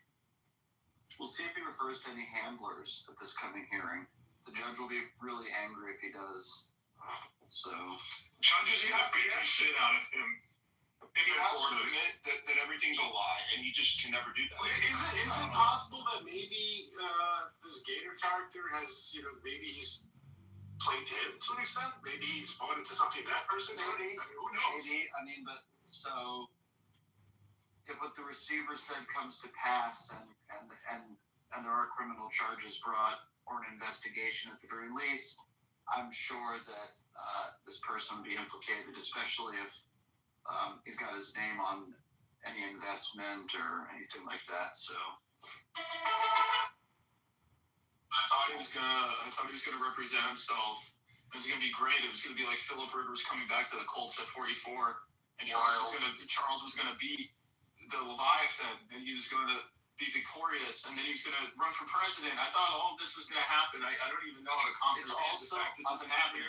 It's also unclear to me and some other people who've been keeping up with this case whether or not the discovery is contingent. Contingent upon his release. So, 100% it is. She ordered him held until that time, and he paid the fine. He's compliant. Right, but so the fine was part of it. Stealing the mug was part of it. My point is, he's claimed he's compliant, but then there was other filings showing that he was doing other stuff allegedly. Right. So the receivers are saying that other improprieties were taking place that could be conceived as or construed as criminal, and that some of the demands that the judge had made previously in the case that had led to serious frustration and threats of I'm gonna hold you in contempt, or continued failure to provide what the court asked, and doing it without any legal counsel. So just being like, I didn't know. I wasn't aware. Can I get back to you?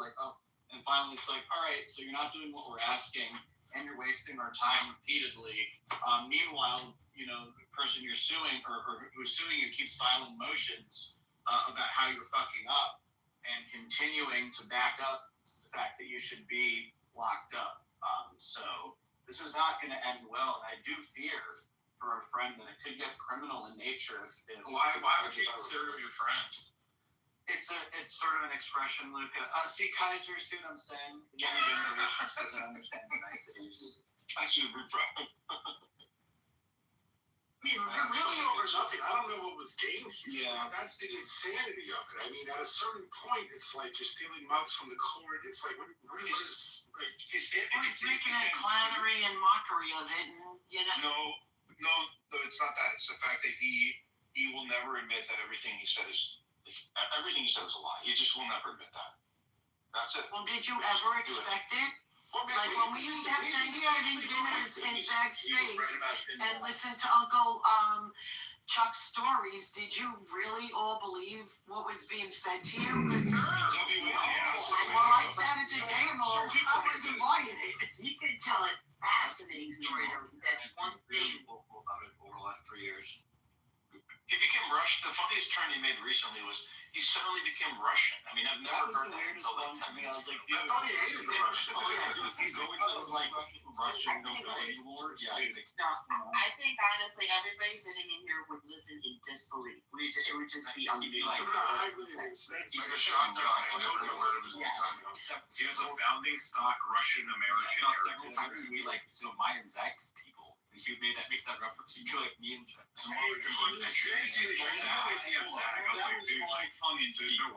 was all very with the Ukrainians for a long time, so I was like, wait a minute, Chuck, you don't have.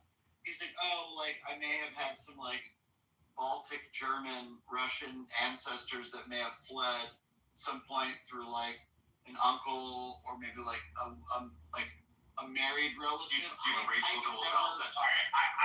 couldn't remember what he said. That was all tongue in cheek. He was fucking around. No, it wasn't. It was just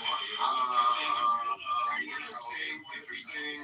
Yes, he said it numerous times, apparently. And no, listen, even some of the stuff he filed with the court, there's some, I think he might actually believe some of this shit. Some of the stuff he filed is not factually correct, at least to my knowledge, and he's still, who knows what's going on there? So I don't know, maybe we should talk about it. Well, I mean,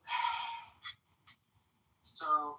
Was he the shit? Folks have to remember. Another thing folks have to remember. Yeah, but who cares?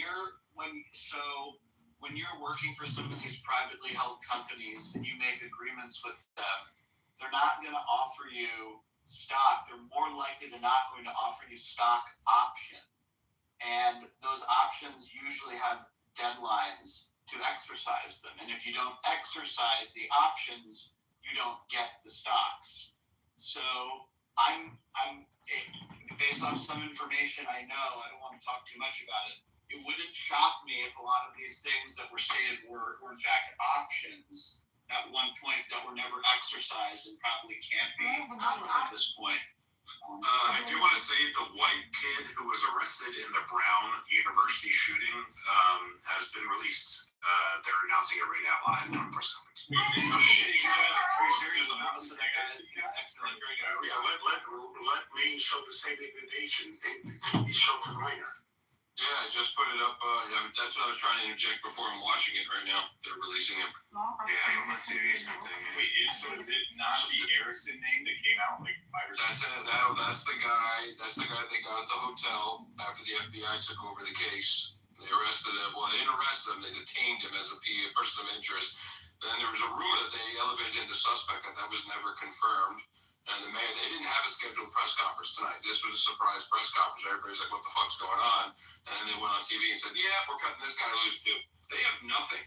It sounds like they have nothing. The whites are taking a look at this weekend. A mass shooting. Getting slapped. All right, you guys take y'all's concept. Let's continue the conversation. Yeah, can we not?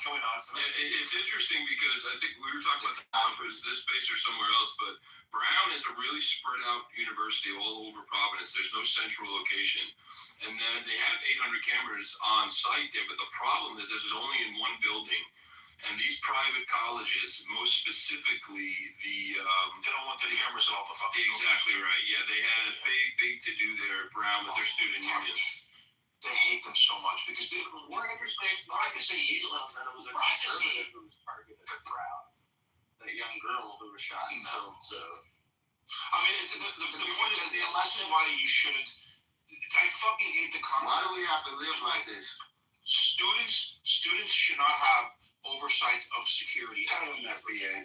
It's fucking retarded. So stupid. I don't even understand what's even in the budget. Shit. It doesn't even make sense. It's off the chain. I can't tolerate this. We must do something. You know, FBI assault blacks are like boycotting Target right now. Does that just mean you guys aren't going to loot Target? You're going to loot Walmart instead? What's going on? So what you're saying is we should loot Target. This shit, man, that goes to shit at Target, man. Target has placed lock cases on all the merchandise, so they can't. Exactly. They do boycotting. We can't fuck with that. You think they do that shit for fun, or maybe certain demographics would take it a bit? FBI, I was getting a $10 thing of soap. I don't know what brand it was, right?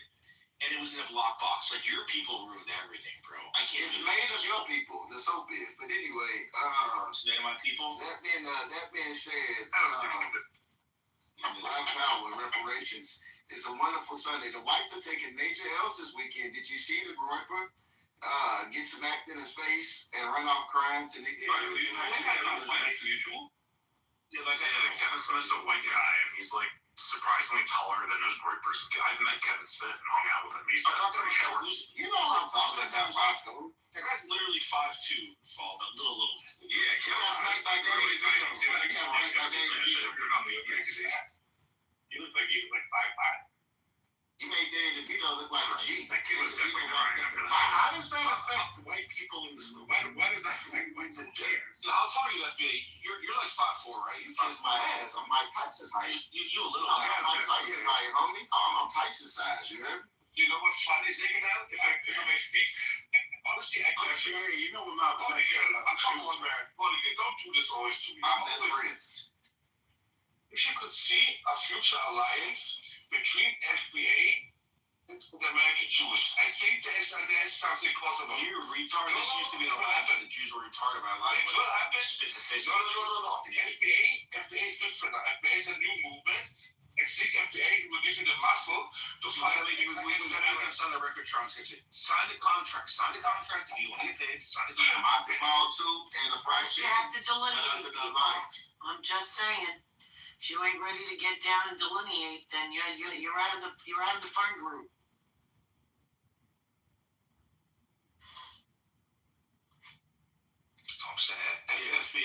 So did you guys like? I mean, so how did other black people take it? I don't want to do this. So far, the press conference is interesting. So the mayor said, sometimes you head in one direction, then you have to regroup and go into another. That's the Rhode Island Attorney General. There was some degree of evidence that pointed to this individual. That evidence now points in a different direction. That's what they said about him. Is that nice speak for we screwed up and we have no idea what that Well, it's interesting. I find it interesting because we didn't know anything about this particular guy until earlier today, and that's when Patel tweeted that the FBI was getting involved, and they found this guy with cell phone records, and that's how they pulled this guy out of his hotel room about 20 minutes outside of where the campus was. And everybody's like, well, that's interesting. This came out of nowhere, and then we find out tonight that he's getting released. They're being kind of shady with the answers here a little bit, so I'm gonna keep listening. I'm gonna dig around a little bit, but it's just really bizarre, like how we got to this point with this particular dude. When do mass shooters get away? Like, can you think of a mass shooting event where the shooter was never actually? No, I mean, like, not to this magnitude, I guess, right? But typically there is. I'd be curious to know what was the largest American mass shooting where the shooter was never apprehended. It can't be more. It doesn't make any sense. Yeah, that's crazy. No, I don't remember one. What's going on with this Trump regime? Comic Con came at you. It's like bug now. I think we have to revote. What did FBI just say? This is a There was fucking 17 mass shootings in Chicago this weekend. Every fucking weekend in your community. Sir,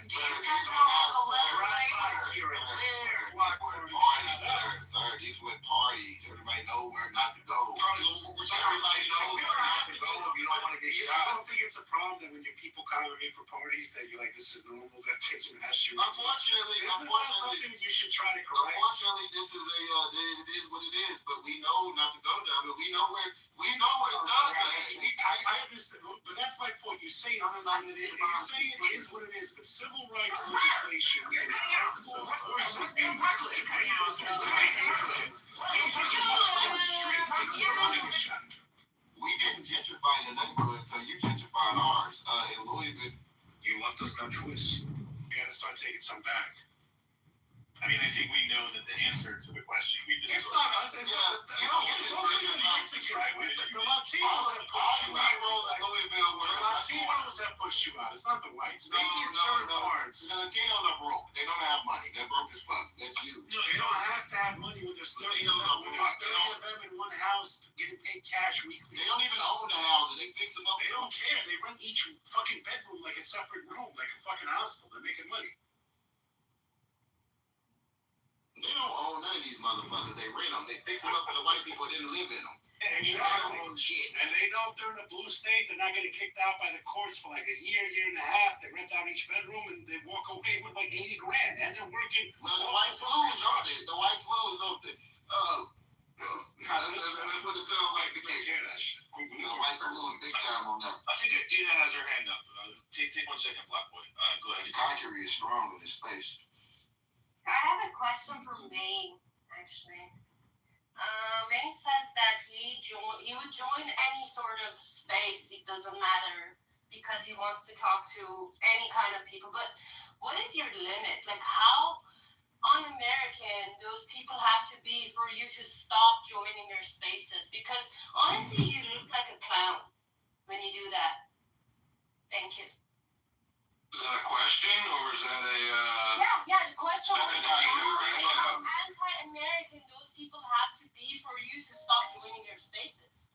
Spoken like a true Midwesterner. Go ahead and ask a question. I bounce around from space to space. I don't stay in one space particularly long unless I fall asleep, which is routinely this one, because this one's usually a little bit later than I like to go, but I'll go into plenty of different spaces. I don't like echo chambers. I don't like echo chambers. And Adina, I'm not going to do this with you.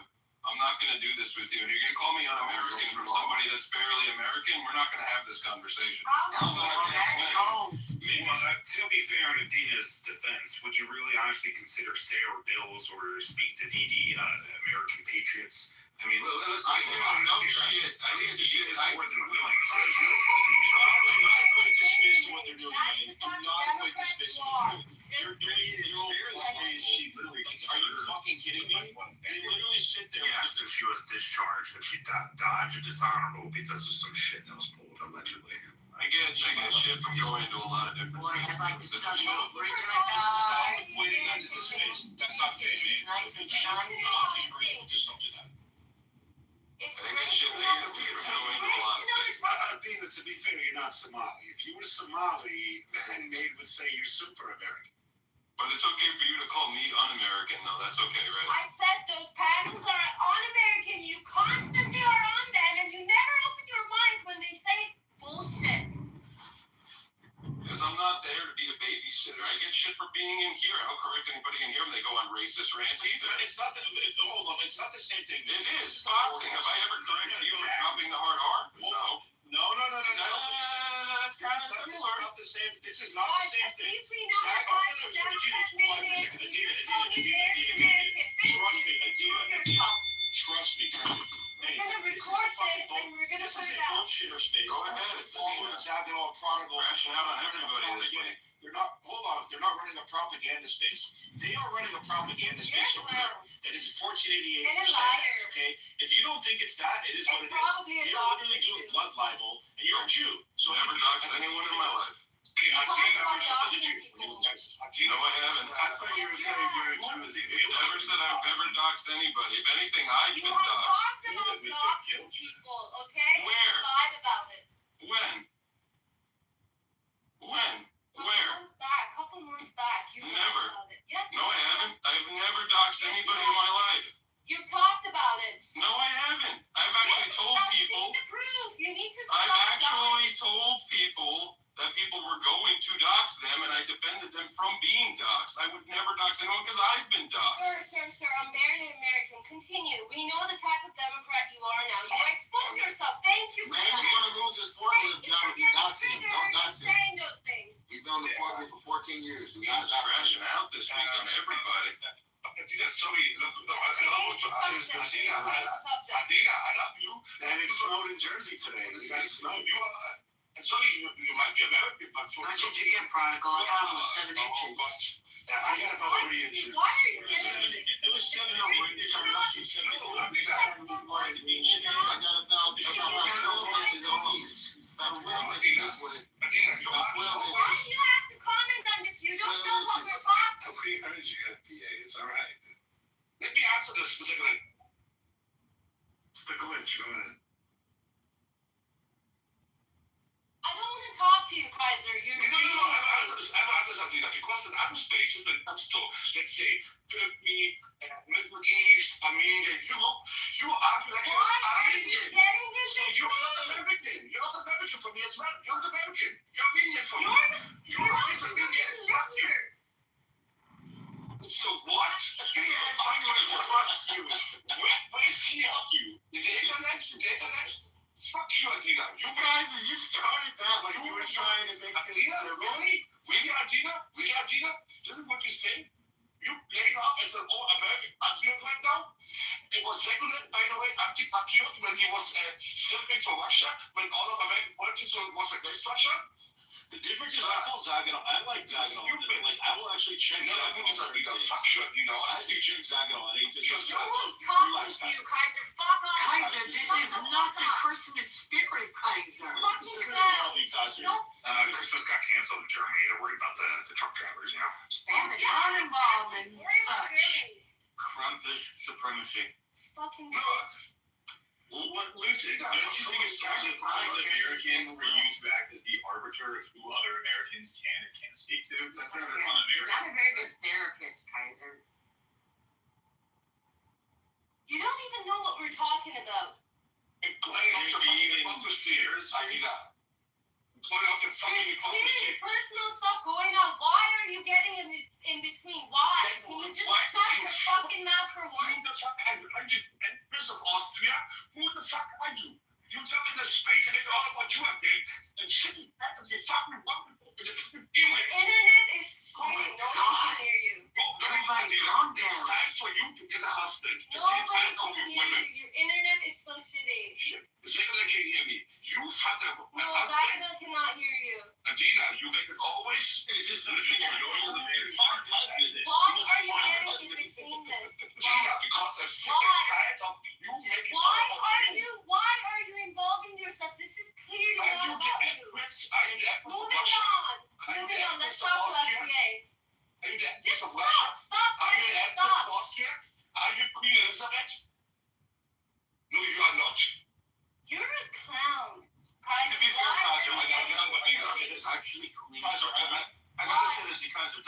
don't take this personally, but like I used to get really annoyed at you, and you don't say it's tongue in cheek, but you used to say Charles Johnson, this is a real American.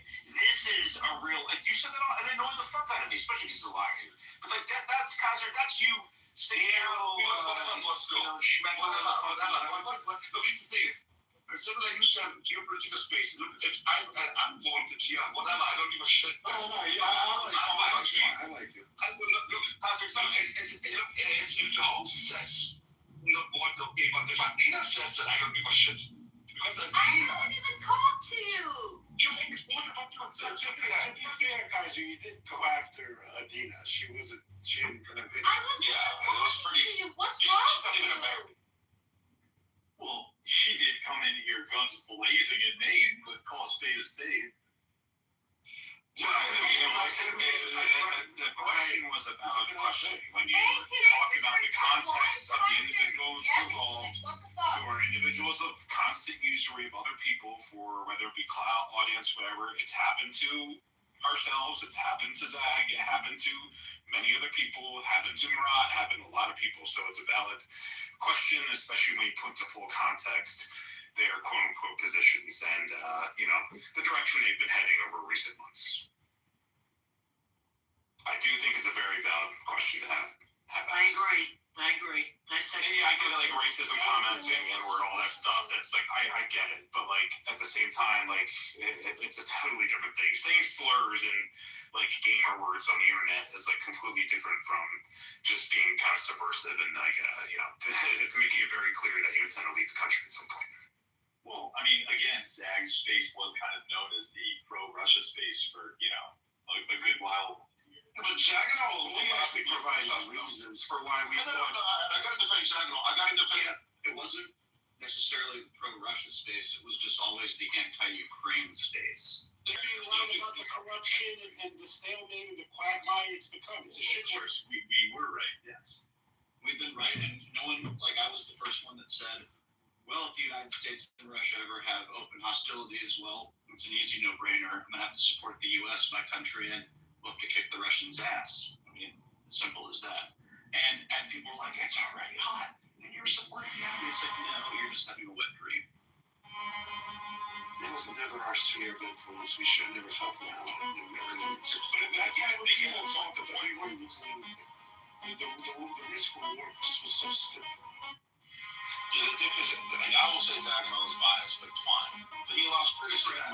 He's not running a straight propaganda space. He allows criticism. I disagree with him on Russian stuff a lot. But he's not going to kick somebody and then insult them and like you for 20 minutes and then it's like, there's a difference. He's not running a propaganda space. And he's American. And he, And for God's sakes, FBA Trey's still up here. Like, let's be for real. Like, come on, this is not like an echo chamber of one specific view set. I don't know. That's like part where I think that's a very good question to ask. Was why me? Can you put a When I was going here, Chuck Johnson's holding court. Other than that, maybe Richard Spencer is talking about film and books or something. Can you put a quarter back in the machine so FBA dancers can follow? Can you put a quarter back in the machine? You'll take it, Kike. You'll take it. It's a trap. You put it in there, it's a trap. He's going to eat quarter. This is what we need. We need the minorities attacking each other, not us. This was what the good old days. This is how it used to be. They used to leave us alone. That's pretty good, though. You know what's funny? I got one of these mailers from like a religious thing. Let me find the envelope. Like some religious group raising money, like some church of some sorts, and they actually sent me 3 nickels. So I'm like, this is how you know it's coming from a Christian like fundraiser, because otherwise, let's be honest, Bosco, you guys aren't giving me 3 nickels. When are they discontinuing the penny? That's happening, right? He said nickels, Bosco. He said nickels. Aren't you sweating? What is it, my nickel? I don't like that. It was Bosco's people that would come in increments of 9. It's actually, Bosco, what did your husband? Of course, Kaiser, go ahead. Kaiser is. I know, I try to be very polite. No, I do not. The thing is, you say, you're accusing. Let me go, Kaiser. No, I cannot, because this is important. Because I know what we have for a long time, and respect it to always when it comes to a text, let's say geopolitical text, but you never argued out of an American position. You always argued out of an ethnic Armenian position. Now you're not in a space and use someone else or be anti-patriotic. I mean, this is ridiculous, man. This is like no IQ bullshit. Like honestly, I would respect your position if you would argue from an American position. But whenever these debates are, you never argue from an American position. This is bullshit. Yeah, but I gotta ask you a question, Kaiser, and with all due respect. She does like very much favor the U.S. over Russia. Which is And also, why not be able to speak out on what you observe? Because I've called out Maine before, but ain't no one getting their panties in a twist about that. You have to have all the time. Because you are for me, you are clear. You're speaking from a clear American position. You're not aiming at some woman from Syria or Italy. She doesn't. But come on, man. But again, I think it speaks more to what she's trying to allude. I think what she's trying to allude to is his lack of character. He is not a principled person. It's not the let's say, any political stance or anything. She's just trying to say, here he is, he's American, he's a Democrat, whatever. And, he came in and, she's telling you what she observed. And now he's over in this space with these crazy talk and crazy people. And it's just her observation. It doesn't seem very patriotic. I don't think she tried to, say he wouldn't defend. It's just not a good look. And I would tend to agree with her. I go to any space, anytime that people ask me to go into and sit. I don't sit all day. Listen, if you want me to respond, because I was mentioned here 15 minutes. I'm not talking to you. You could do whatever you want. I sat here for 20 minutes and these people talk about me. I didn't say a fucking word. So now I'm going to talk. So I didn't say a word. Sat here and let people yap about me for 15, 20 minutes and say anything. So let me be perfectly clear. My politics are my politics. They're out there. I don't hide them. I don't make anything up about them. They are what they are. I'll go into any space at any time if I've got free time to come talk. I'm not one of these people that sits in spaces for 12 or 18 hours a day. I got a job. I have an actual life offline. If I go into a space, it's because I know people in. It doesn't mean I espouse all the views that are in there. I come in here and sit with you guys at night for a couple hours. Sometimes I fall asleep doing. There are times I'll go into Sarah and Dave's space because the conspiracies in there, I don't agree with all of them. They're very entertaining, and the people they bring in there are out of their minds. And it's entertaining sometimes to pass the time. It doesn't necessarily mean that I espouse those views. And most of you guys know me well enough at this point. I don't espouse any of those views.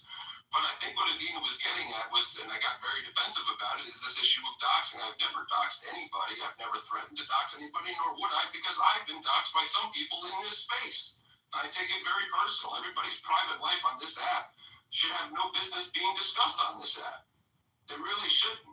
In fact, what I have done is I know I have a large. Here's an anti-GO. I don't know. Yeah, well, there's other people and listeners too. But I'll just make this point. I have a large enough account where people come to me with gripes in my DMs and others. And there was a group a couple of months back that told me they were thinking about starting to dox people that were associated with military. Because there's a lot of money these days to be made for if you use military experience, whether you have it or not. And there are laws against that with the Stolen Valor Act. In fact, there's a mutual that many of us have who I went to directly and told them, listen, you're on this list. I've defended you from them. I would never dox anybody These ever. are the same people that have Aguilar on their space. I know that. Please don't interrupt me. Bosco, stop. Thank you. And that's what Adina is getting at. Have I discussed doxing? Sure, I've warned people about being doxed. I would never in a million years dox anyone at any time for any reason. I've had death threats on this app on a daily basis. I've shared them on my feed. I had one from a Muslim extremist. I had a report to friends at the Boston FBI, which I've also put on this app and put it out there for people. I think Zach and I tried similar apps. TV was obviously on it. So I just wanted to be very, very clear on that. And again, my politics are very simple. I will have conversations with anybody at any given time. Doesn't mean I espouse anything. My whole point is trying to find common ground on anything. With anyone and anytime. And yes, there are bad actors on this app. There are bad actors in the entire world.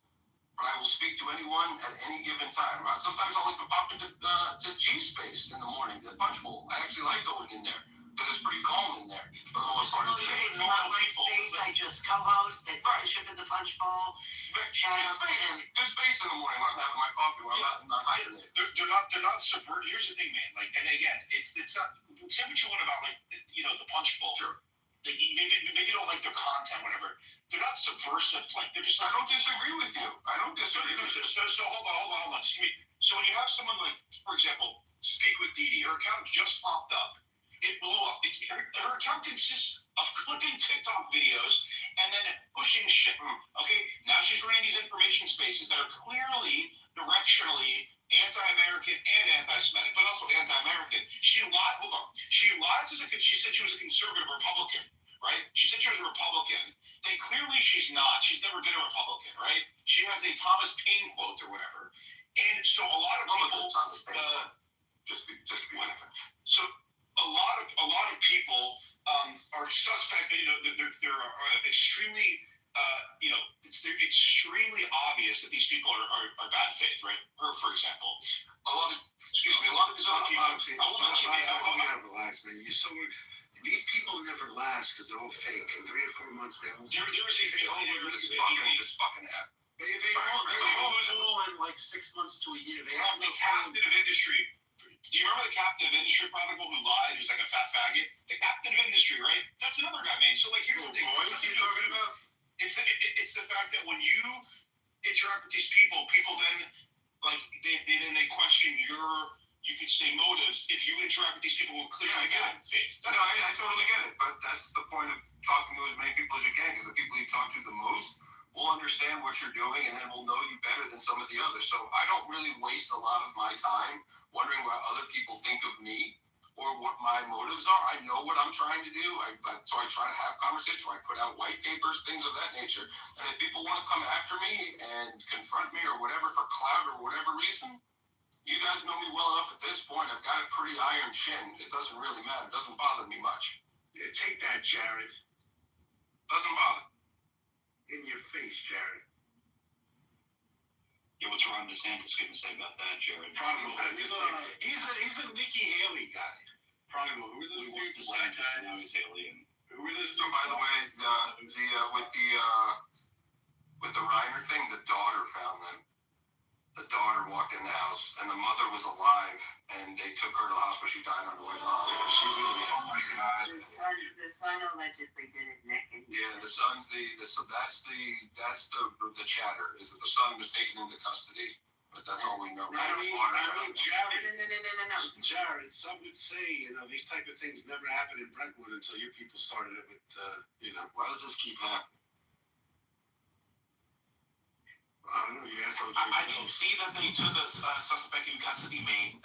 Are you seeing that now? The son was there, and they escorted him out of the building.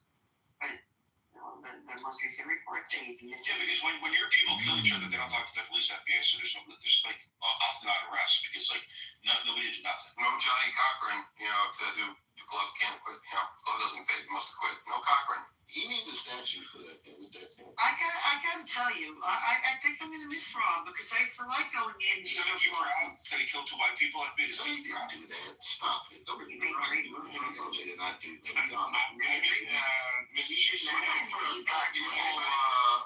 magazine reported on that it is the son. I don't like crime. It's like house money for what'd you say? It was the Italian mob. People magazine. Hey, FBA, we don't have none of that in here, okay? Miss G, stay in your lane. You have to put a horse in your bed. Y'all killed OJ's wife, man. It was the Italian mob. She was in debt, man. Listen, that bitch is in debt. Don't go spreading false. She was in debt to the mob. This is not okay. You don't understand. You are friends my way. They were all in debt to the mob. Oh my Lord. I don't remember that coming up at the trial. All her friends were stabbed the same way. They were all in debt to the mob. That the shit she's talking about now, is that where FBA? What percentage of white blood, FBA, you have some white devil blood in you. What percentage is that?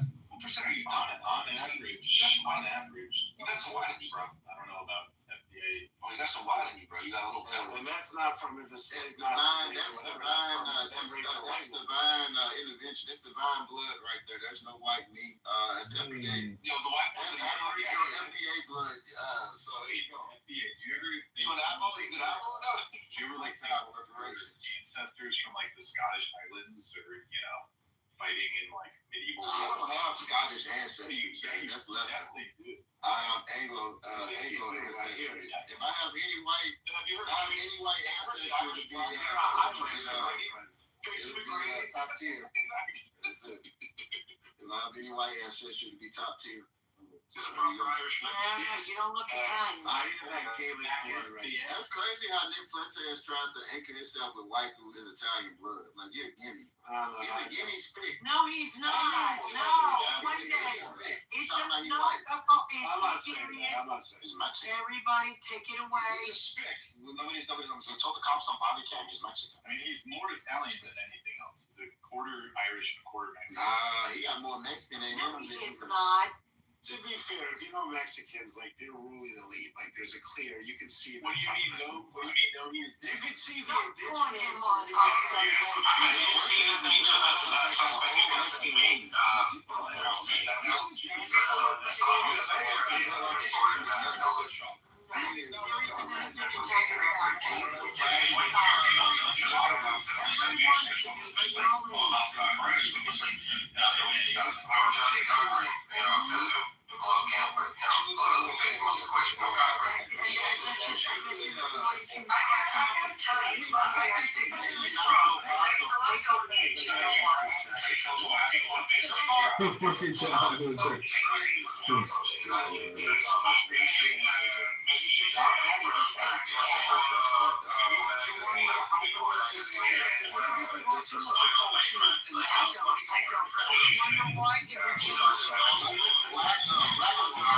So unless it's tight, listen, you will get a soupy lasagna. I'm just saying. Don't overlook your lasagna. So anyway, I don't cook, just so you all know, and my kids hate it because when they want to know how to cook something, I gotta send them a book because I don't cook by recipe. I just get behind the stove and in the refrigerator and whatever, and I cook. There is no recipes I go by. It's a talent us Italian people have. But you're talking about like the half macaroni and cheese. But to be and fair, what? You know, this nasty stuff. I want like Italian cheese. Thank you. So this is similar to the black people. They don't have they live an oral history. They don't have a written history. So you're No, they do. They do. It goes. They make What did you just say? What? No, I'm joking. I'm saying I was about to come kick your ass. I was just a little. You're lucky I like you. Recipes are a suggestion. Boston, he's listening to sneak this. He's heard from earlier. He's heard. Blacks make the best lasagna. I'm sorry to tell you, He's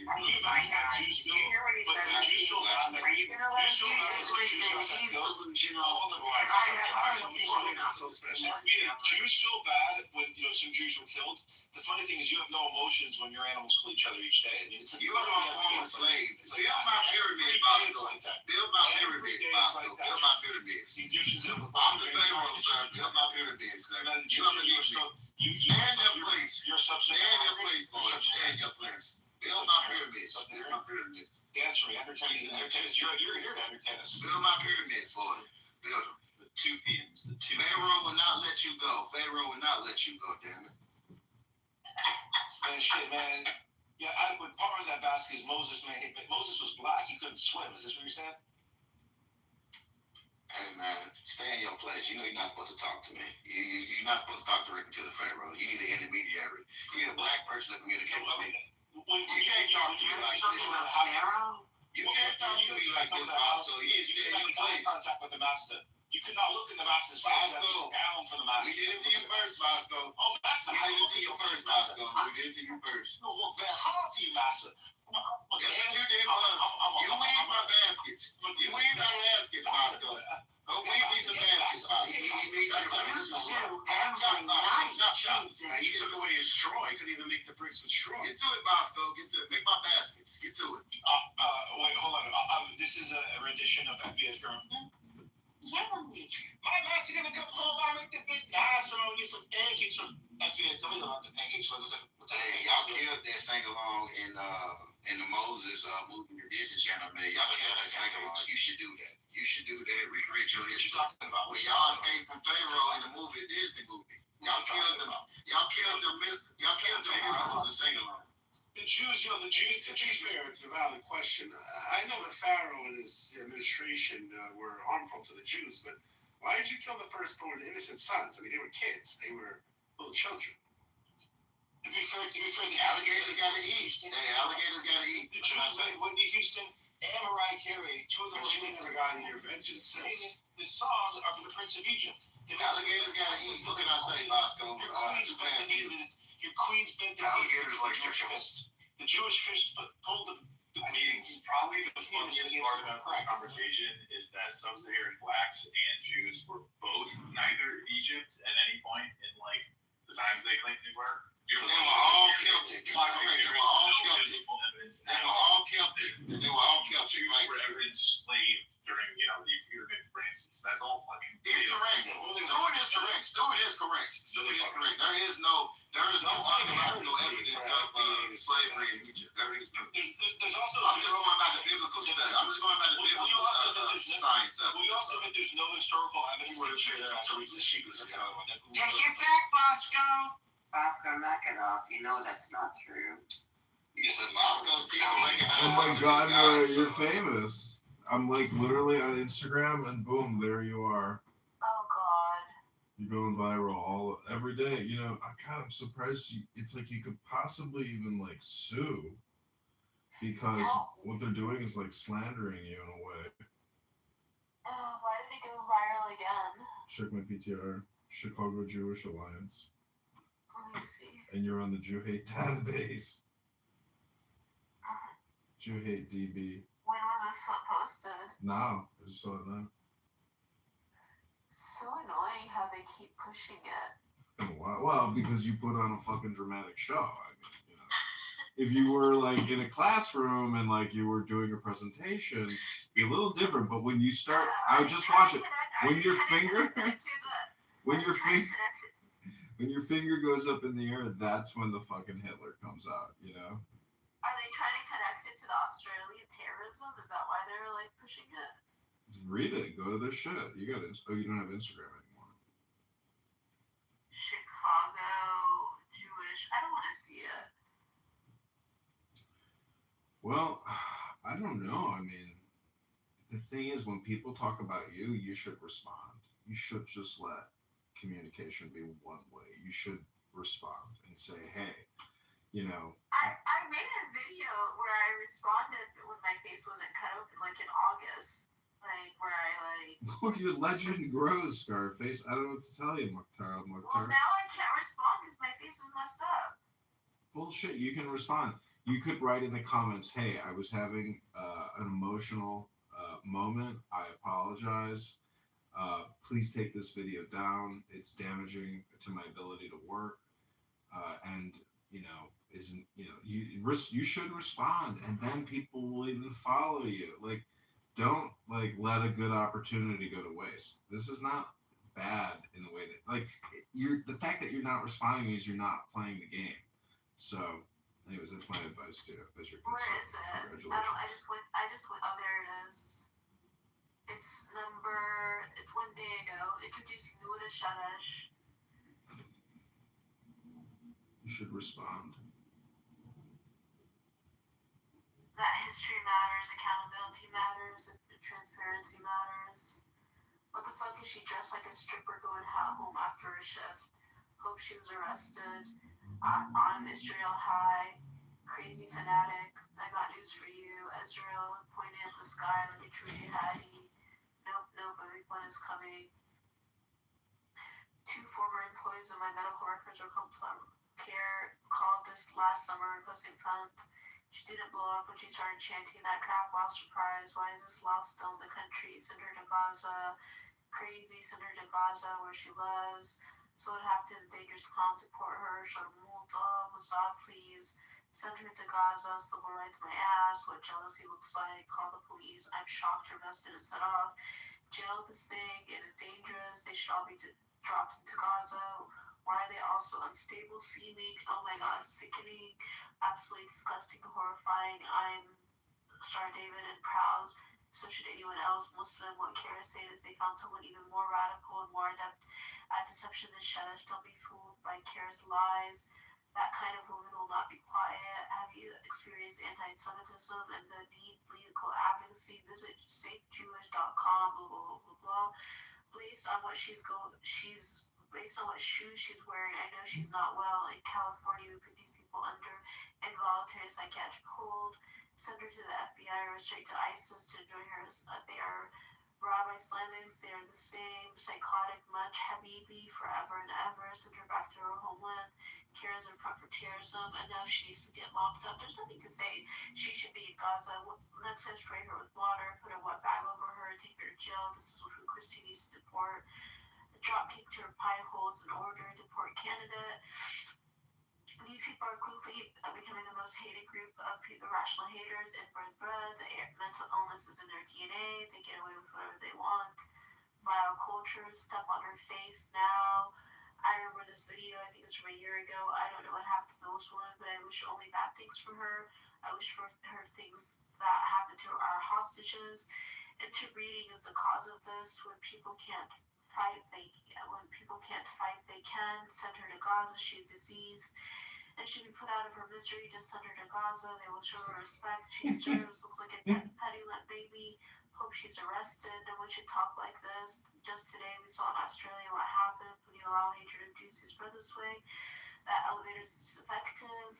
Is she feral? Demons? POS? Deport? Clearly offer meds. One-way ticket to Gaza. She needs a second mission. She boils with hate and poison. She needs to fall down a flight of stairs. I pretty much did. Unstable. She should be immediately arrested. Mentally ill and evil is a bad combo. How is she on American soil? Jail her. But this is so long. Jihad Karen, glad she's unemployed. This video is over a year old. Doesn't even know what, if anything, happened to her. She's still in New York City. You may want to be acquainted with this FBI Chicago division. You may want this link. Thank you for handling Islamic terrorists on U.S. soil. Chicago's mayor will probably hire her to deport these pigs where they came from. This is so. I'm almost done. Maybe include some context in your caption to the video where Chicago came, but the person in the video seems to mention New York City. Someone asked if she lives there. So we're not serious. What am I watching? Were you that vile animal now? Was she shipped out of the country? I hope. Karen needs to be labeled a terrorist. Let her go. Knock sand faggot out. So this runs them all. Plus, these girls are raped at 8 years old to make more of them. It's a handman, so the sicker. Why design is always top women? Like, seriously, one organization, racist nonprofit propaganda. I would seriously consider looking into an ADL cunt nugget. Why do Zionists? I don't know. Crazy. Too many of these animals all over the Western world. She demands drunken whore, scum. Bury this trash in Gaza. What a psycho. She better have been arrested. That was not free speech. Eradicate all. Care seems to be a terrorist group. Classify Care as a terrorist. Seize their assets. Disgusting anti-Semite. Deport this Muslim immediately. Loser. Deport the Hamas whore to Gaza. Spawn of Satan. She needs to be arrested and charged for inciting criminal intent. This is not free speech. She said, I want ISIS to kill all of you. I'm sick of this shit coming out of the mouths of idiots and hateful morons. Another piece of trash, one law. I guess she had a shit childhood. Therapy fucking whore. Send her to Gaza whore. You will get jihad in your pussy, bitch. She is Hamas bitch. Pig. She looks like a rabid animal. That's all of them. So there's a good opportunity there to, respond. Came to all of them. Listen to how they all talk to me. Because it's your dignity we're talking about. You've got dignity. My dignity is Let them attack, but your response is your dignity. It is your mental health. There's nothing for me to say to them because I made a video. Did you ever see the video I made? Nope. I'm trying to think of how you can see it. I think it was a decent video. Like I was tired. I made it at 4 o'clock in the morning, but I didn't have a scar, and I just basically responded because it had been circulating again. It was like in August, and they circulated it again, and I just responded to it. You sound Palestinian from Ramallah accent. I didn't even talk. Who's this person? Who's this Zara?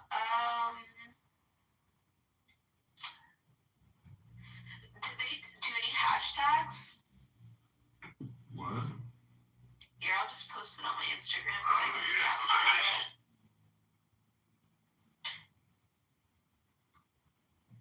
Let's see. Recent videos. See if I can find it. I have so many videos. There it is. You can share it, and you can spread it for me. Do edit cover. Recorded in August. Recorded August.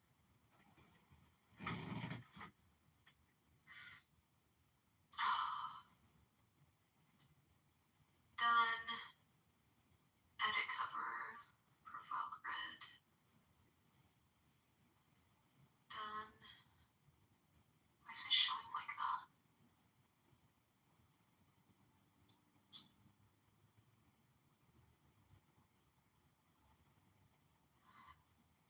There is a viral video of me from February.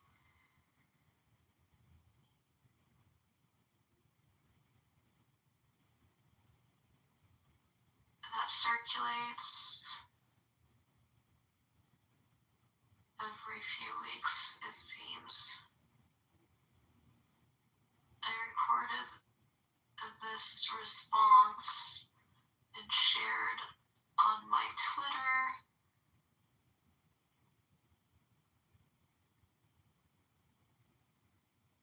This response and shared on my Twitter in August.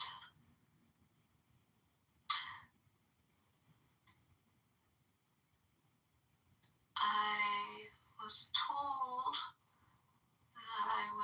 that it's that okay. I'm sad that people can be so cruel. But don't forget to apologize for what you said, because the shit you said was kind of, basically homicidal, and that's not cool. But of course, I do not. In the comments that I've read. But of course, I want it to be clear, I do not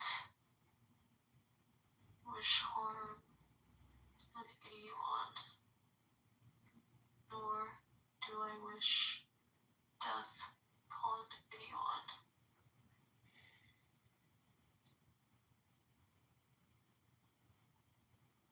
I genuinely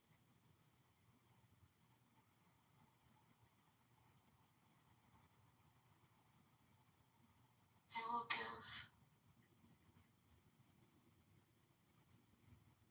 as I heal through my own personal physical struggles. Okay, I said there's a video of me from February that circulates every few weeks, it seems. I recorded this response, shared it on my Twitter in August, and wanted to share it on Instagram as well. I'm sad that people can be so cruel. In the comments that I read, but of course I want to be clear, I do not wish harm on anyone, nor do I wish death upon anyone. The video, the words in the video are not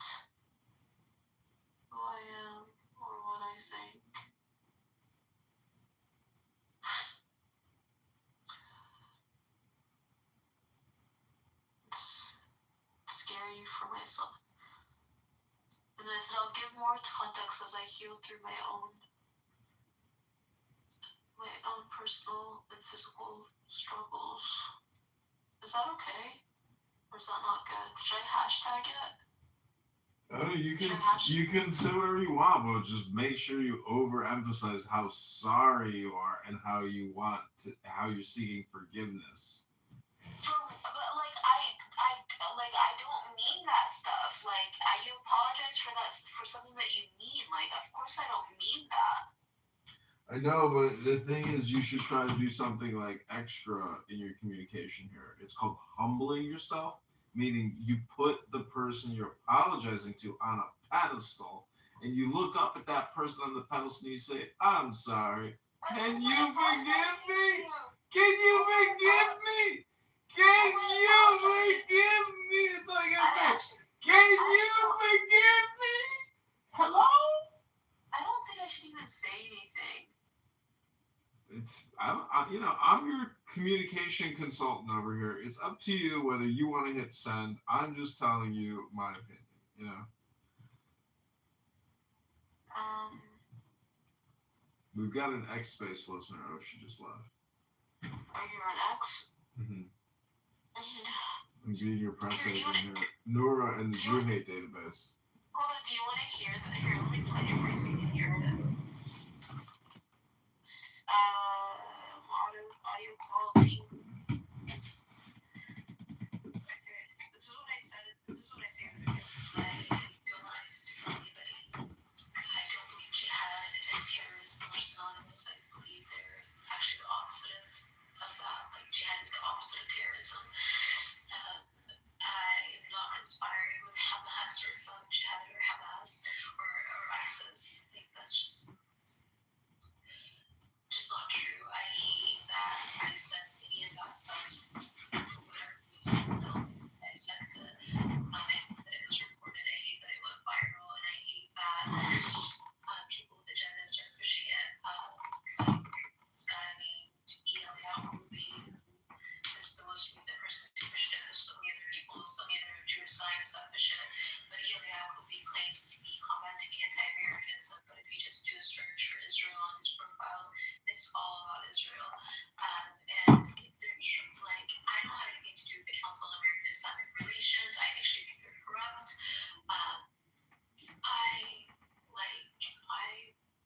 You probably shouldn't say this, but in March I got baptized at a Baptist church. And I went to a Catholic church a week and a half ago. I'm just like a girl searching for the truth. Yeah, I don't think this video is in any way beneficial. I'm not going to post it. And value for good people.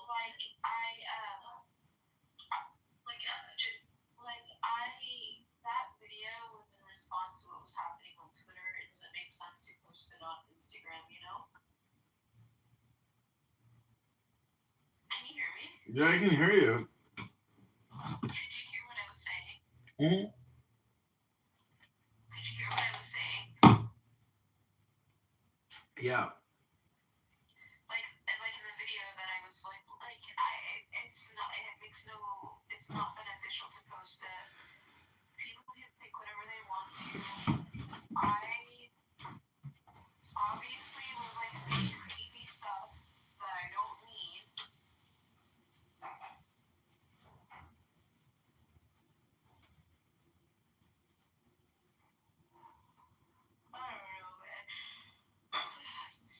I don't want to draw more attention to myself. They can say whatever they want. It's not that's gonna be there forever. I can't. I'm not gonna change people's minds. They can think whatever they want. Though I don't remember it, I said it, and I just accept it. I obviously don't want ISIS. I don't want ISIS to exist. I don't want ISIS to kill anybody. But I was in not my state of mind. What do you Yeah, know? but you have to just remember, I create videos all day long and nobody looks at them. But you have been seen millions of times, and therefore your response will be seen. And That's not true. That's not true. Like, hold on.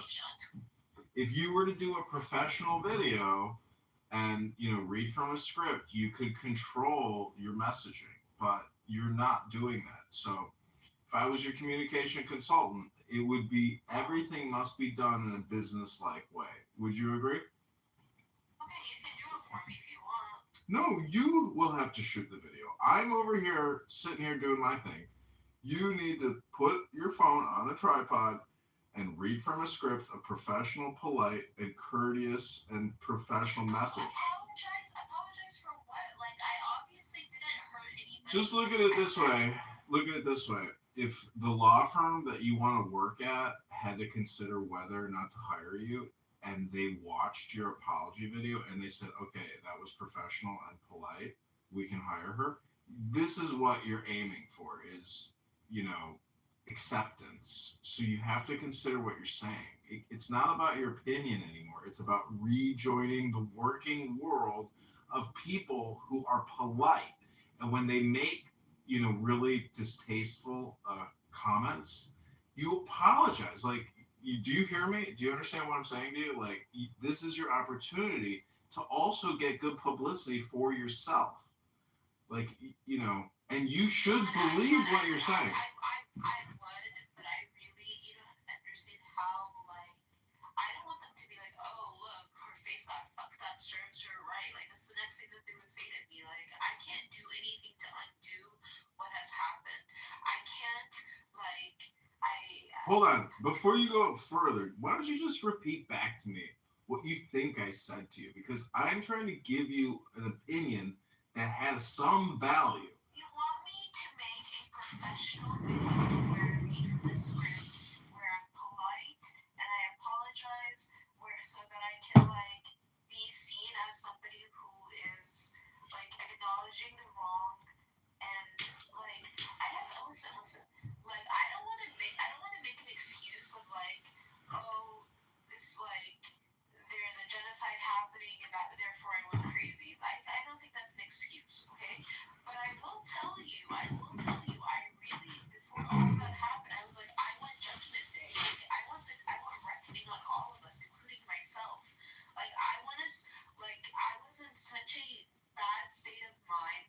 Like, I clearly have something wrong with me. Like, you don't need, like, and the guy that put the camera in my face, he put the camera in my face right before I was, like, saying that this elderly Jewish man was my dad, the one that went in the elevator. Like, in my head, I had some kind of, like, I'm trying to prove some kind of point to myself, like, that nobody else could understand. Like, I'm really, like, I don't know, like, I wish, like, it was obvious to the guy that was holding me back that I wasn't in my right state of mind, man. That's why he, like, mumbled under his breath. I don't know. Did I respond to what you said? Like, did I understand what you were saying? Hold on, someone on X wants to say something to you. Who is it? Somebody named Alex Rivera. Alex, welcome. You are talking to the world-famous Princessia Nora Bandura, who has been seen by millions of people for screaming jihad in an elevator shaft in New York. Welcome, Alex. Well, thank you, John. You know, there's just a lot of, you know, anti-Semitism going on in this country, and quite frankly, you know, what we witnessed in Bondi Beach in Australia today has just been absolutely critical over these last couple of hours. And then, not to mention that we also have to acknowledge the fact that, you know, I'm right into the Republican Party. I never thought that I would one day be a Republican. Can I pause you for a second, sir? Can you hear me, sir? Maybe he can hear you. I don't know. I can hear me, sir? Go ahead. Okay, I want to say that what happened in Australia is horrible. It's like, I can't even think of the correct adjectives to describe it. It should never happen. Nobody should ever go and shoot and kill anybody. And I can understand how horrifying it would be for somebody who is Jewish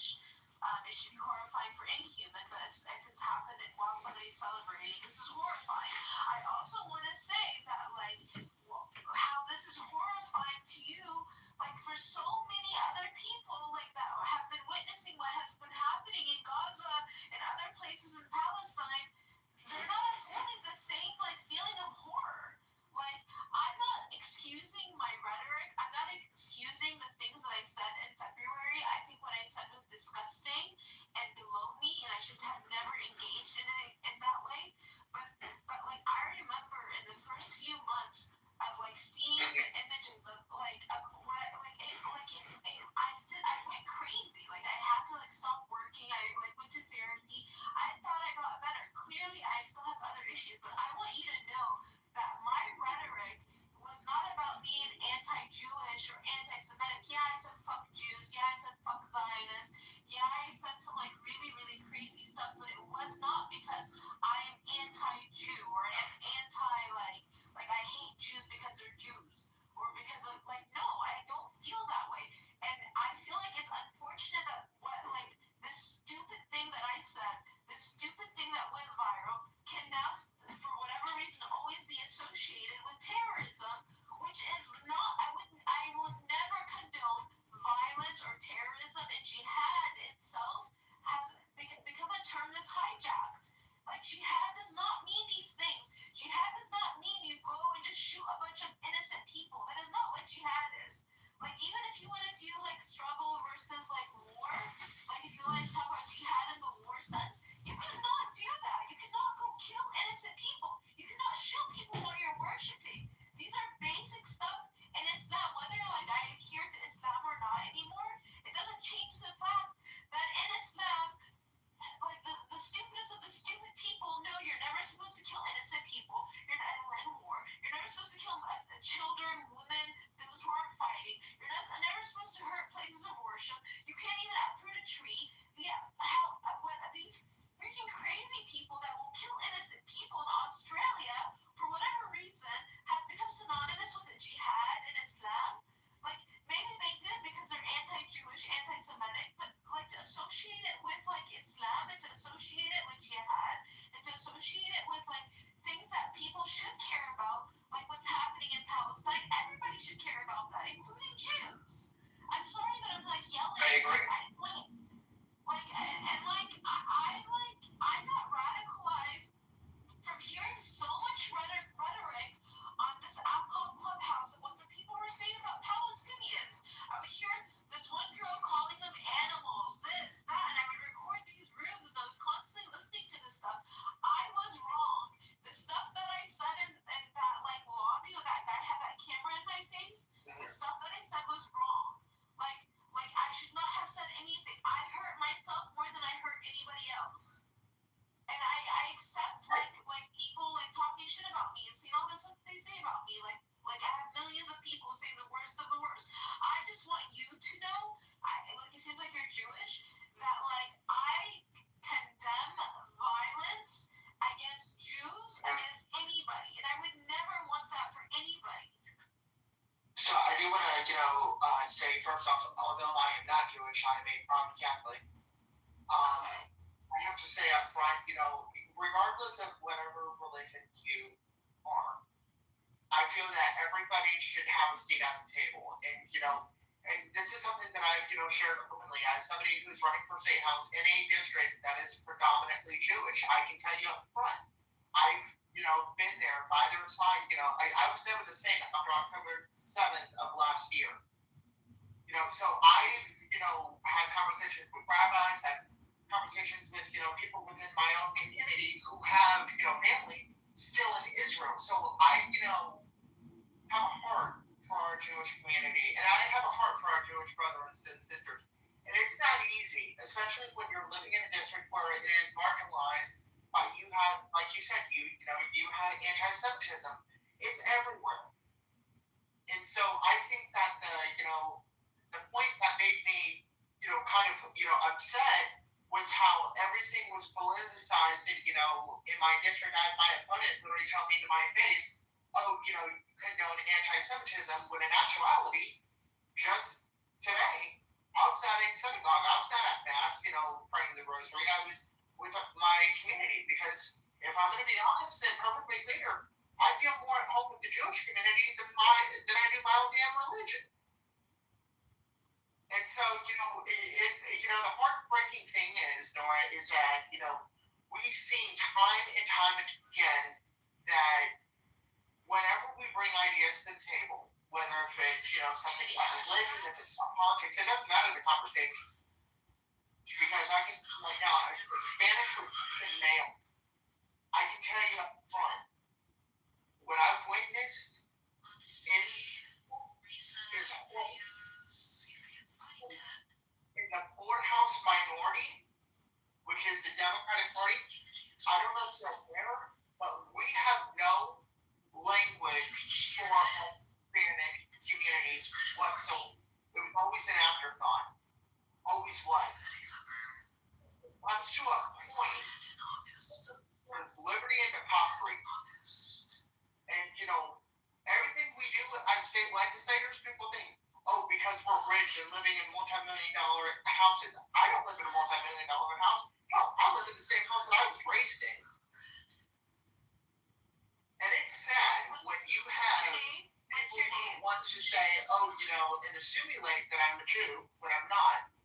But we have to remember that regardless of what my religion is, I will continue to stand by the Jewish community. I do not support Hamas. I don't support, listen, it doesn't matter if you're Muslim, if you're Jew, it doesn't matter. As long as everybody can come together and form a unity, and everybody come together, that's what truly matters.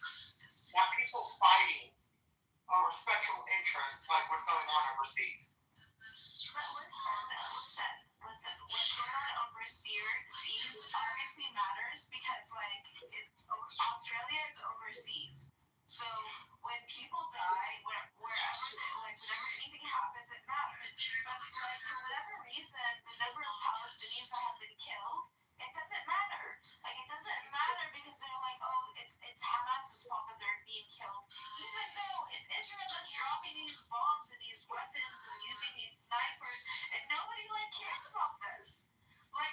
I'm outraged that people who claim to have a Muslim background, who have whatever, I don't know what their ethnicity is, went and killed people. Nobody should do that. Nobody should do that. But at the same time, we talk about anti-Semitism. No, it's about violence. When violence happens, we should all condemn it. Just as people should care about what's happening and happened in Palestine too.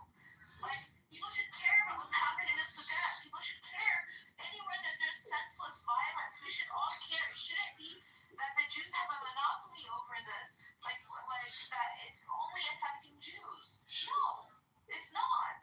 It shouldn't be, and as I mentioned earlier, and I'll clarify it again, is that it never have to be this combative to where we have to debate religion. I've said it before, and I've said it multiple times at multiple forums. I had a viewer at a forum of mine recently who actually asked me a question, and it was pertaining to Israel. And I said, listen, I'm willing to answer your question. However, I felt that it was important to get to the nitty-gritty as to why I was running. Probably one of the many reasons why I'm running this campaign cycle is because we need young people elected. I'm only 21 years old, and never in a million years would I think that it would happen, pound on my shoulders like a roof collapsing on top of a building. I was never planning on running for office. So you have a current incumbent who admitted that anti-Semitism is not real. Anti-Semitism is real.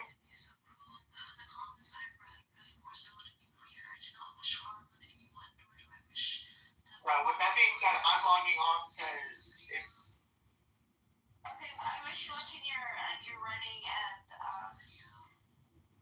I condemn all violence, including my own rhetoric. Music, why are you playing my voice, bro? Music!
Hey, sorry.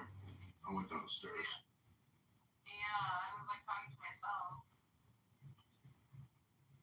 Well, anyways, you know. Dude, like the beginning of like listening to myself, like I sounded so freaking sexual. I thought you had put an AI voice on me. Like I was like, why am I talking like I'm a porno actress or something?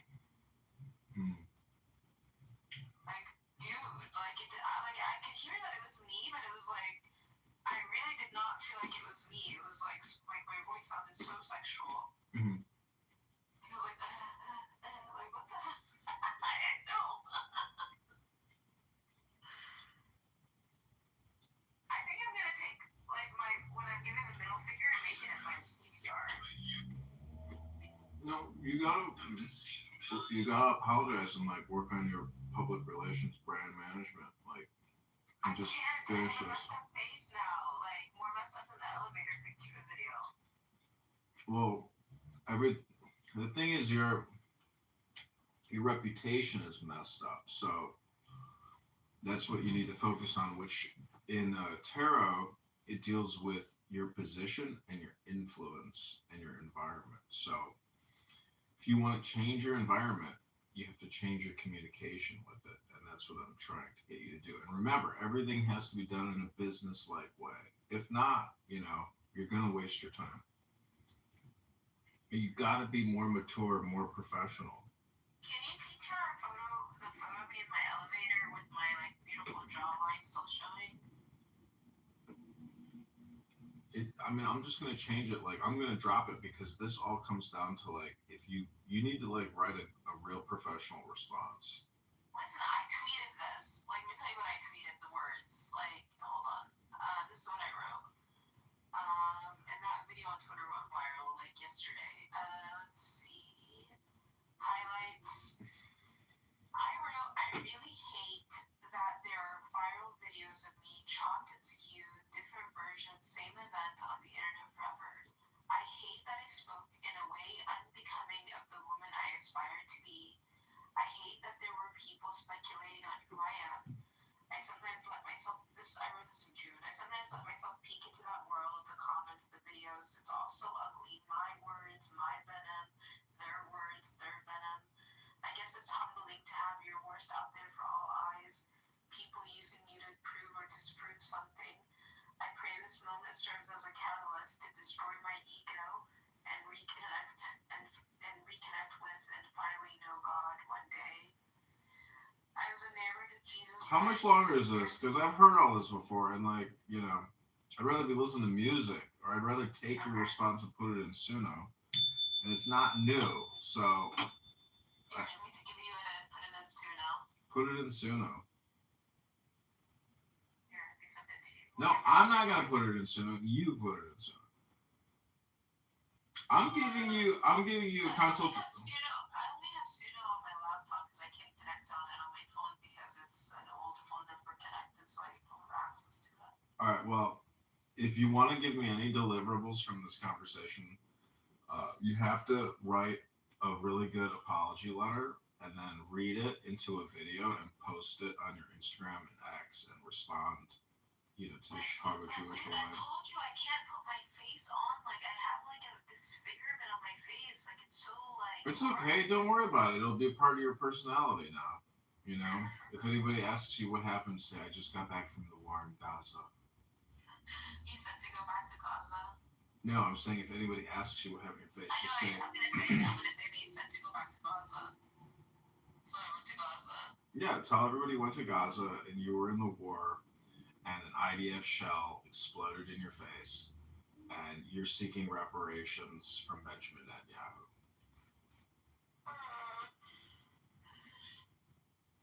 Clip it. So anyways, yeah, let me know when you do that. I promise you if my face wasn't messed up, I would definitely know what you're saying, but I can't. You can do it. You can do it. Trust me, because the Chicago Jewish Alliance over here in Chicago, they were attacking my friend. So you should respond professionally, and it'll really help with your reputation here on Clownhouse, and people will, be more friendly to you and respect you more. I don't think that's that's possible after all my. It's in the philosophy books I've read that you can change your reputation in 10 days and come back and amaze people with your behavior. That's the way it works. But you're not doing it. Again, you're not what you say you're going to do. You are what you do. So surprise me. Send me what you got. Because technically, this is the end of your consultation. And if you send me any content, like, I'll post it. But, like, post some real professional stuff. I don't have Telegram, but I'm John Kitover, and you can message me on X, on Instagram, etc. How do you message Diego? Text him. I text message him. He doesn't write me back, though. I don't even know if he gets my text messages anymore. So, anyways, well, this concludes the end of my consultation with Nora and the Jew Hate Database. I hope you enjoyed. You have so many accounts, bro. You have 1, 2, 3, 4, 5, 6, 7, 8, 9, 10 accounts on Twitter. And you pay for 5 of them. Yeah, they had a $1 a month special or something. Did they really? Mm-hmm. No way. Yeah. What? Dude, your John Kitover candidate congressman is followed by Charlie Kirk? Mm-hmm. Why did Charlie Kirk follow you? I don't know. Did you know that Charlie Kirk was following you? Mm-mm. You don't know that Charlie Kirk is following you? I did not know, no. But he's not alive anymore, so what's your point? Which is weird. Like, you want the attention of Charlie Kirk? Probably it was after his assassination. You think so? Probably, yeah.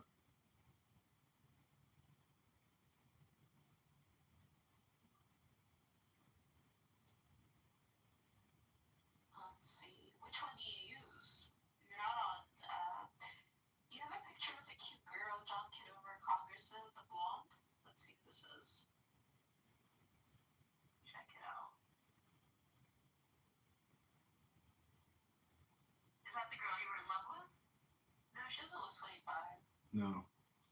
Yeah, I like that girl too, but she eventually just didn't want to see me again because I live streamed myself.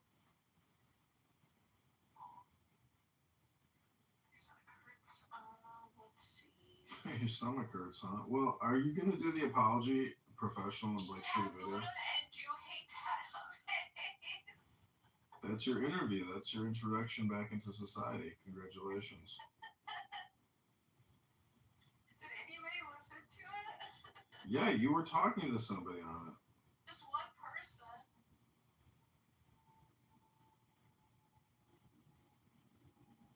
Oh, you started recording while I was reading the comments.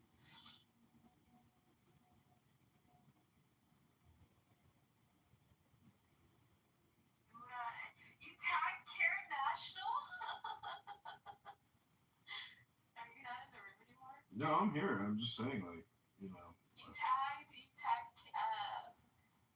Karen National, Karen Chicago, I Carol Show, FBI. Oh, Yeah. God. So now you got to write a good apology letter. I hope you do it. You tagged IDF Babes.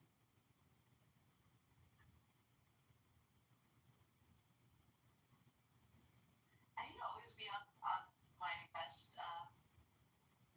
Okay, so I don't like to do scripted things. I like to say be natural. Why can't we just do an interview? We just did. We're doing it right now. I didn't know we were doing a real interview. Because you got to remember, your video will circulate. So, like, if you shoot a professional apology video, it can have very, positive effects. Because a lot. If my face looked like a pleasant person, but now my face looks like a monster. Well, if I were to fly you into Charlie Kirk's TPUSA and you were to put makeup on and do a sit down, like, you'd be like, okay, and you were getting paid, you'd be like, okay, cool, let's do it. But unfortunately, that's not happening. Makeup can't cover it because it's swollen. It's not just like a line. I have a deformity in my face. I got it, but like, your video will go viral. So like, I really encourage you to shoot a good apology video. I won't mention it anymore, but every time you repeat yourself, I will now hit a bell. Can you read me a book so I can go to sleep? Thank you so much. I don't know if I want to read right now. Let me think about it for a Did you moment. leave the house? I didn't leave the house today. No, it's 0 degrees outside. I'm trapped. Yeah. Do you know anybody who's hiring from home?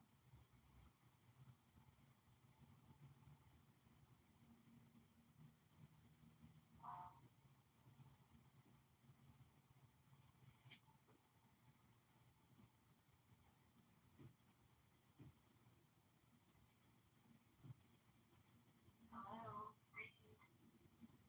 Oh, you want me to just?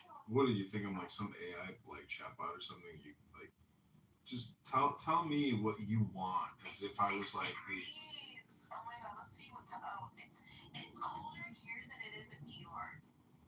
It's 60 degrees in Lexington and it's 80 degrees in New York.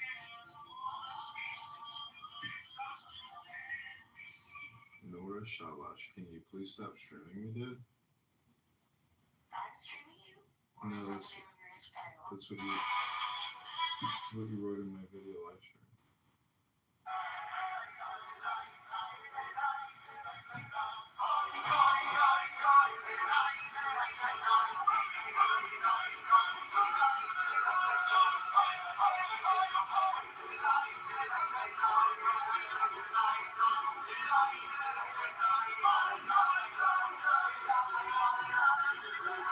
It's pretty crazy, but like Orthodox Jews are basically like not Mormons, Amish.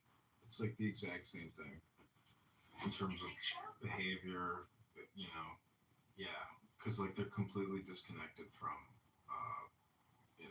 digital society, and it's just a very simple like way of life, you know. Book, no electronics, you know. They really control what they hear, what they see, and that's how they separate themselves from what you could call like an immoral society.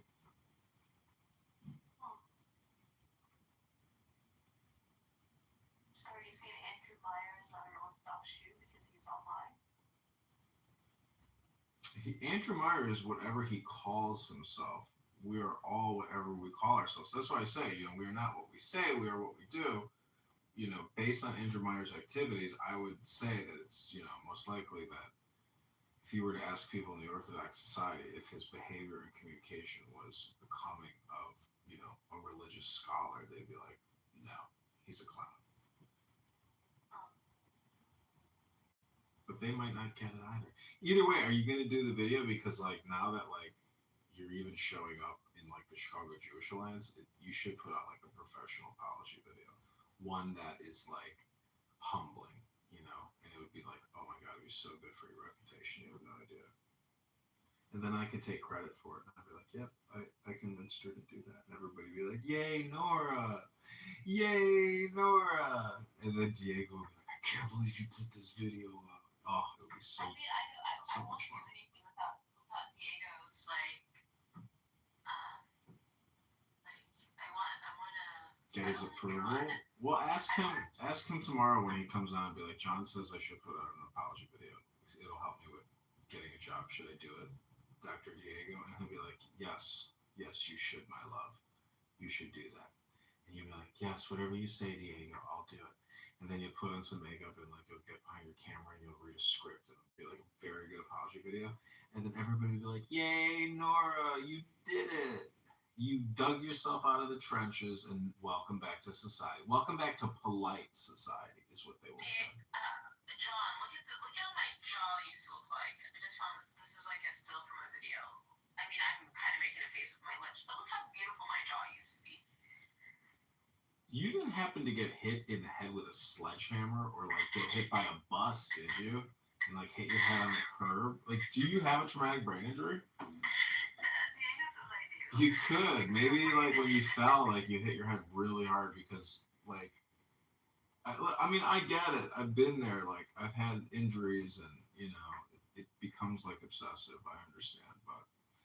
Just teasing you. Like my lower half of my face was like so nice. Like it wasn't like anything else that like, and now I don't have that anymore. Yeah. Well, you ain't got a reputation, and that's what I'm trying to resuscitate for you. If you shoot a really good apology video, I will publish it. John, it's not okay. I will try. I will try to make a video tomorrow. I will try to like fix myself up. Like I obviously don't have any foundation or makeup to cover it.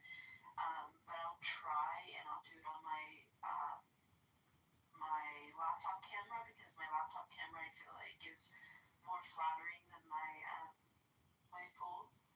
So I will try to. The phone camera is pretty good, and in fact, it's probably better than a laptop camera in terms of pixels and audio. So I would just shoot like a 3-minute apology video, and then shoot a 1-minute video as well. Do a 1 minute, 3 minute, and then we'll upload those. And holy shit, how much do you want to bet that like you would get like tens of thousands of views because you would be bringing a positive message of peace during a time of like murder. It's just an apology. It's just an apology. I will try, but it's going to be very, very hard because I am very self-conscious about my face. That's okay. This is all healing work for you psychologically, and then the physical body will also heal. But this is like your psychological healing. Again, this is like polite society stuff where it's like, okay, we can let it go. Because there's a lot of people that really probably think you're a dangerous person, so this is like how to get back into society. It's some good advice, I'm telling you. And if Diego was here, he would agree. He'd be like, yeah, Nora, what do you have to lose? Do it. Or my dignity because my face looks like shit now. It's not about your face. It's about the words that you're gonna put in the video. And then let people comment on your face. And then the cool thing is like you're screwed if you speak, you're screwed if you remain silent, and you're screwed if like, what's the other variety? Anyways, you're just basically, damned if you do, damned if you don't. So don't worry about the comments, like, because anybody who harasses you in the comments, it like shows you their lack of intelligence. Especially if you do a real apology, like a sincere apology, and don't like bring in outside like opinion drama or like geopolitical opinion. Like an apology video is not about who is right geopolitically. Okay, an apology video, you gotta like think about it and write something good. Maybe even use ChatGPT, but your video could get a lot of views. You're famous. You're famous. People don't realize it, but like right now, I literally have like a great guest on a podcast, but like nobody would ever put you on the podcast because like they wouldn't even think about like wanting to interview you. Yeah, because my face is messed up. No, because of what you said. Like you are viral, just as in the same way that these terrorist assholes who just like shot a bunch of people at the beach. See what I'm saying? Like. It's not about me equating you to them. It's about you creating videos and the people watching the videos. Because you gotta understand, people just like watch videos, meaning they're not like searching for these fucking videos, but the algorithm brings your ass up. And I took a fucking screenshot and proved to you just a second ago that I wasn't searching for your ass, but boom, there you are. Chicago Jewish Alliance. Like, how long ago was that? So you got to remember, you're kind of a celebrity in that way. People fucking know you because of that video.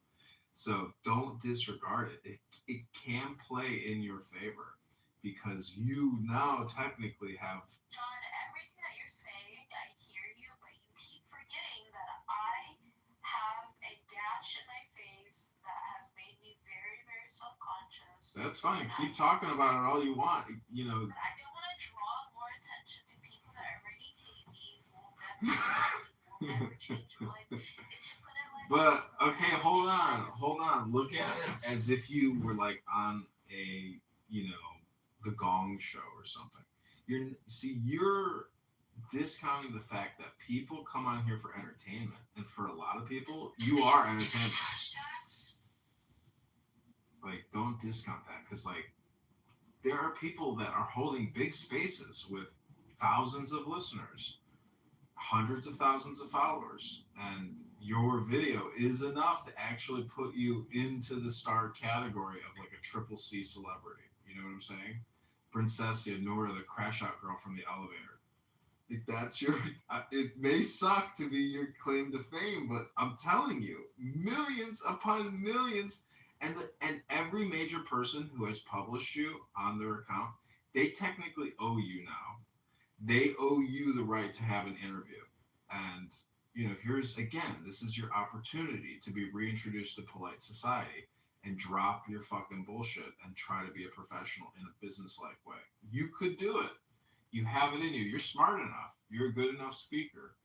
And it is about your dignity. So it's just my opinion. But I'm giving you some advice that people would agree with. Diego probably would agree with everything I'm saying, as would other people. T-Robs, like a whole bunch of people would agree with what I'm telling you right now. Because this is about your online reputation management. But again, it's not about what we say, it's about what you do. It's a good opportunity for you. It's the opportunity you're looking for, actually. Because even if you started working, you'd be bored. You'd be like, oh, I want to go back online and have more fun online. I really used to have a beautiful face. Now it's gone. I really did, and I didn't realize it. Yeah. Well. It's like the shape of my face, like the way my jaw and shit, like the PTR picture that I have. It's not pretty. But it doesn't look like that anymore. It's like looking at an old person, like a lost friend. Well, I have a friend who's dying in a hospital right now, sitting in a bed. He hasn't gotten out of the bed in over a year. Why is he not hospital bed for a year? He just lost his ability to be mobile. What's wrong with him? What did he have? He's in his 80s, and just age has caught up with him. But So is he in a nursing home? Yeah, he's in a nursing home. So sad.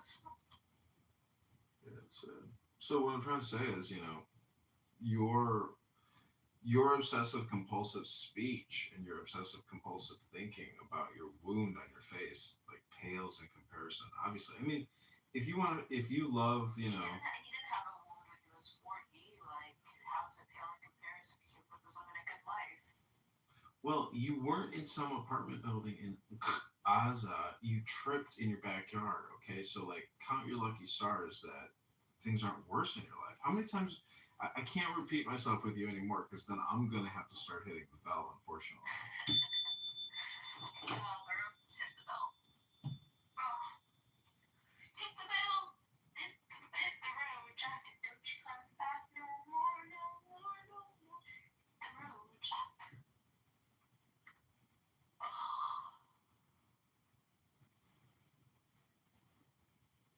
Did you see that some really nice young girl?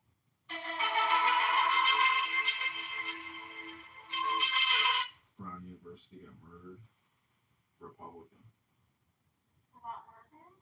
Yeah, early 20s. Somebody shot her. Brown University, Providence, Rhode Island. The same day that the stuff in Australia happened? A couple hours before that. Ella Cook. Young Ella Cook. Assassinated. Murdered. Leftist liberal lunatic, young freak show killed her. Killed somebody else too. So why does the menorah have the shamash taller than the other candles? Hi, my name is Rabbi Raps, and I teach you what you should have learned in Hebrew school. The shamash is the helper candle. It serves by lighting the other candles. And someone who dedicates their life to serving and helping others, such a person is put on a pedestal. Be a shamash. Be someone that helps other people shine. Happy Hanukkah. So Be a shaman. It's like being a shaman, Princess. Help other people. This is your opportunity as a viral sensational star to help other people, to right your, wrong, or to use your situation for good. This is alchemy. This is transformation. This is how you can use your star power. Every man and every woman is a star. So I would really encourage you to remember what I'm telling you right now and tomorrow to do it. So you want me to say I'm really, really sorry that I said things that so many people took in a way that really hurt them and scared them. Maybe you should just rely on ChatGPT to write your apology, because it's got to be long enough. Because the whole thing is we want people to watch the video. So what you read has to be good enough to put into a video. Otherwise, I don't want to read anything. I want to just speak. No, it's got to be. You have to read something, because people. You can trust me. No, your speech, if you don't read it, isn't succinct enough. We need it to be a flow, and that's why you have to read something. Hold on, let me tell ChatGPT to write me an apology letter for my viral video. Hold on. Yeah, there we Write go. me an apology. See what it tells me. An apology for my viral video based on everything you know about me.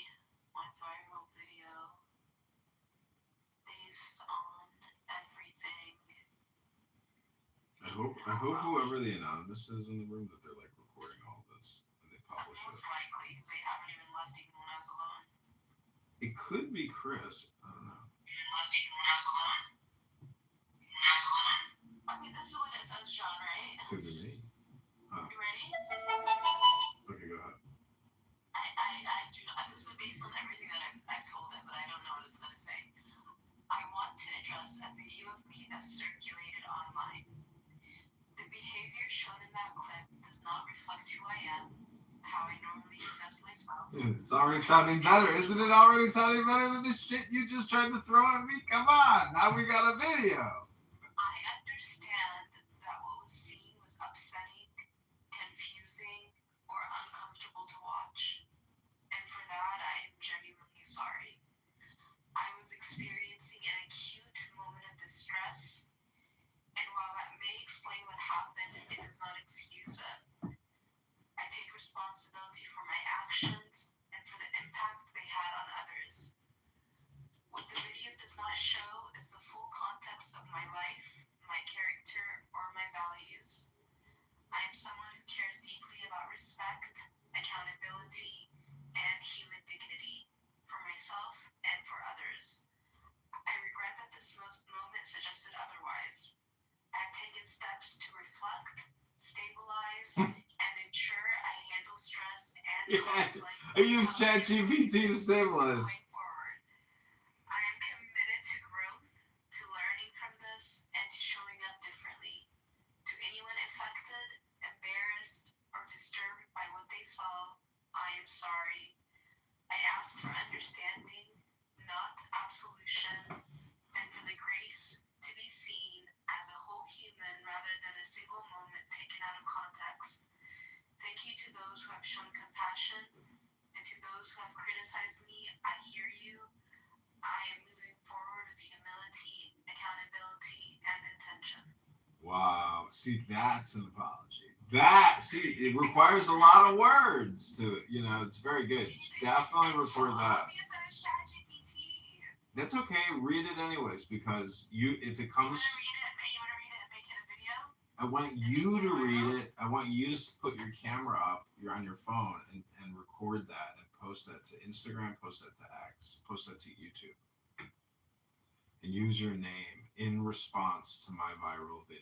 Holy shit, the fucking algorithm will eat that up. Because the whole thing's about engagement, and the people who comment, the fact that my Twitter's private. That's okay, make it public. Then create a new X account. But if you post the video and you call it Nora, / response video to viral video, holy shit, it will have a success. Bro, Definitely record that video. You, it will not go viral. It will. The fact that you read all those comments, the engagement on your video will be huge. Just take my advice. Stop arguing with me and just do. For God's sakes. I mean, I hope you're taking notes. Do you want me to make the video and you circulate it? I will circulate it, but you have to post it all. Like, if you don't do it, I'm not doing it. No, I mean, I make the video and I'll send it to you. No, you post it, and I will share your post, but I'm not going to post your work. You have to post it. There's nothing wrong with what you just read. If you don't do it, it's your choice. I feel like it's weak. I feel like it needs to be more. Then add more. Ask Rock to add more.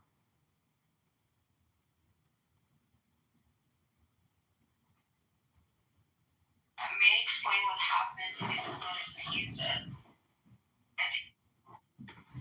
I'm already filming your apology over here. You got to shoot it yourself.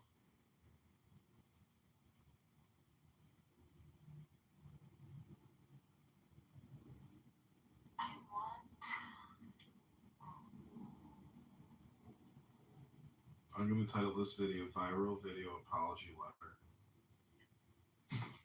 I just don't like things that aren't my words. Like, I can't do this ChatGPT. Like, that's just not my You have to look at it in terms of creating content. Like, you could read 100 apology letters. It's all fucking spam. It's all communication and hypnosis. Okay, but I don't want to create content with my face because, like, before maybe, like, just so I can be like, hey, this video of me going viral is not like how I really look. But now the video of me going viral looks better than what I look like, so I don't really want to put myself out there anymore. It's up to you. I mean, you know, I'm giving you some suggestions. It's up to you. Come in when Diego's here and, like, hear what Diego has to say. Yeah, well, ask him and he'll probably agree. No, because Diego doesn't want me to be on social media. He's like, what difference is it gonna make? That's what he's gonna say. Like, I know him.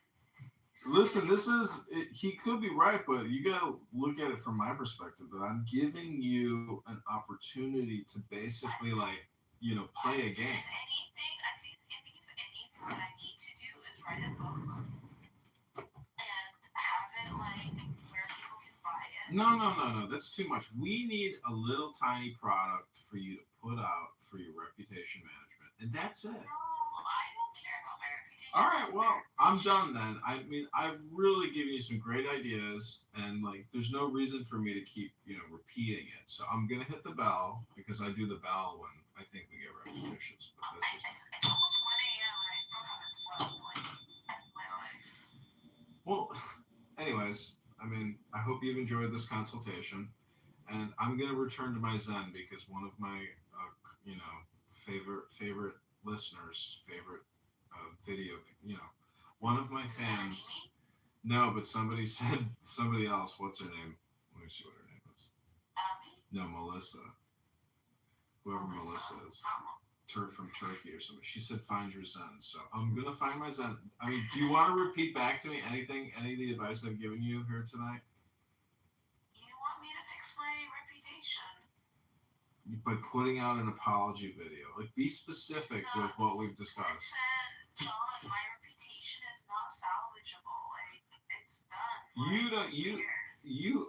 You're such a fool because you've never experimented with this stuff. I have. You have to look at it from the ancient communication of, like, Hermes. There's magic in an apology. I've seen it work miracles. And all you have to do is shoot a 1 minute or 3 minute and just read that ChatGPT, post it on YouTube, and see what happens. It's an experiment. If you don't want to be a scientist and participate, It's ChatGPT. It's not heartfelt. listen.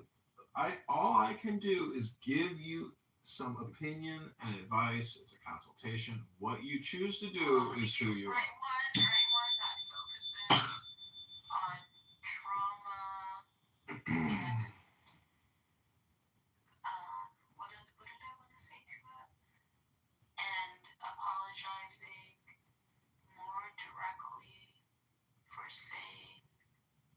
Use your name because it'll pull your name from the search and it'll, like, customize the apology based off of the search results. License to kill everyone. What do you mean use my name? you're associated with your fucking video. ChatGPT will know that's you. Like if I Google your name, it's like there you are. It knows me based on my memory.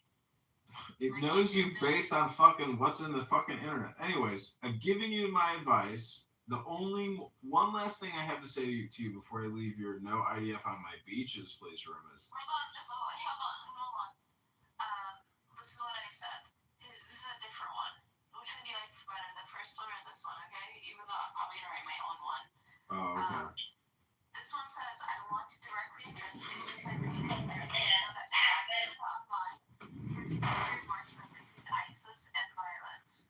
What I said was wrong, it was harmful, disturbing, and completely inconsistent with my values. I want to be absolutely clear, I do not support ISIS, I do not condone violence, and I do not wish harm or death on anyone.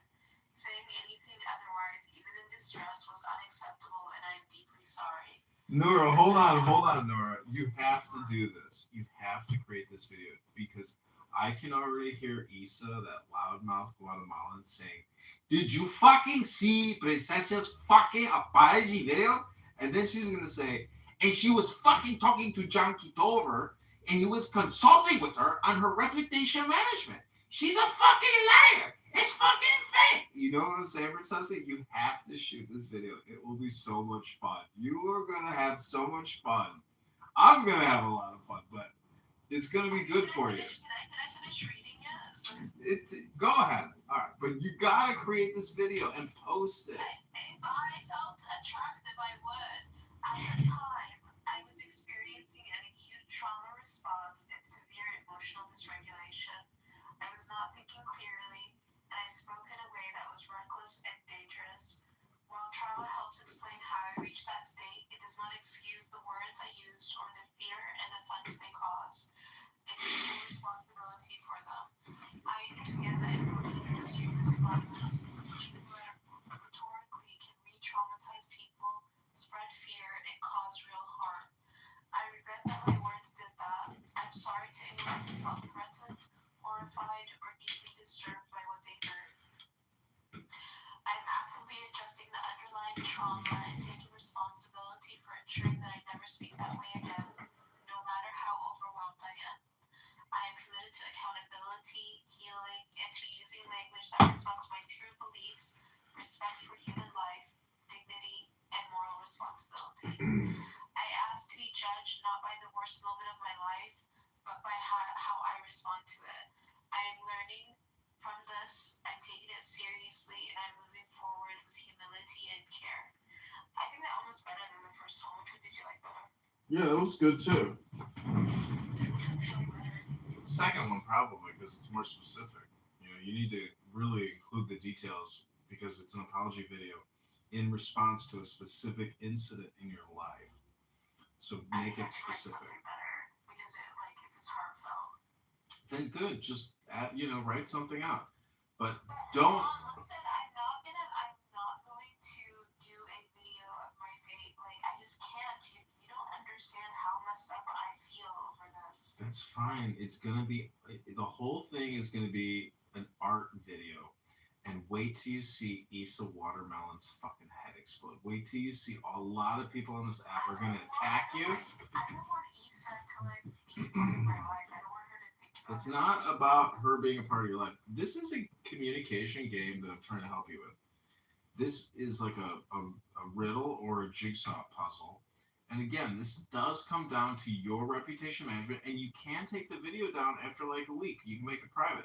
But we want to test to see how the algorithm on YouTube responds to your apology video. Because also, don't forget, if you do publish this video, because you are so notorious and so viral on all these fucking platforms, and millions and millions of people know your face, they probably will clip your apology video, and it'll be very good for you. So, have your YouTube account, have your X account, because this will actually make you, because you could go really viral. You have no idea. Maybe like hundreds of thousands of people. I feel like you're trying to live vicariously through me. No, I'm not. Well, in a way I am, but But the whole point is because you have already gone viral. So you have to look at it from the perspective that your video has already gone into millions of people's lives. So there's a good chance that your follow-up video will go into like at least half of those people's brains because I did it. I was like, the video that I posted on Twitter got like 10,000 views. Like, that's like and that was when, like it says, 10,000. Did it get like 2 million, 3 million, like the other videos? But like the video that I posted did get like 10,000, and I posted it like at 4 o'clock in the morning. I tried to freshen up a little bit, but I was pretty tired.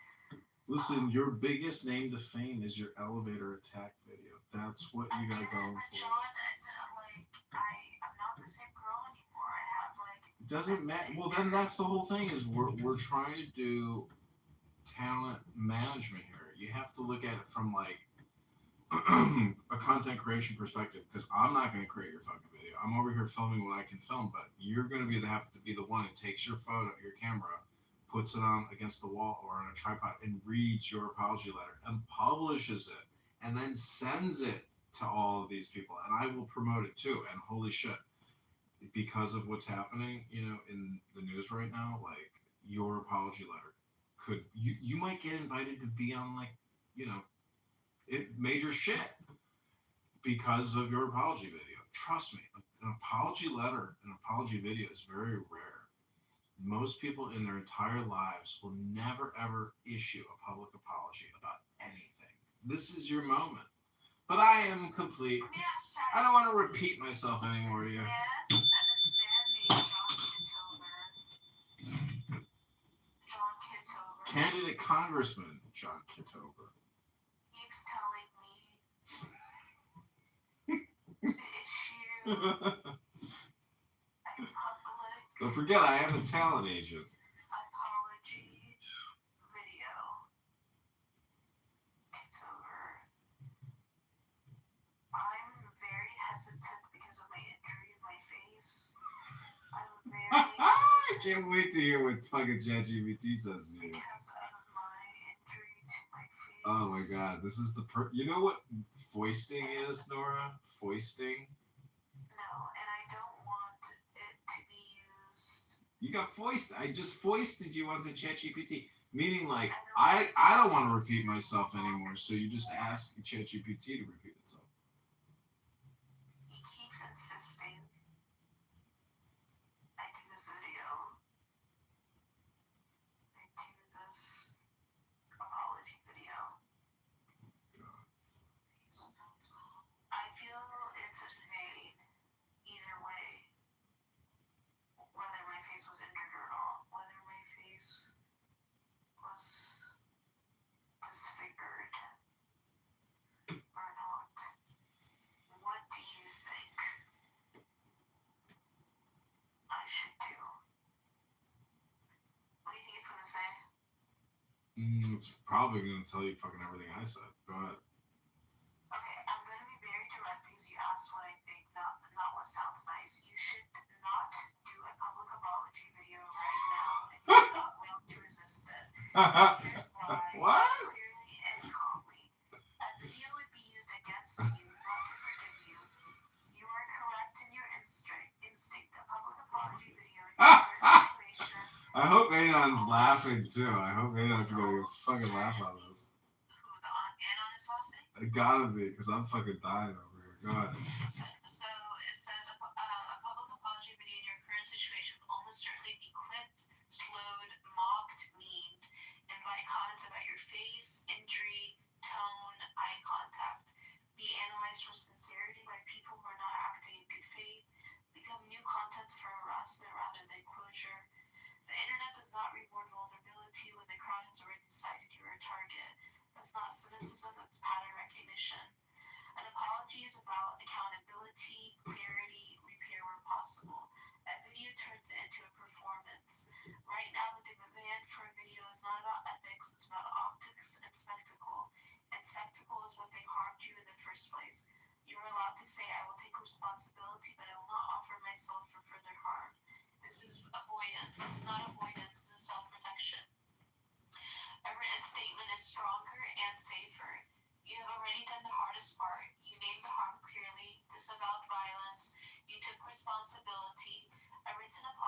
can be dissected frame by frame, cannot be mocked for facial expressions, cannot be baited into reactive follow-ups, shows deliberation, not impulsivity, signals stability and intention.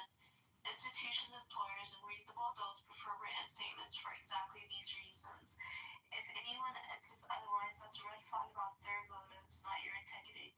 John Kitover does not get to override your bodily autonomy. This part matters. You are dealing with facial injury, trauma, prior public humiliation, ongoing harassment. No one wants to pressure you into showing your face publicly for your own good. If he keeps insisting, that's no longer advice, that's coercive. You're allowed to say plainly. Jesus, ChatGPT is not my friend on this deal here. I'm not doing Jesus, ChatGPT. You do not need to justify your injury. You do not need to persuade him. You do not need to comply to be accountable. Even if you had a perfect face, it would still be in vain. You said something important that's 100% true. I feel it's in vain whether my face was disfigured or not. Correct. People who want blood are not waiting to forgive you. They're waiting to consume you again. A video would not end it. It would restart the cycle. My clear recommendation, do this. Issue one written apology. You already have a strong one.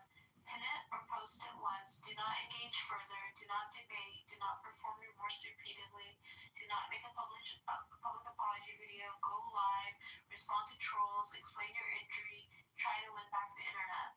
Closure does not come from appeasing a mob. It comes from drawing a boundary and moving forward. If you want, I can help you write a firm boundary message to John Kitover. Draft a one-sentence refusal that shuts this down clearly.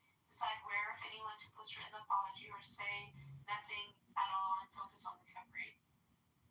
I want a firm message to John Kitover. Message to John Kitover. Here is a clear call message you can send to John Kitover. It sends a boundary without hostility. Explains yourself, your reasoning once, and closes the discussion. John, are you listening, John? Yeah. I've thought carefully about your suggestion to do a public apology video, and I'm not going to do that. I've already issued a written apology that directly addresses what I said, takes responsibility, and clearly disavows violence. A video would not add accountability. It would expose me to further harassment, mockery, and harm, especially given my current facial injury. This is a boundary for me. I'm choosing a written statement because it's the safest, most responsible, and most appropriate way for me to handle this. I won't be revisiting the idea of a video. I appreciate your concern, but this decision is final. Mura. If you want a shorter, harder line, no explanation, John, I've decided to not apology video. I addressed this issue in writing, and I'm not revisiting this. Please respect my decision. Chat always suck. Like my Chat GPT, like always appeases me. Like, ask your Chat GPT what it would say. No, I'm over here creating content. Welcome, Stefan. Yeah, with me. Hey, long time no see. It is Stephen, John. Oh, excuse me, Steph. I mean, Steve. Anyway, Steven, what do you think? I'm trying to get Nora to issue a public apology on video. For what? Reputation management, because she's got no job, she's got no car, she can't get to the gym, she's broke as fuck. And, I think that, the thing is, if you Google her name, any employer is going to see her elevator incidents video. So she has to compete in the search for her own, identity. And therefore... You're talking about the person that's here right now? Yeah, Princessia, Nora. She is on camera swinging her finger in an elevator screaming, I declare jihad and ISIS to kill you and shit like that. So she needs to shoot a public apology video for her reputation management. So if a law firm wants to make her an offer... Can you tell him why I don't want to do that? Well, you just read all of ChatGPT. I'm just trying to catch him up on my opinions. The main reason why I don't want to do it. Tell him the main reason. You tell him. I don't know. You're here, right? Hello? I just heard it in ChatGPT form. Basically, I had a really bad accident. My face is kind of disfigured in the bottom left corner of my chin and jaw. So I feel self-conscious, and I feel like if I were to make a video, it would just be used to mock me. And I shall not be mocked. See, but that's the point. We want you to get mocked because you got nothing to lose, and it's okay if people are gonna mock you. You suck, man. Stop it. Like, you know how hard it is, like, dealing with this? Like,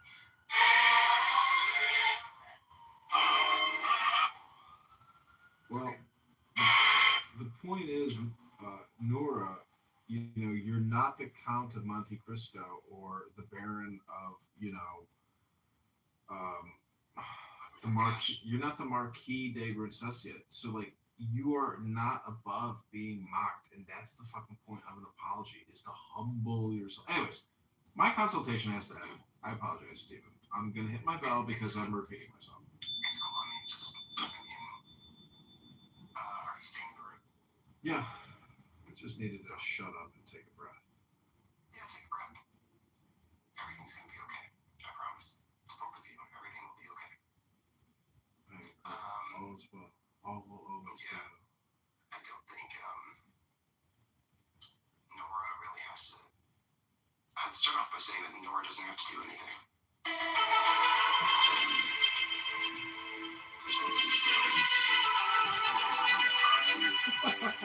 It's not my job or anything to force things. Yeah, there are going to be forces of life that impact us all, you know. But that's where the have tos come from, you know, not from me or John or whatever. So, but you know, I'm not going to come here telling people what they should be doing. And I know nothing about Nora. I just met her. I do know John though. I've talked to John before. And we both love the television. I listen to it every day. The what? The Dali Jean? It's a good book. It's a good book. Have you heard it in musical form though? There's a musical form of the Dali Jean? Yeah, I created it in Suno, the AI music app. You just plug it in there, and you can do it in jazz. You can do it in opera, funk, psychedelic, anything, any kind of music variety you want. It's so freaking cool. So cool. Yeah. Meanwhile, we got Nora here, who has probably repeated about 700 times today about her face. So I'm wondering, what are your thoughts about obsessive compulsive behavior and, you know, obsessive compulsive thinking? Well, I'd start John from a place of non-judgment. So I would label. I wouldn't start by labeling this person that I just met as obsessive or compulsive. I would accept her as she is. Thanks, man. Yeah, of course. And I think that. Sorry, Nora. Good cop, bad cop over here. Starts with accepting them where they are. I agree. Sorry, Nora. I'm just trying to do the good cop, bad cop routine over here. Oh, I think that would we would make a good duo, John. The good cop, bad cop. Okay, John, can you read for us so we can go to sleep? Stephen, I'm Nora also. I'm slightly offended that you didn't ask me to do the reading. Oh, can you read for us so we can go to sleep? Yeah, go ahead. Stephen, she's also going to ask you for money. Don't forget, she's going to ask you for money because she's overdrafting her checking. No, my brother gave me the money, so I'm fine. And it only overdrafted because they reversed a claim from 4 months ago, like pieces of shit. Giving them the money will never help them. I know, but like, what do you mean? Giving who the money? Anyone that asks for money and giving them the money It's not won't my help them. fault. They like.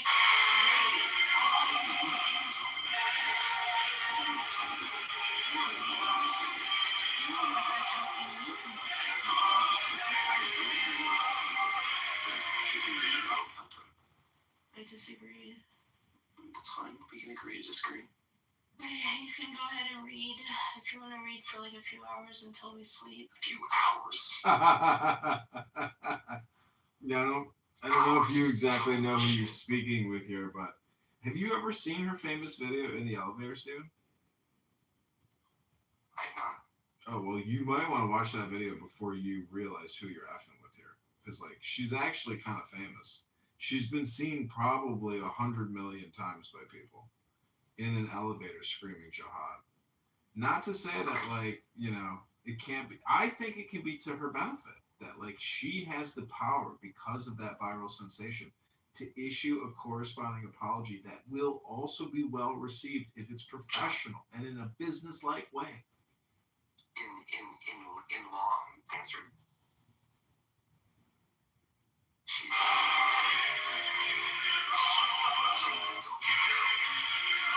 not gonna issue an apology video. Issue anyone an apology video, not just you. She might. General public. I have a feeling that she's actually You gonna know, take my advice. there's a really big Twitter account on Twitter that has like hundreds of thousands of like people following it. Yeah. And they messaged me and they're like, "What you said is what a lot of us are thinking," and they're not Arab, they're not Muslim, they're not Palestinian, they're like a white nationalist like account. Like it was so hot. I was like, oh, this is so. But I told them I would never reveal their identity, but yeah. See, you may not want to include those details in your apology letter. Anyways, Nora, one time I worked for a large Fortune 500 company, and the president or the plant manager said, "John, I want you to fire this person." I said, "All right." So I took this guy into the office. I said, "Hey, I got bad news for you. I have to fire you." He's like, "Man, why the fuck you want to fire me?" And I was like, "Listen, I'm gonna try to help you save your job. I think you can save your job if you issue a very good apology to the manager." He says, "All right, what do I gotta say?" So for an hour, I had him work on his public speaking and repeat the apology. We get into her office and she's like, what the fuck are you doing in here, and why did you bring him here in my office? And I said he wanted to issue an apology before he left the facility, and he said, "Why the fuck you want to fire me?" She's like, "Get the fuck out of my office." So my point is, I may have worked with you. It's a true story. It's a fucking true story. That's not a no way. That's a true fucking story. So what I'm telling you is, I hope I didn't waste my fucking hour with you, but I probably did. But it's your life. You do what you want to do. Okay, well, I'm gonna read one of the greatest stories ever written. I think you've read it before. What are you reading? I have read it before. What is it? I feel like you've read it. What is it called? It's called How the Grinch Stole Christmas. Oh, yeah, you've not read this before, but that is a great story. Go ahead. By Dr. Seuss. Thank you so much. Good night. I feel like I'm 5 and being put to sleep. Thank you so much. You're welcome. Every Who down in Whoville liked Christmas a lot. But the Grinch, who lived just north of Whoville, did not. The Grinch hated Christmas, the whole Christmas season. Now please don't ask why. No one knows quite the reason. It could be his head wasn't screwed on just right. It could be perhaps that his shoes were too tight. But I think the most important reason of all may have been that his heart was too size, too small. But whatever the reason, his heart was shoes. He stood up on Christmas Eve, head to the windows, sprayed down from his Grinch with a sad, crunchy fire. And then out of the windows all over town, he knew that the beneath was busy hanging a mistletoe wreath. And they're hanging their stockings, he snarled with a sneer. Tomorrow is Christmas. It's practically here. Please stop! I can't deal with the voice. Why are you doing that? Then he growled, with his grinchy fingers nervously drumming, I must find some way to stop Christmas from coming. For tomorrow, he knew, all the Who girls and boys would take bright and early, and they'd rush for their toys, and then, oh, the noise. The noise. That's the one thing he hated. The noise. I can't. I'm sorry. It's not helping me go to sleep. I can't. Oh shit. Oh, you're trying to go to sleep. Yes. I'm trying to do the best rendition. Okay. I'm trying to think of the exit that you get on this Grinch, dude. Like, what road do you get off on? Okay, Yes. And Candace, you still up by having half the drinks. Just you and don't even read. But you put on your sweatpants. Okay. Hey, John. Hey, Steven, not Stefan. How often do people call you Stefan, not Steven? Oh my God, it's all the time. So why do you feel the compulsive, decision to correct people on what's probably not even your real name anyways? It is my real name. Well, anyways, just a joke.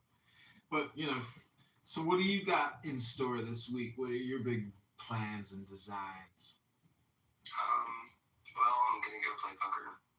I'm getting over probably what's COVID. You said before. So, I have to take another day off from playing poker and clean my room and just sort of be as productive as I can while being sick. And yeah, I'm running really good, John. I hope you feel better. That sucks that you're sick and you have COVID. Thanks. Yeah, I appreciate it. I don't feel like that sick right now. I'm pretty good. Definitely part of the Grinch voice was just me leveraging my COVID. My voice doesn't sound that evil unless I'm sick. So what was I gonna say? Yeah, I've just been killing it.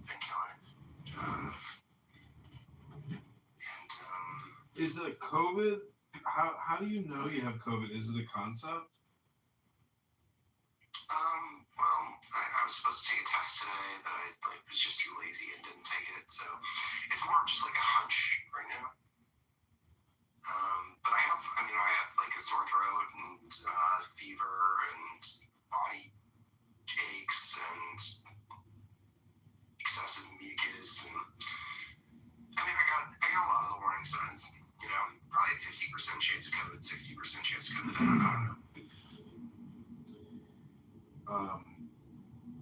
I have a lot of tarot cards, and I was reading about tarot card readings yesterday.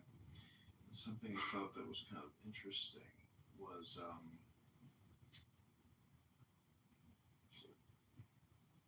basically it deals with position and influence. Present position, immediate influence, goal or destiny, distant past foundation, recent past events, future influence. So those 6 concepts, and then inner emotions, and then the final result. So it's like a way of trying to project manage, your environment and your decision-making process. But inner emotions being very important, and then also position and influence. But what do you think the word force means to you?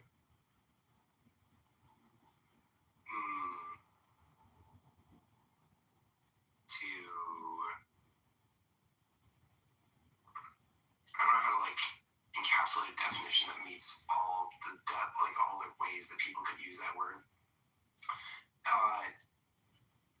In physics, it's a vector. In just normal people speak, it's when you have to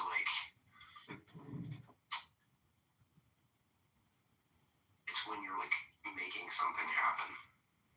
Right.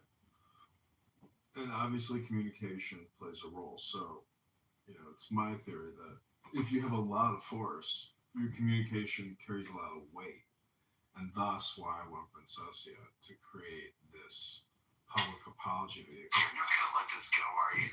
It will carry a lot of weight, especially on this app, because all these girls on here, these gossiping cat, disgusting, gossiping people who don't build people up, just tear people down.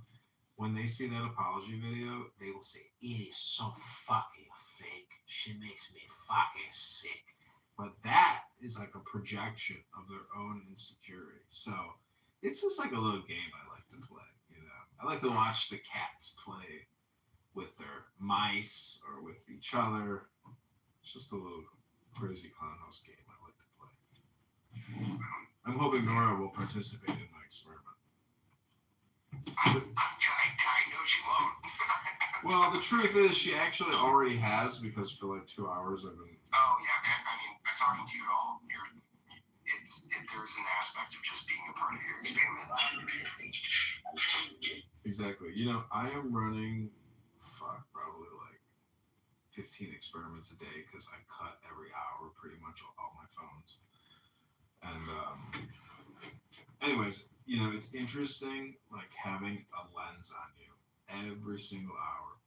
And so, most people never experience that in their entire life. Like, what's it like to be totally publicly visible for an hour after an hour, like increment. Like, who's watching you? Like, think about this from my perspective. Like, I know all these people are looking at me. I don't know who it is. I have no clue who decides to tune into my YouTube or decides to Google my name and just be like, "Yep, there's John." Sitting there in his fucking poncho live on YouTube. So anyways, I'm just saying it's fun because Am I on YouTube right now?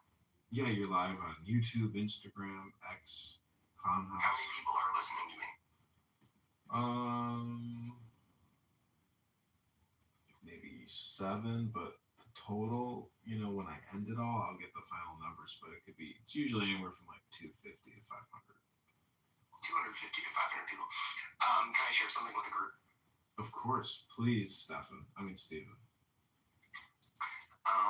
I thought of a new amazing ChatGPT prompt today, and the prompt is, "What do you understand about me that I have yet to understand about myself?"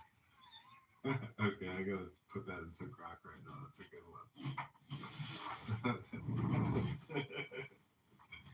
That's fun. What do you want to read it? No, I already like read it in another room.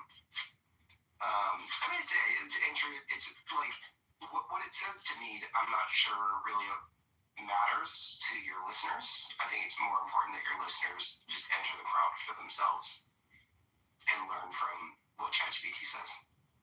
Interesting. Okay. I think that's the more important thing. I mean, I don't have anything against sharing, but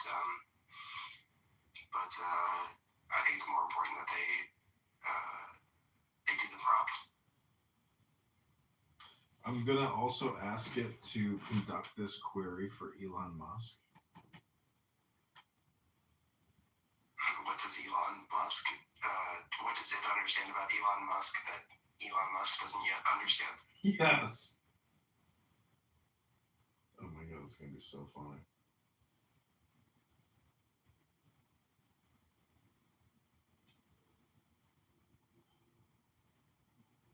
Tim Pool. Oh, dude, you came up with like the funniest prompt. See, this is the thing about Grok versus ChatGPT. Like, I'm gonna put these prompts in for like everybody famous, and then it'll ping them, and they'll be like, "Ooh, I'm kind of interested in that." Maybe they'll retweet it.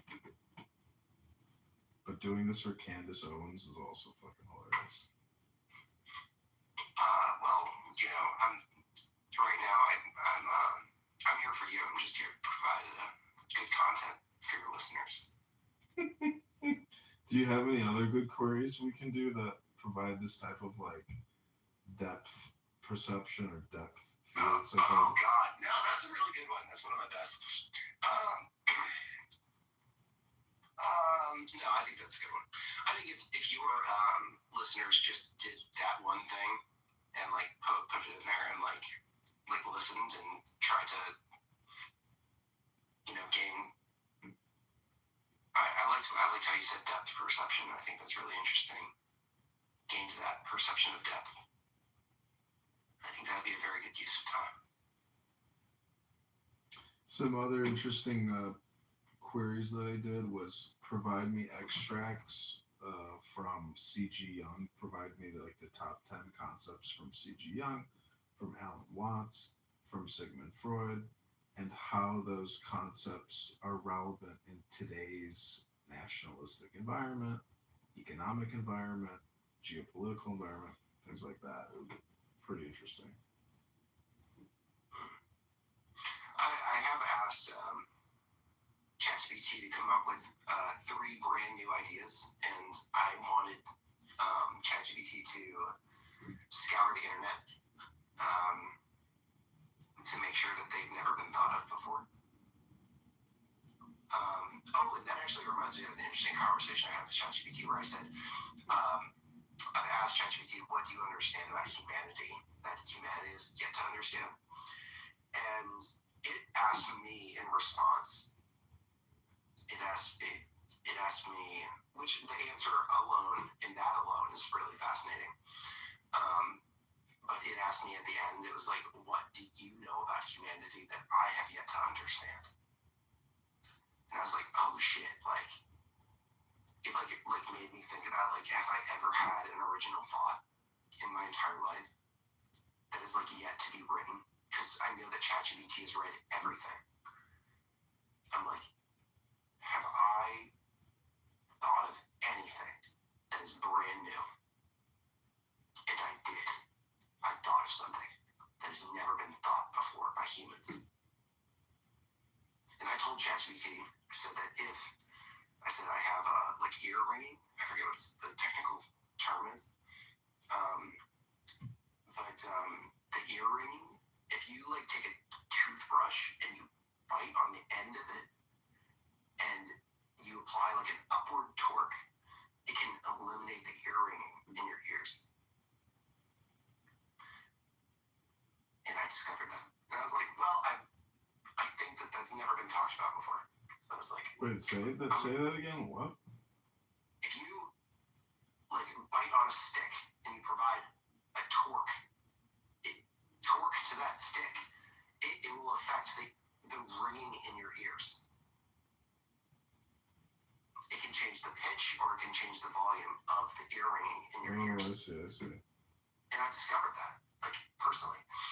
And I'm like, I bet that has never been talked about in humanity yet. And ChatGPT, I told ChatGPT this, and they were like, you know what? You're right. I've never heard that in my life. So, at the very least, I've had at least one original human thought.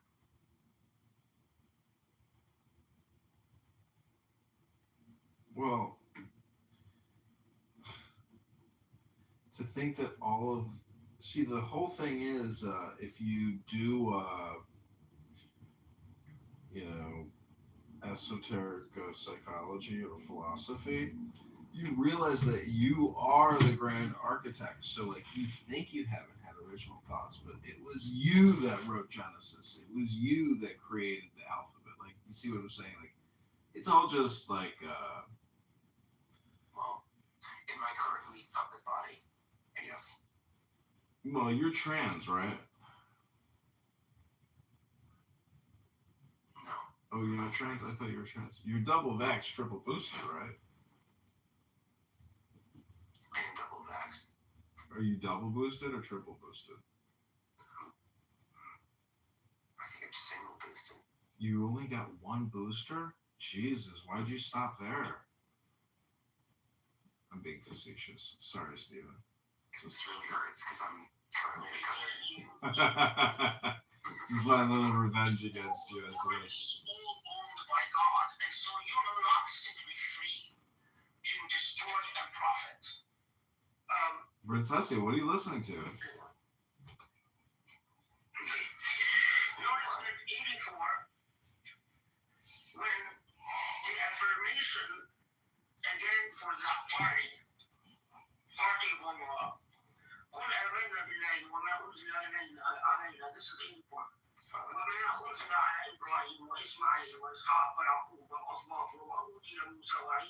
Could you imagine this is how you fall asleep? I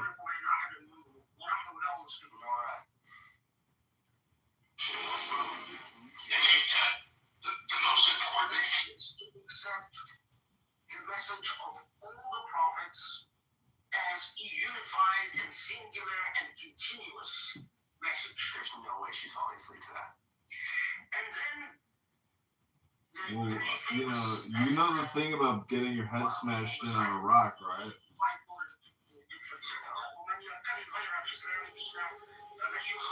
Alright, we're gonna fight fire with fire here, Steven.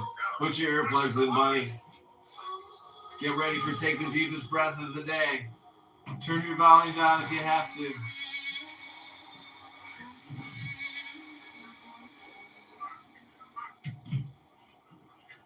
Close your eyes to the noise. Feel the air. It's your voice.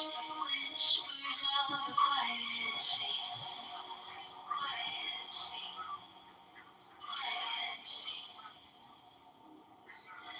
Inhale the world. Exhale the gray. Deepest breath of your day.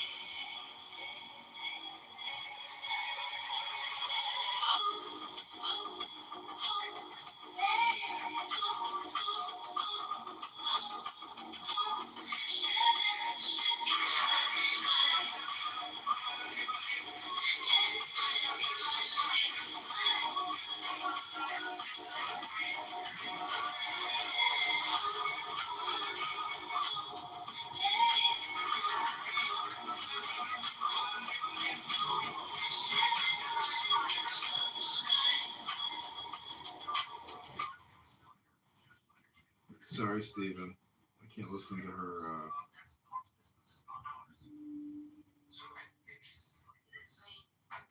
She's not sleeping. She's trying to torture us.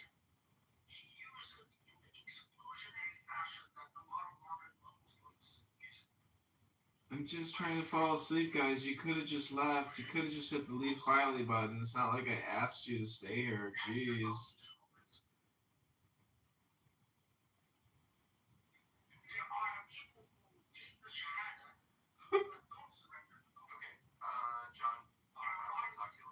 Okay, peace. Their life is as far from the surrender to God as the dead. And there are people who are not that who are Christian or Jewish who truly have surrendered to God.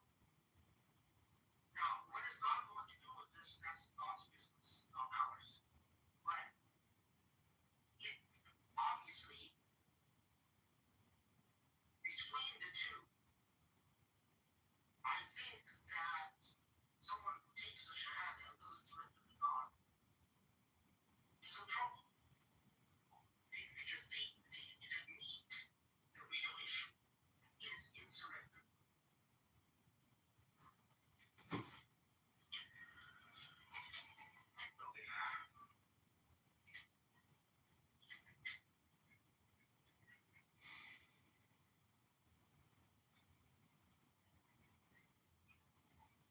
So, notice that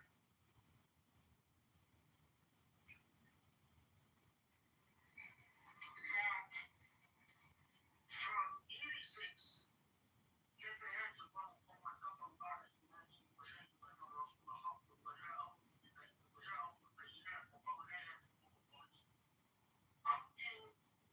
Legal for everybody leaves. Fine. Alright, Incan, who won the debate, you or Samal? Me and Samal weren't debating. Sorry, Sasha. Weren't you fighting Samal the other day? About what? I don't know.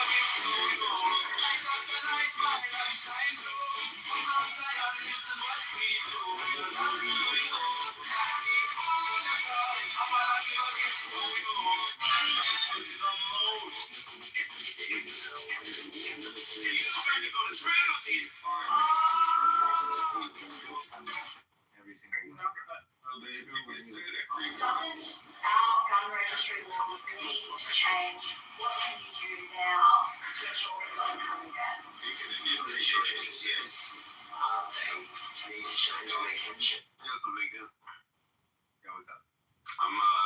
atheist, race realist, Materialist.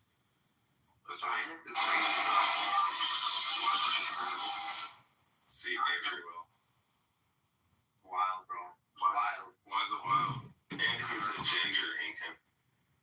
Oh, that's bro. Okay, no, that makes sense. Yeah, he's a demon. Yeah, Incan, why is Zionist crazy? Yeah, just like look at what's happening. Don't think it's correct. Don't think it's right. Wait, like, you think that a Zionist couldn't say that this is a genocide and I'm against this war? No, I just find the concept of like saying, hey, look, we like this is our land, right? And like, Ethan, how do you feel about colonizers? Oh yeah, that's another thing. Yeah, I'm not really too high on the colonizer thing. I don't know. So what do you Jews are indigenous to that region? Yeah. It's called Judea. I mean, yeah, but like, sure, man. I mean, like, okay. You believe in the You're welcome, man. Yeah, I'm not the whole party fucking creation. Sure, okay. I mean, like, yeah, you're inhabited of that for like a long time ago, right? And then like go back there, right? And that's not because of that's because what like first world countries were like, hey, look, we should just give them that land, right? Arbitrarily. Fuck the brown people that are there right now. Let's put it. No, they were living there at the time. John, yeah, come some on. of them. Yeah, some of them, right? Like, but not like that's not like the majority, right? In fact, let's just like play this game, right? What percentage of the people like there were there like 200 years ago? But no one.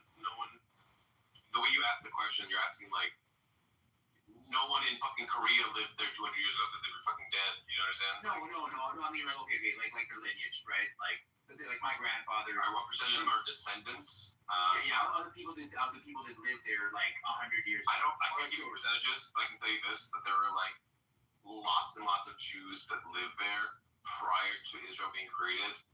I don't know what lots mean. That's why I'm like saying hundreds of thousands. Hundreds of thousands of Jews lived there. Amongst other people, was it like? No, they were mostly buying the during the Ottoman Empire. So what caused the Jews to go to that region was there like a Russian pogrom that happened in like the 1800s, and so a bunch of Jews started just going there, and they're buying up land in the Ottoman Empire, and then prior to the state being formed, there was already a bunch of Jews that lived there in the Ottoman Empire. And then they're like, okay, well, let's just split them up into the Jewish area and the Muslim area. So it wasn't like there was a bunch of like people. So you're saying I bought this land, it's basically mine, and then we should make our own country, right? Yeah, I think when an empire collapses, that you can carve up like land. Like if America collapses, the Indians could say, hey, can we just like have like Bergen County, New Jersey, from Lenape, just we Lenape Indians used to live there. I think it's like a unreasonable ask. Got you. All right. So you think like so are you for or against like the war in Palestine? Like or like just long enough. It's going too far. And it's not. Okay. Well, let me ask like a better question. Let's say that if all of the things I'm going to say, the following things are going to be done peacefully, right? Or like no resistance, right? Would you be for Israel taking up the land that's in Palestine right now? Obviously, those people would have to move somewhere else. They would move to like a place that's equivalent to what they had before their shit got turned into a parking lot. I don't want people in Gaza to go and to live in Jordan or whatever. Converse. Okay. So like you be for the integration of those people, or I want a two-state solution where the West Bank and Gaza is one state. Oh yeah. Buddy, come on. Yeah, I don't have like that much of an issue with that, right? Like my issue is just like no, they have like the right to keep on expanding and stuff. It's like okay, look, yeah, I don't think so, right? I think that you want to say like, hey, I want to take over these people through war. It's gonna do it like the old-fashioned way, right? That we tend to look upon nowadays, right? I guess because we have so much information, then that's one thing, right? But then saying, hey, look, I have a rightful claim to this, because it was like promised to me 6,000 years ago. Then yeah.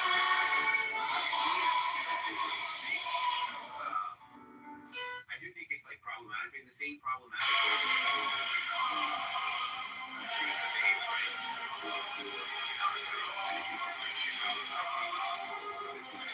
Mainly because we're so aware of the violence and how like outside life really is. Yeah, violence just means I think it's okay that there's a country called Israel that is majority Jewish and is a safe haven for Jews. So it's not, they're not that against that. So it's not for this. No, yeah. Very much using Call myself that. I would not call myself a I know you don't have the vibe with it, but I'm telling you, all Zionism is that there should be. You think that it's okay that the right of the people to exist in our indigenous homeland of Mount Zion. Literally what it means. Okay. Just like you would agree that the Cherokee from Oklahoma should have the right to be able to go back to North Carolina to their indigenous homeland, right? That's the thing. Like, no country has the right, right? Like, no country has like the right to exist, right? No, we're talking about the indigeneity claim. The indigeneity claim. Do they have The the right? indigeneity claim to go back and take their rightful land that was stolen away from them. Low-key, I don't believe in that, bro. Yeah, the Romans exiled the Jews in 135 AD. They were kicked out of their indigenous homeland, no different than the Cherokee were pushed on the Trail of Tears into Oklahoma. Yeah, but I don't think that like that makes it have the right of reservation. It doesn't have the right to go back to their indigenous. What if the United States said, "Hey, people in Oklahoma, you can go back to your indigenous homeland in North Carolina," and then they get there, and these bunch of white trash Ulster County Scotch Irish are like, "We don't want these fucking goddamn redskin engines coming into our fucking land, and they ain't coming to take our shit," even though it was stolen land in the first place. Yeah, well, hot take. I think that the best argument for that is like, look, there are treaties in which there's agreed, and those treaties are violated. So in the sense of like, if there weren't those treaties, then I'd be like, yeah, there isn't really any case for you there, right? And even in the case of where a treaty is made, right, where they agree to like respect certain lands, if they take over those lands, it's kind of like, okay, you know, might does make right. I mean, that's the reason why countries exist, right? Yeah, it's like a rock. The vice president in charge or something. Right? Just like depends on like allies and stuff, right? So we would say like, yeah, they have a right to it, right? The argument would be like, look, they were promised this, and that'll change. Look what come from South America. If the Incas were an empire, they didn't do that by like giving treaties to people and being like, yo, we're cool. Right, like, but you want to be part of our group? They're like, yeah, let me just give up sovereignty, right? It's been that way of the world for the longest time. Land been held by people the world over. Right to go back. Who are thankful to be free. And I think that you either have the fears of nuclear fallout. You can make arguments of why it's suited for you, or there's some depth that might be given to you. It causes friction, and then it becomes so uncomfortable. You're like, this is so stupid. The rules that everybody has to live by. I'm finally conceding that. Congress, why do you think that Samuel's stated position of being an atheist is ignorant? Well, before we move on to that, if you think Mike makes right, then you can What we're saying, Congress. If you believe in right, Mike makes right, then the Jews that took Israel did it. Mike makes right, so Mike makes right. So then it's fine. So, and if you don't believe in that, and you think that it's about indigeneity, well, then Jews are also just a region of the world. Bro, you're just conceding to the argument, so move on. Converse, what was that? What was your question? Oh, my question is, why do you think that Sam's an idiot for being an atheist? Atheism's gay. It is gay. But like, or would you say that, but why do you think that Samuel keeps clinging to his ignorant atheism? Yo, is this rich? Yeah, it is. That's crazy, bro. I can't believe it. You're sure that sounds chill, bro? What the fuck? I don't know. I have a top tier argument against atheism. Oh, which one are you going for? You want to tell me, Sam?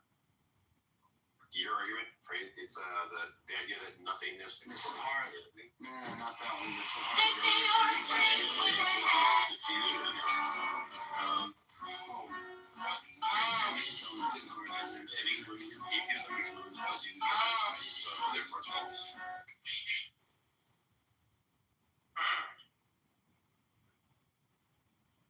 Wait, what was it? At the mere mention of atheism, women drives the Sahara Desert. That's fucking crazy. I'll leave it alone. It's I know what Andrew will do. Yeah, that's one of the agnostic. I was gonna say, whose vagina? So that means that Rich is the real one. That's crazy. That's crazy. That's crazy. Sorry, he's only coming on the mic. You know, I'm gonna stop. Bro, I'm in Pennsylvania. It's like fucking 20 degrees.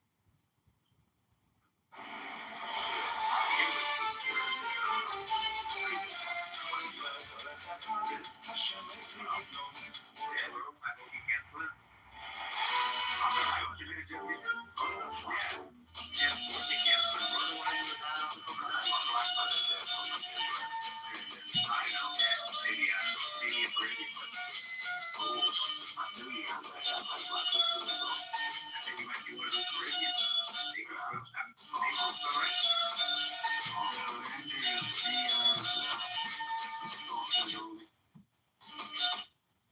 What'd you say? To Andrew? What was the question? DEI is wrong because. Oh yeah. It's a good question. I'd like you to meet my front man, Congress. He goes by the name of Samoa. What? Samoa, are you trying to say Samoa, do you front Andrew Weed? Well, no. I paid for it. You know, Back in the day before. Yeah, back in the day, you used to Before mocking our Lord and Savior. That's right. Let's be honest. Now it's Samoa is neither black nor Samoan. You can hear in his voice. He's like. It's always the little people that try to take shots at the job. He's like exactly like that. There's the great Mexican Atlanta. And his wife, who's a partner for his fence. It's very obvious. I don't want to look these. Coming from Chilism's own Oompa Loompa style. Okay. I mean, I think Andrew's probably German at heart, to be honest. Oh, then that. C. I want to say 9, but C. Actually, fish all that. So let's get the Zionists out of the room. I'll try not to. Samoa, does Congress have it right that you support DEI? Of course he does. Okay. What the hell? And you support all waves of feminism? No, just the first 2. Okay. You support reparations? Of course. Do you think certain people... Are you a race realist? What is that? Sam? Get it, Sam. Do you think that there are differences in populations? No. That's what? So how am I short? How are we little people, Samoa? How are we little people? How are we little people? You know, it's gangster. Let's fucking go. Alright, you got the L right. He got the L right here. Are there differences in populations, right? And you're saying we're little people. Aren't you pointing out to the difference between your people who are taller? I don't know what's going on right now. No, you don't. Can you please contextualize the comment that you just made so the little person can understand what's going on? You gotta stop slurring. You just said sexualize, bro. I heard that too. Bro, you gotta stop slurring. Contextualize. Well, contextualize. Can I both heard you say? Well, both of you guys are 4 foot tall. What does that mean? No, sexualize this, please. Stand on his shoulders. Just don't want to be touched on his lap. Go ahead, Sam. What are you saying, Sam? What was your question? Sam saying the races are real. Races are real. I just asked. Okay, so I just asked you if you're a race realist. He said, "What does that mean?" And he said, "Difference is." Oh no, I didn't know before I even heard what he said. Okay, all right. Yeah. I just thought you were that. This is backtracking. You see, double down. Now he's backtracking. Of course, racial. Yes, races are real. Yes. Okay. All right. So that wants to say black people are less intelligent. Are black people less intelligent than other types of people? Some of them are. Okay, there you go. Some of them are. I agree with him. He would say the Samoans are, right? Sam? Samoans are black, Andrew. Ooh, I think that answer just got cut. When you say black, Sam, Sam, what do you mean? People from sub-Saharan Africa. That means you're not black, Samoa. I don't know, like, you know. You ever heard of a concept called biracial, Andrew? Yeah, but you don't get to qualify. You need bisexual Samoa. That's you're referring to yourself, right? You're not a Hebrew Israelite, brother. You know what I mean? Like, What is going on here? well, you were defending the Hebrew. Andrew, what are you doing? I'm sorry. Focus, come on. What the hell? We'll save that for later. Okay. Brother, just trying to use a nuclear option. What the? Yeah, no, you're right. Okay. All right, my bad. Let's keep it in there. Let's keep it in the road. Let's keep the bumper guard. Let's keep it in the lane. All right. So here's the thing. Sam wants to say the Jews have like there's an inherent advantage. The Jews like their IQ on average is like I don't know what is it, Sam? What's the up that you guys got? 1 to 15 for America. Yeah, that's gangster. Yeah. Wait, what's the average for what? Yeah, so basically he's saying that he's propping him. Yeah, he said 115. He's basically saying that he's propping. Come on, man, he's propping himself up on the backs of other Jews. That's fine. Okay, no, I'm not trying to do that. I don't care about that. What I care about is. Oh, well then why are we talking about averages? People try to come up with conspiracy theories for why Jews are so overrepresented in different things like CEOs, bank financing, law, medicine. And you go, oh, and then one theory is that they're like scheming together, but another theory is that they're just smarter. And I'm trying to say that the second hypothesis is better. You don't think that like Jews culturally like have this thing where like we'll prefer us before we prefer anybody or before we not particularly strong. Like they have that, but it doesn't exist. It's just kind of huge problem. God damn it! I know. I'm talking about genuine peace. They don't have it more than like Indians, they don't have it more than Persians, they don't have it more than like they're pretty standard when it comes to most ethnic Right, but they have it more than black people though. No, they don't. Oh my goodness. So if we were to compare the data on single mothers in the black community compared to the Jewish community, you wouldn't or we wouldn't overrepresent in that category? If we're broken families, yeah, of course that's true. Of course that's true. Represent. What the hell? I thought you said, Sam, you just said No, your cohesiveness was comparable to ours. Yes. All right, so your cohesiveness is superior to ours. Whether or not has nothing to do with your ethnic cohesiveness. It just has to do with whether or not you're an immoral father. It has nothing to do with ethnic. No, they absolutely got it. We're talking about the unit. We're talking about people working together. How can you work with somebody that's not there? We now call it the John F. Kennedy March. You can really Corrections to the letter. It is that we now call it the John F. Kennedy March. What's wrong with you? Get back in line. I'm just trying to help you out. You can't help me. Don't help me. Help the bear. All right. Corrections to the letter. Sam.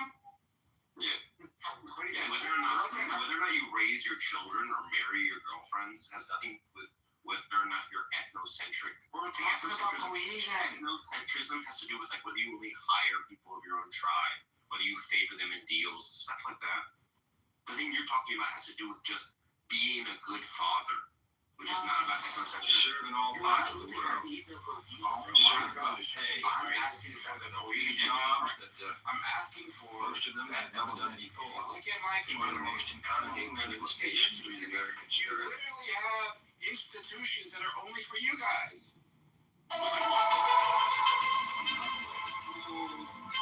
Like your own marriage arrangements that are outside of the jurisdiction of cities and municipalities. You guys have your own little sovereign little country here. Don't you?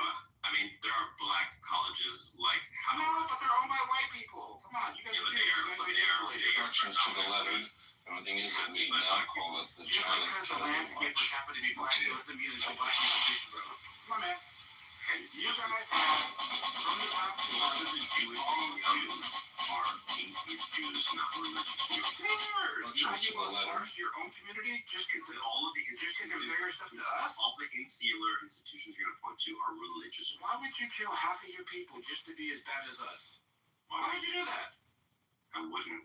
You just parsed out the ethnic portion from the religious portion for some mysterious reason. Why would you do that?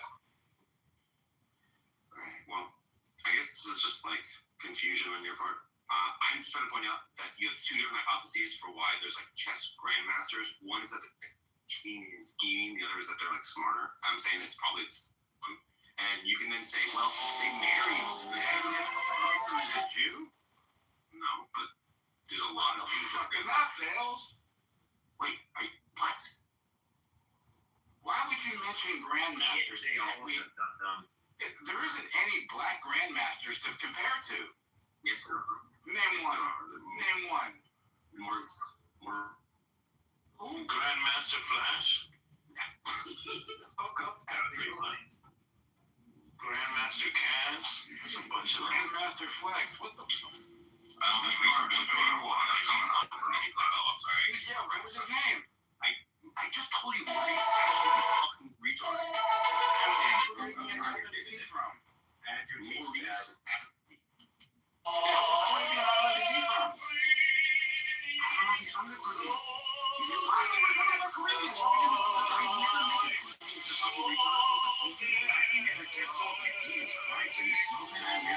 Hold on, bro. I literally asked him, what type of black are you talking about? He clearly said the Caribbean, bro. I did not say that. Okay, this is a liar. He did not say that. He's just a liar. Come on. Hey, yo, Samoa's a way better debater. He's just been drinking today. All right, who Well, you're just lying. And mentioned the Caribbean and Samoans, and then Sam said that Samoans aren't black. No, wait. I mentioned the Caribbean. Yeah, we know I okay, the mentioned the little Caribbean. person. See, that's what happens when people interject. I attributed something that the little person said to what Sam said. No, you're just. Did you mention the Caribbean? This must be No. Shut up, bro. I was asking, what type of black are you talking about? That's what I asked him. He said anybody from the sub-Saharan African region or whatever that was, right? Somebody else said Caribbean. No one said Caribbean. The only mention of Caribbean happened before this conversation started. And I said you couldn't swim, and you said that's the black part of me. And I'm like, maybe you're Caribbean. All right, thank you. So then you did say it. I know. This was before the conversation started, bro. All right, so you said the average number. Yeah, I'm not part of this conversation. All right, so you said the average IQ was 115. What do you think yours is now? Probably 130. Damn! 130? Probably. Niggas be like, what about the CEOs? Do you think that they have above average IQ as well? Yeah. All right. So then everybody underneath the average, where are they at? Like, if you were to just look at your community, like what type of jobs would they hold? Any on welfare? Yeah, Andrew, this guy just lies about what my views are. He asks. Oh no, don't run away. He says that oh, Magnus Carlsen isn't Jewish, therefore you can't have power through it, bro. You got power through it. You can't have an overrepresentation of Jews in chess because the one chess grandmaster isn't Jewish. This is the level of stupidity that Samoa is at right now. And maybe not the most appropriate person now, right? Maybe if I take a little bit of the disaster out of it for a minute, let me just ask you this question. If there's 50 Jews that play chess and one black person that play chess, do you think this is an apples to apples comparison about intellect? No. All right, so why bring that up? Well, it's not just chess. It's chess, it's math, it's physics, it's chemistry, it's medicine, it's law, it's finance. Right. Can we agree that that's kind of rooted from your upbringing? So if you come from a structured home, you're more likely to be in those types of categories than if you come from a broken home? Do you think that people who are more intelligent would they not favor intelligent pursuits, right? Like education and stuff? Oh, you mean they're part of the same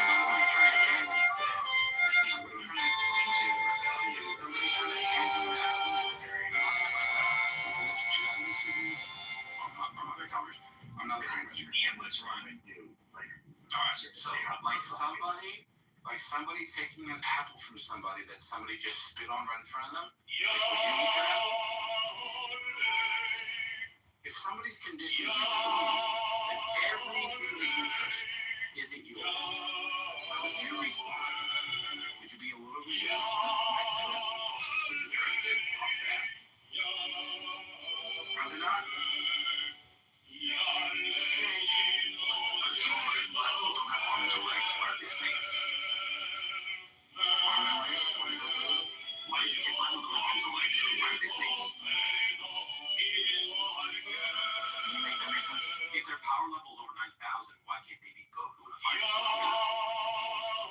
snakes because they can't swim. Horrible stuff. Yeah, Are you saying? 5 or 7 planets, but then also we used to think Are you saying that the conditions in your community are comparable to the conditions in? Why do bananas have like lots of potassium? What's up with that? Okay, so you're saying that you should ignore all Why do coconuts have milk in them? Oh, no, you're getting it. Doesn't coconut milk come from Because the Coconut has milk in them? I'm a coconut. That's crazy. Because the coconuts hold the spermatozoid. That's why it's called coconut. I mean, it makes sense, Sam, right? They call big jugs coconuts, right? There you go. There you go. Why soccer? I just wanted to point this out. I think you're getting triggered right now because I'm having a little bit of fun. But for you, why is soccer? You guys don't have.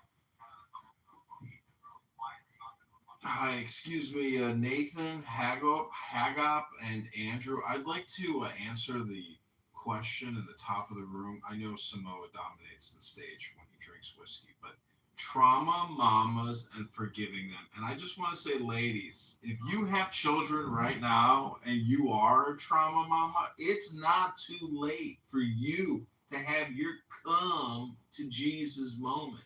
And the peace of the Lord can come into your heart. And you don't have to spank your little boy or spank your little girl. You can make a grilled cheese sandwich right now and get a 2% cup of milk.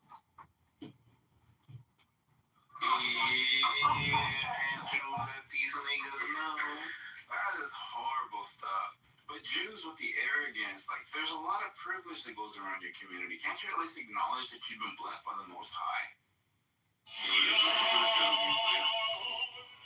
Aren't you? Scientologists were the chosen Your people. average IQ is anointed by God. Don't run from it. Embrace it. Why act like you're a commoner? Yeah, You're privileged. It's like the struggle story. Why are you here with us? Everybody wants to come out. They want to be like, I was tough in my hood, but I made it out. I mean, I don't know why you are arguing with Sam on this. Like, he would say that part of like his evidence is that because of the persecution that Jews have, but they still like band together into a strong community. Like, they still value education. Persecution thesis, right? Do you really think that Jews aren't discriminated against? Jews are discriminated against? Uh-huh. They literally have their own country. Oh my God. So what? I don't have a country. You have all of Samoa. Yeah, I don't have a country. You can say that the way that he responded to persecution historically. You can say the way that they have responded to persecution historically has actually like built a type of conditions for them to be like ethno-focused, right? And you have like their success, right? Like Samoa will say something. He attributed it to his intellect, not his and like their recognition, right, that they need to come together, right? Sam wants to say is like a point in favor of his thesis, right? That they are, that they do have greater intellect than average, right? You can argue but saying something stupid like what Samoa is saying just doesn't do anything. So the intellect part would probably be more valid if you were able to avoid the prosecution, right? Or the persecution, right? They are like, no, not really. Not really. Come on, bro. Prosecution helped them, right? Hold on. If your intellect is so superior, why are you comparing your trauma? That is dumb. That is kind of stupid. I'm not What gonna the lie. fuck is... Yeah, because like, look. Oh, you fell on your face. Well, look at me. I fell on my face, too. Yeah, like smart as that.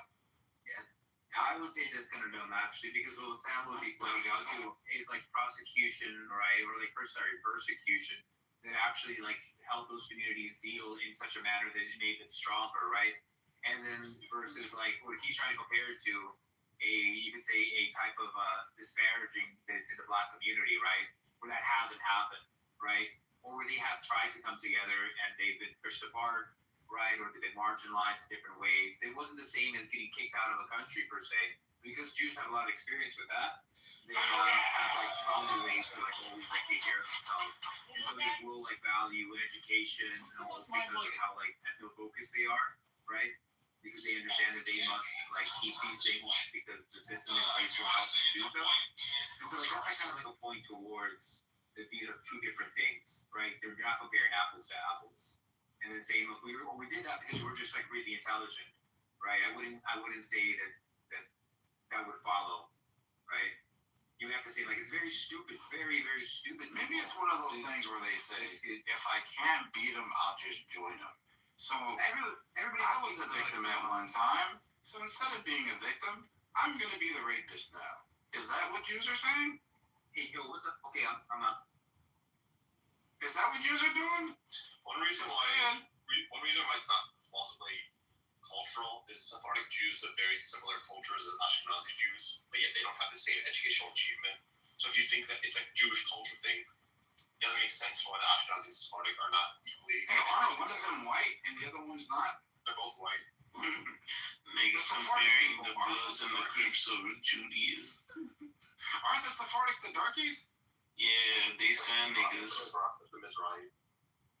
Yeah, I was just to point out that like the conditions that they had, right? They were the Ashkenazis were the big brainers. Yeah, I wanted just to point out, hey, look, the conditions could like set up for like possibility that happening would make it more likely. I wouldn't have to show that like that happens every single time, right? But I was saying, hey, look, a community that's been kicked out of several countries has to find a way to maintain itself, and when it does find a place, has to build back from scratch, right? So they're gonna be very familiar with what they have to do to set up like for the pillars of their community. Right, but you're presupposing that them being kicked out wasn't because of their actions, like creating like these like ways of banking and life insurance policies and draining economies from all of their jewels and values. And then once they found out, they were like, "Motherfucker, you've been stealing from me. Get the fuck out of here!" And then they go country to country saying, "We were kicked out. Please let us in." Right, kind of like that whole fairy tale with the apple. Let us in, and then they just take over. Kind of like that. You guys don't think that sounds possible? Bro, you literally said at the beginning of this that Jews, before Israel was made, they were buying land. Where'd they get the money from? They had money from, being productive members. From being kicked out? No. Okay. They were allowed to leave with all that money? Plausible. It's just like all this evil stuff. They're accused of doing stuff that's impossible, like, inventing the plague, which is not literally. Bioengineering was not possible in the 1300s. It's just stupid stuff. Okay, all right. I'll give you the other 108 reasons. Okay, like give me like the other 108 reasons. Okay, let's not pretend that they looked at Jews and was like witchcraft every single time. Come on. If you read it about market dominant minorities, as they were in Christian countries. Christian countries didn't do interest, right? If you read a single book. Yeah, about market dominant minorities, it tends to be the case that whenever there's a rich minority, they get persecuted. It's that simple. Okay, so you're saying it doesn't have anything to do with the fact that they were in Christian countries when they couldn't, or like the Christians couldn't charge interest, and they charged interest, and the issue at the time was like the interests are really fucking high, almost what we would call nowadays predatory, and it's draining the economy because they have their own society in which. Like, it's not like they give back to the economy. There's no tricklenomics kind of going there or it to be sufficient enough. Meanwhile, peasants here have this crazy fucking interest rate or whatever it is that they can't keep up with. And for those reasons, they're out, right? It's not because of that. That's not a common thing. In fact, what it is, it's like slaves. Yeah, so all 108 says happen. Yeah, come on, man. I'm not even blaming them. I'm not even blaming them. I'm not even blaming them. No, I don't think. Calm down, bro. I'm not blaming them. I don't find charging interest in everything. Have some fun, Sam. It's not like you're getting a little uptight, brother. Come on, man. It's so fucking stupid. We're not anti-Semitic, but I don't find it wrong. Look, Andrew told us to pick on you. I'm not saying it's bad. I'm not saying it's bad, bro. I'm just saying you did it. Put the hammer down, Sam. I'm just saying you did it in a place where Christians couldn't do it. So you were the only group, really, right? If you're like of any real meaning that did that. So that's That's why you got so much hate, right? I'm not saying Not chasing hate. That is Maybe he needs I'm not better saying targeting. convincing more. That's one. Do you understand? Can I get time? Yeah, go ahead. Can I say anything without being You're further than you Can I just say anything without being interrupted? Can I just say anything? Yeah, go ahead. So, charging interest is one reason why they were disliked. They were also blamed for killing Christ. They were also blamed for poisoning wells. They were also blamed for all sorts of things. You can read about Martin Luther and the Jews and their lives and about them. He was not bringing up the interest rates. He had other concerns that he was blaming. I said, please can I not be interrupted? Oh, Please mute the that's not me. Mute What the hell? Mute up. Mute up. Bro, Mute up. you're gonna tell Mute me up. to mute up my house. Why?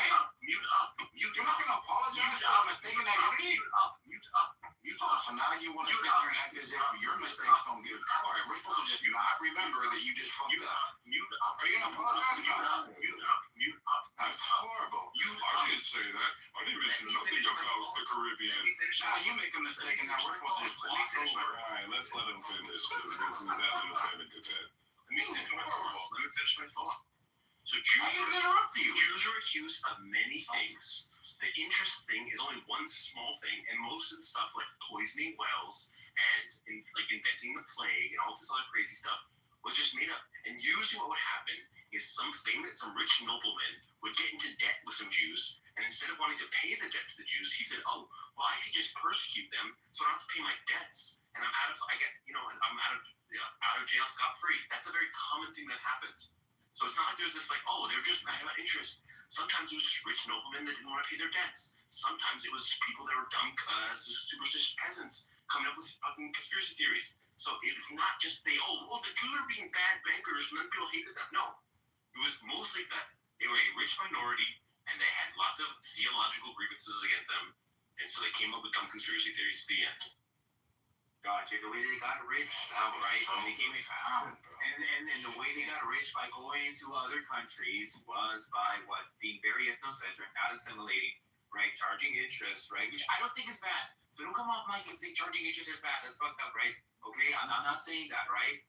And when you go into any country, right, and you don't assimilate, right? Yeah. But the idea that Sam is not acknowledging that Jews were so smart that they were able to see whole countries, whole populations of people that were easy to deceive with their banking practices. Seems like you guys are predatory to me. Those are fucking dumb. It's not fun. I'm gonna tell you y'all, you dumb fucking peasants get jealous. Bro, you can't even rap. Then you act like a motherfucking bitch. Do you think you can kind of like get on beat? This is why you'll own the record labels and you're not the artist, okay? You bitch. Yeah, this is how we live it. We got the money. We got icons. Oh my God. Love being Jews. This is that person. I remember Sam tried to rap battle me, and I'm like, no way. Yeah, bro, this is that Sam. Oh my God, I knew it was you. Oh, I should have money in that motherfucking chest. Chosen people, motherfucker. Do you rap to a different beat, or is this the only beat you rap to? I love how the word motherfucker carries so much rhythm for him. If you only ground it in that like motherfucker, it's kind of a metronome. So lethal, give me a needle, no sequel. You know why he came? Because when he realized he knew how to say motherfucker instead of motherfucker, he was like, I got it, y'all. I got it. I know how to say motherfucker with an A. Number one. Instead of motherfucker. Fun. Oh, you got a mansion? Killing this life. He said he owned the island. Him and he showed himself in a fucking park of island. Wow. Island. I think he's on Epstein Island. While I count my Congress, this your guy, bro? living the life, killing the stuff. Oh, he's trying to switch it up. Look at him go! TV rapping like, you're over there fucking mids, I'm over here fucking jizz. Hey, yo, fucking thing. That's his rap, bro. You can That's put his aside. Oh, he became that color. Yeah. Cook guys. Cause division. Ooh, cause division. Cause division. I'll say something about chillism. Ooh. Come on, bro, you got a tap. I love how he didn't use motherfucker after we pointed that out. And therefore he's like, beat the really drop. Sam. And now he changed the beat. Come on, man. Sam, you can do it. Sam lay it down. Pick another rap and put your back into it. Use the background to keep it integrity. Sam will drop a flow, but then he'll put some beat on it and he'll let you go, Kendo. And he'll leave the beat up for you. So Sam, I understand exactly what you're Let's do it. all right, Kendo, it's all you. We're not doing this again, Sam, go ahead. No, Sam, go ahead. I want to bro. Listen. Why every time he around black people, I think he got a freestyle? Why he can't just nigga, you don't got a freestyle because you around us? We don't do normal. We don't just freestyle. We talk, bro. Hey, just talk, bro. Be normal. You don't got a freestyle because you're around black people. From Sam's perspective, he just go. Oh yeah, got that equation math time. Mathematics multiply. He said 2 + 2. Because it's some wars, killing you, going at your fucking whores. Chosen people, O-N-E. Chosen people, yeah.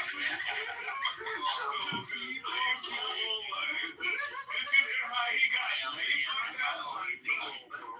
standing on the facts, on money. I'm a fucking win. This nigga is fighting the beat. Why are you fighting the beat? Cause I'm fucking man, yeah, bar fucking mitzvah. Yeah, it's fucking Hanukkah. Yeah, that's me, freezing nights. I'ma knock out your lights. I'm your landlord. You was gonna go get evicted. Oh yeah, this is my new addition.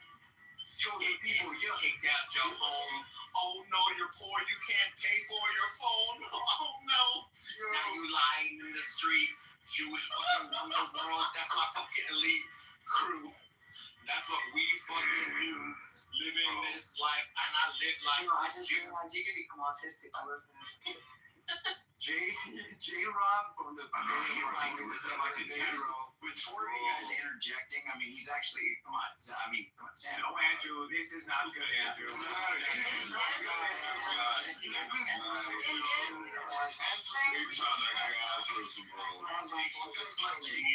is not good, but this could be a chart topper. Sam, I wonder why he a chart topper. I wonder which voices were played as number 1. Maybe the Jewish people that own the label that feel sorry. Samoa, don't let them do that in this room, bro. Can we not send this into a rap room? Andrew, this is parties in Israel. Andrew, Chillin', bro, chillin'. Sam, let me ask you a question. If somebody says, I'm living like a Jew, if you're like something, you're not the actual thing. Well, am I wrong? True. It's kind of true. Unless, like, you might say, like, I was really doing bad for a while, so I wasn't living like a Jew.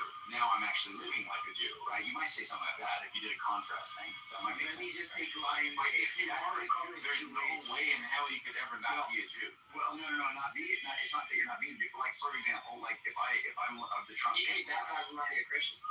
No, but if I'm if I'm the Trump family and I like go off and do my own thing and I squander all my money and I'm like, working at a deli or I'm in the back alley or something, I'm not living like a Trump, right? But then if I go back to doing, then I'm high end, I own a bunch of mansions, I own the Mar-a-Lago, I can say I'm living like a Trump, right? Oh, okay. Yeah. So you're doing the same thing that he did earlier when he said that the ethnic Jews weren't as good as the religious ones. No, I'm not doing the same. I'm saying that you contrast it to two. You could. Donald Trump came out with sneakers. What are y'all talking about? Don't you remember when like people on Fox and he's not. He doesn't look like a black person, right? So Donald Trump got money and he's not. He doesn't look like a black person. Bro, if you sneakers find are me a white or clip black. or anybody on Fox that is not living like a black person, I'll never freaking debate for Trump ever again. He's not living like a black person. God, I wish I was They true. had t-shirts, motherfucking sneakers and shit. Y'all don't remember? You can't dangle some shit like that. Our president just isn't living to the standards of a black person. He got sneakers and accessory. Don't make him black. That's crazy. He was the first black president. What?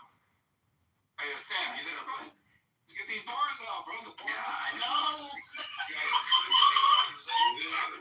That's right. Why you don't gotta activate these characters, man? Like just no. You guys got some. Oh, pockets is here. Yo, pockets. Slide activate. Yo, Ken, I got a whisper. I got a whisper. But I'm saying the fact that Samoa and England agreeing is crazy. Yeah, that is some horrible stuff. I need to go on mute. Okay, I could not believe it was fun. No, we don't. Yeah. Trash can spewy. I want someone else to get off the bars. I already got my bars. No. Well, Play the beat and crush you. Yo, listen.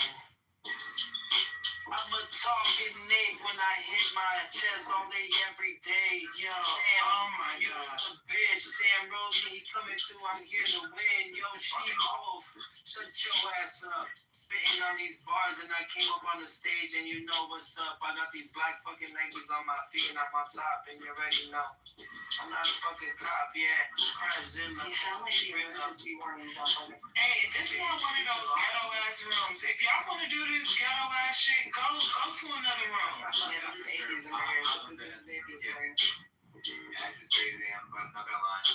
So I won. This is I won the rap battle. Yo, that PTR, You admit that I won the rap battle? that PTR speaks bestiality though. She wolf, that shit. You are. You guys admit that I won. Andrew, you admit that I won the rap battle? Yeah, the fact that you thought about fucking an animal by looking at that picture is crazy. You know what his fantasy. We admit that I won the rap battle. The fact that you fuck You you. think it's so weird on her tip, bro. We admit that I won the rap battle. I want a fucking animal. Wait, does he have his face on his PTR? Let me roast We all admit that I won the rap battle. Yeah, Crash Out was like warming up though. Wait, isn't Crash Out Mexican? For quantity, I think you won. I just don't know. Like, I think if you would have been able to go longer, I think his quality might have been. I don't know. It was hard to hear you. Wow. But Sam, it was hard to hear you though because there's a lot of interjection for you where there wasn't for him. So it's kind of a little unfair. We didn't know when he was starting or he was ending. All you knew is you were on your back. That's all. Yeah, the delivery with Sam was as bad as Inca's little baby ass tattoo. Yeah, well, Wait, I think it was bad as a joke, bro. I don't think it was bad as a joke. Let's go. Aiken, that's your Mexican brother. Oh, wait. There's a Mexican here? That's crazy, bro. No, Crash Out. Rich, you should play some bars. What type of Mexican are you? Yeah, Rich can go in. I'm not a Mexican. He's They got like blown up at the border. I think his loud is like verbose. You're confusing me with Danny, guys. I'm not Mexicans. Oh. Nah, bro. That's crazy, bro. I'm sorry, I can't vouch. I can't vouch for the most I can say about Mexicans. Say something positive. Their women make great lovers. That's about it, bro. Oh, no, they make great food. What are you talking about? They make great. That's right. You need a party. You go find some Mexican. Incan. Well, actually, I don't know. We can talk about scalping. I think that is a good topic. But you yeah. Are you fucking crazy, man? Since Beam was here, I was thinking that we could have that. We could talk about that. But Andrew, why do you do that? Incan, donate $20 more and be on the stage. Listen, I stand by Andrew. Let me go ahead. I stand by it. Don't rehash it. He wants to stop right now. Look. I can't believe y'all ain't Pimples need a shrimp to the head. I don't know. I got called out, so I just have to. Incan, what's the only good pimple? First of all, I love Incan. Okay, I don't think that he's a bad guy. Well, I do. I don't think Incan's bad guy. This has to do with Incan. This has to do with the argument and why I said what I said. And that is, if you believe in collective punishment, you do not, according to me, deserve rights reciprocation. And if you don't deserve rights reciprocation, you're not allowed to be among me. If you're not allowed to reciprocate, yes. If you have jailed a rapist, don't talk to her. That's not the way. Can you keep their scalps, though, Bima? This is the thing. If you don't reciprocate, if you do not reciprocate, listen to what you're saying. If you don't reciprocate rights, okay, if you're going to violate other people, then you have lost your ability to have rights. So I'm sorry. Tommy is fucking animals, and we've arrested Tommy for fucking animals. That's what we shouldn't have done. You all should have been on fire. I think it was a very nice and calm thing that was said to a reservation or a plantation. You know what? This is my stuff. That's it. I'm not going to. You were talking about it. It's okay. I know Andrew likes to I don't know why he does that. Andrew, that's not nice. And you're dishonest and you bring it up over and over and over, despite not understanding the argument, blah, blah, blah, blah, blah. There you go, He's not instigating, you're activating. It's a huge have some kids that you marry your wife. You're energizing a other people. What are you marrying?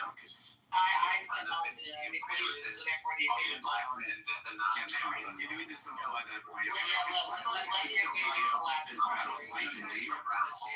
I'll leave shit every day. Hey, can we volunteer one member on stage to kill this dude, bro? Can somebody just kill Sam real quick, bro? What the fuck? If he's still riding, he's not He's going right now.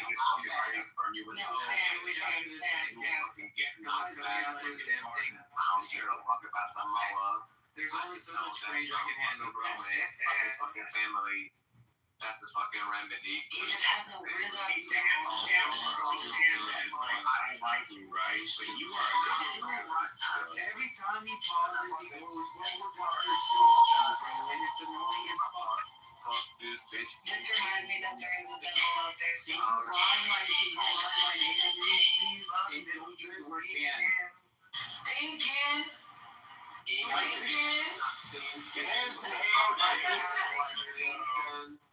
There we go. Blinking. And you wait, is that Hey, yo, I'm my bad. I can't take all that back. I can't see the stage, my bad. Alright, hey, wait, Sam, put a beat down. I think ASB will murder this. Put a beat down for ASB. Somebody murk this dude. Or have Dizzle. Go ahead, Sam. No, nobody performed for these white people. Please, no. Don't perform for the white people. Look, I know we're eating my Chihuahua. Come on. Don't you want to take one of these cakes in that what the hell is that thing called? You got it. Oh, the synagogue. The synagogue man.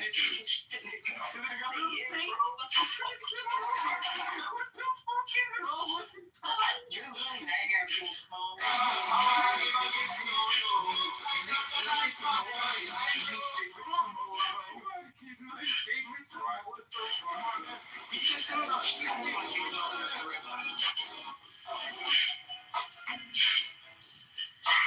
Pockets drop the bars. Okay, go ahead. You want to crash out again?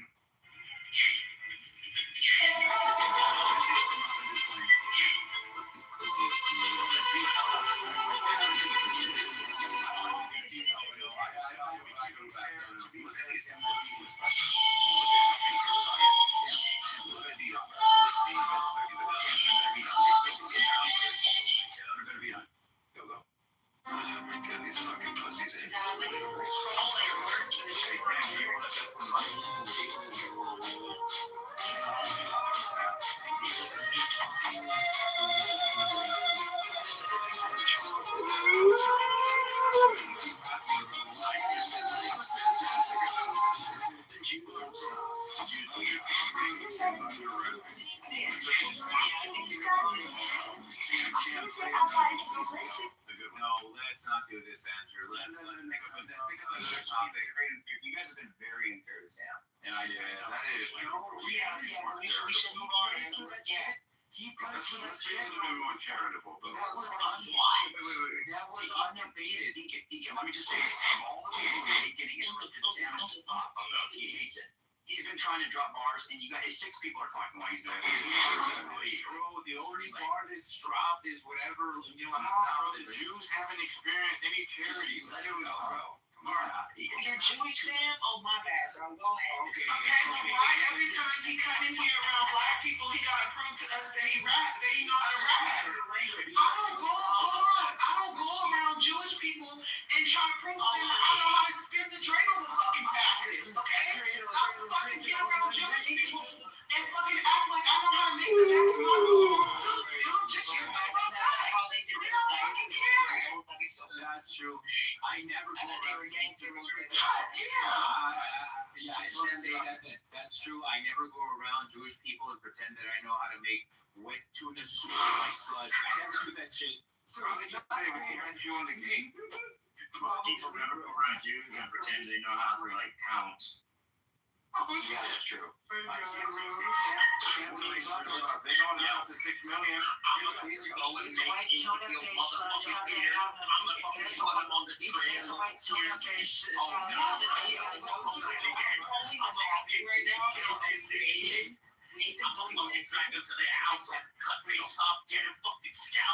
Fuck this Indian. Come inside. Yeah, that's my fucking choice. Yeah, I decide.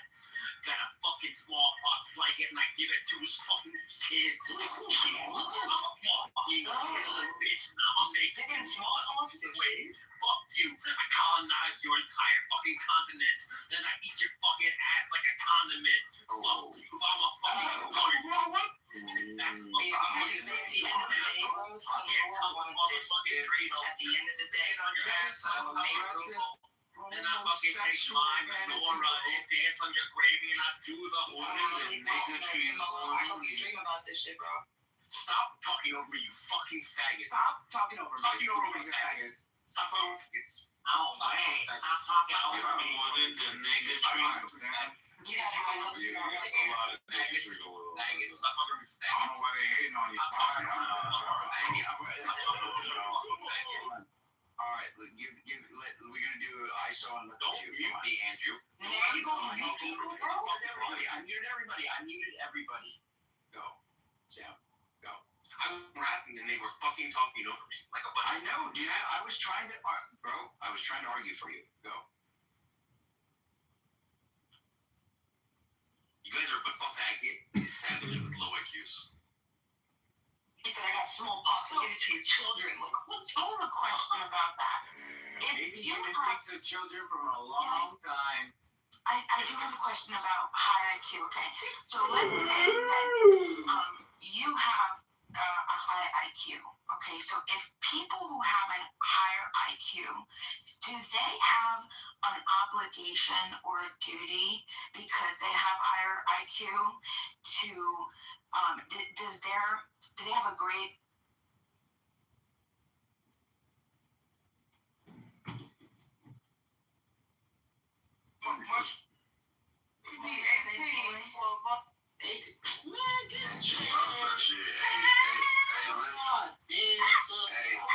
Hey, Linty, I got some praying for you for the 15, man. Oh, no. 18. That's almost 2. Who the fuck, man? Oh, I'm not even. I forgot how fucking petty, but you if she was over there. They don't want the weed that they trying to pay. For Christmas, I'm giving everybody some weed. Yeah, 1800 though for a blow. That was getting old. Gonna get your shit done again. Keep playing. What? Yeah. What the fuck I said? Like, what? Let me find fast like ski. Hey, Miss Badass. What's wrong, Ski? It's not Ski talking. What the fuck? It's Twin Train, man. What you on, Ski? You gotta look me up so you know who you're talking to. Gang. I know you not Ski no talking. I'm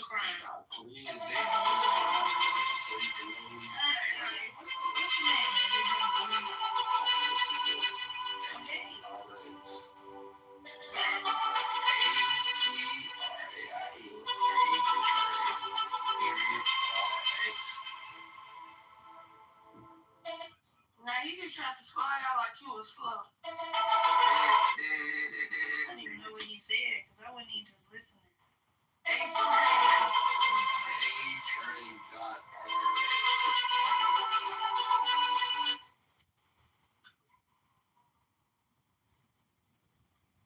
Kodak, what you doing in this room? I ain't invited us out. Nah, you invited them. Yeah. But what I'm saying is, I'm saying, I'm valid, man. I want to see you put me out. I'm not gonna put you out. I'm putting you out. Can I get an ad? Yeah, I'm gonna go ahead. No one is bringing you on another path or say, why would you do that? Because the other person don't like it and you do. And it doesn't mean that you have to find a partner, but like you said, it's illusion. Because it's illusion is maybe also for a short while, you know. I know, and like better friends, if they are friends, and then we can hang out and then do all the stuff and then bye, see you tomorrow, see you next week, see you whatever. Yeah, but it never ends that way. It always ends up somebody leaving. You know, it starts out with like, oh, I just bring a toothbrush over and a shirt. Oh yeah. You know, and it always gets out of control. Yeah, because you both let it go out of control and later you're sorry because it didn't work and you knew it before. Yeah, I'm kind of burned out in relationships right now. Yeah, me too. At least till maybe a couple of years. You never know. You never know. I mean, you can never know what's tomorrow is. Yeah. Did you have friends to talk to, or? Yeah, I got a good group of friends to talk to. Yeah, I got a good group. That's great. Yeah, they're all older though. They're older than me, so most of the people are in their 60s and 70s. They're nearing retirement. Yeah. Well, they are retired shit. And I decided to go back to school, so I'm making a couple of friends. It's hard to make friends at school when you're like you're as old as their parents. Yeah, you told me, and then they were like 18 or what?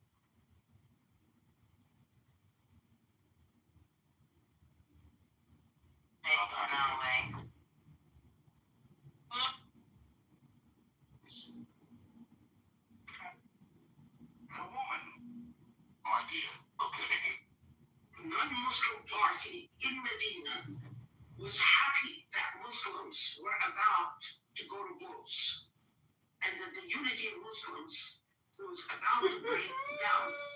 Allah knows. Look at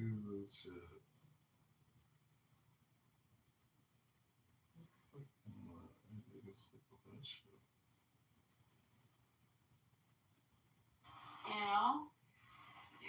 I go in there because I need to, you know, be close to God. I need to fight some demons and stuff. Yeah. See, that's some bullshit. That is bullshit, bro. You're making me mad as fuck.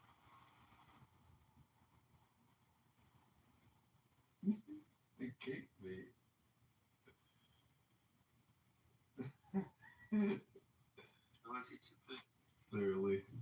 Thoroughly scraped clowns. Die, the nigga died.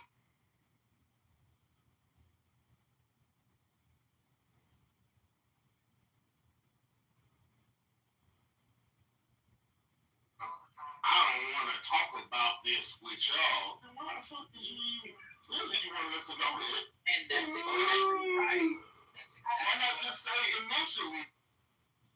I believe in he said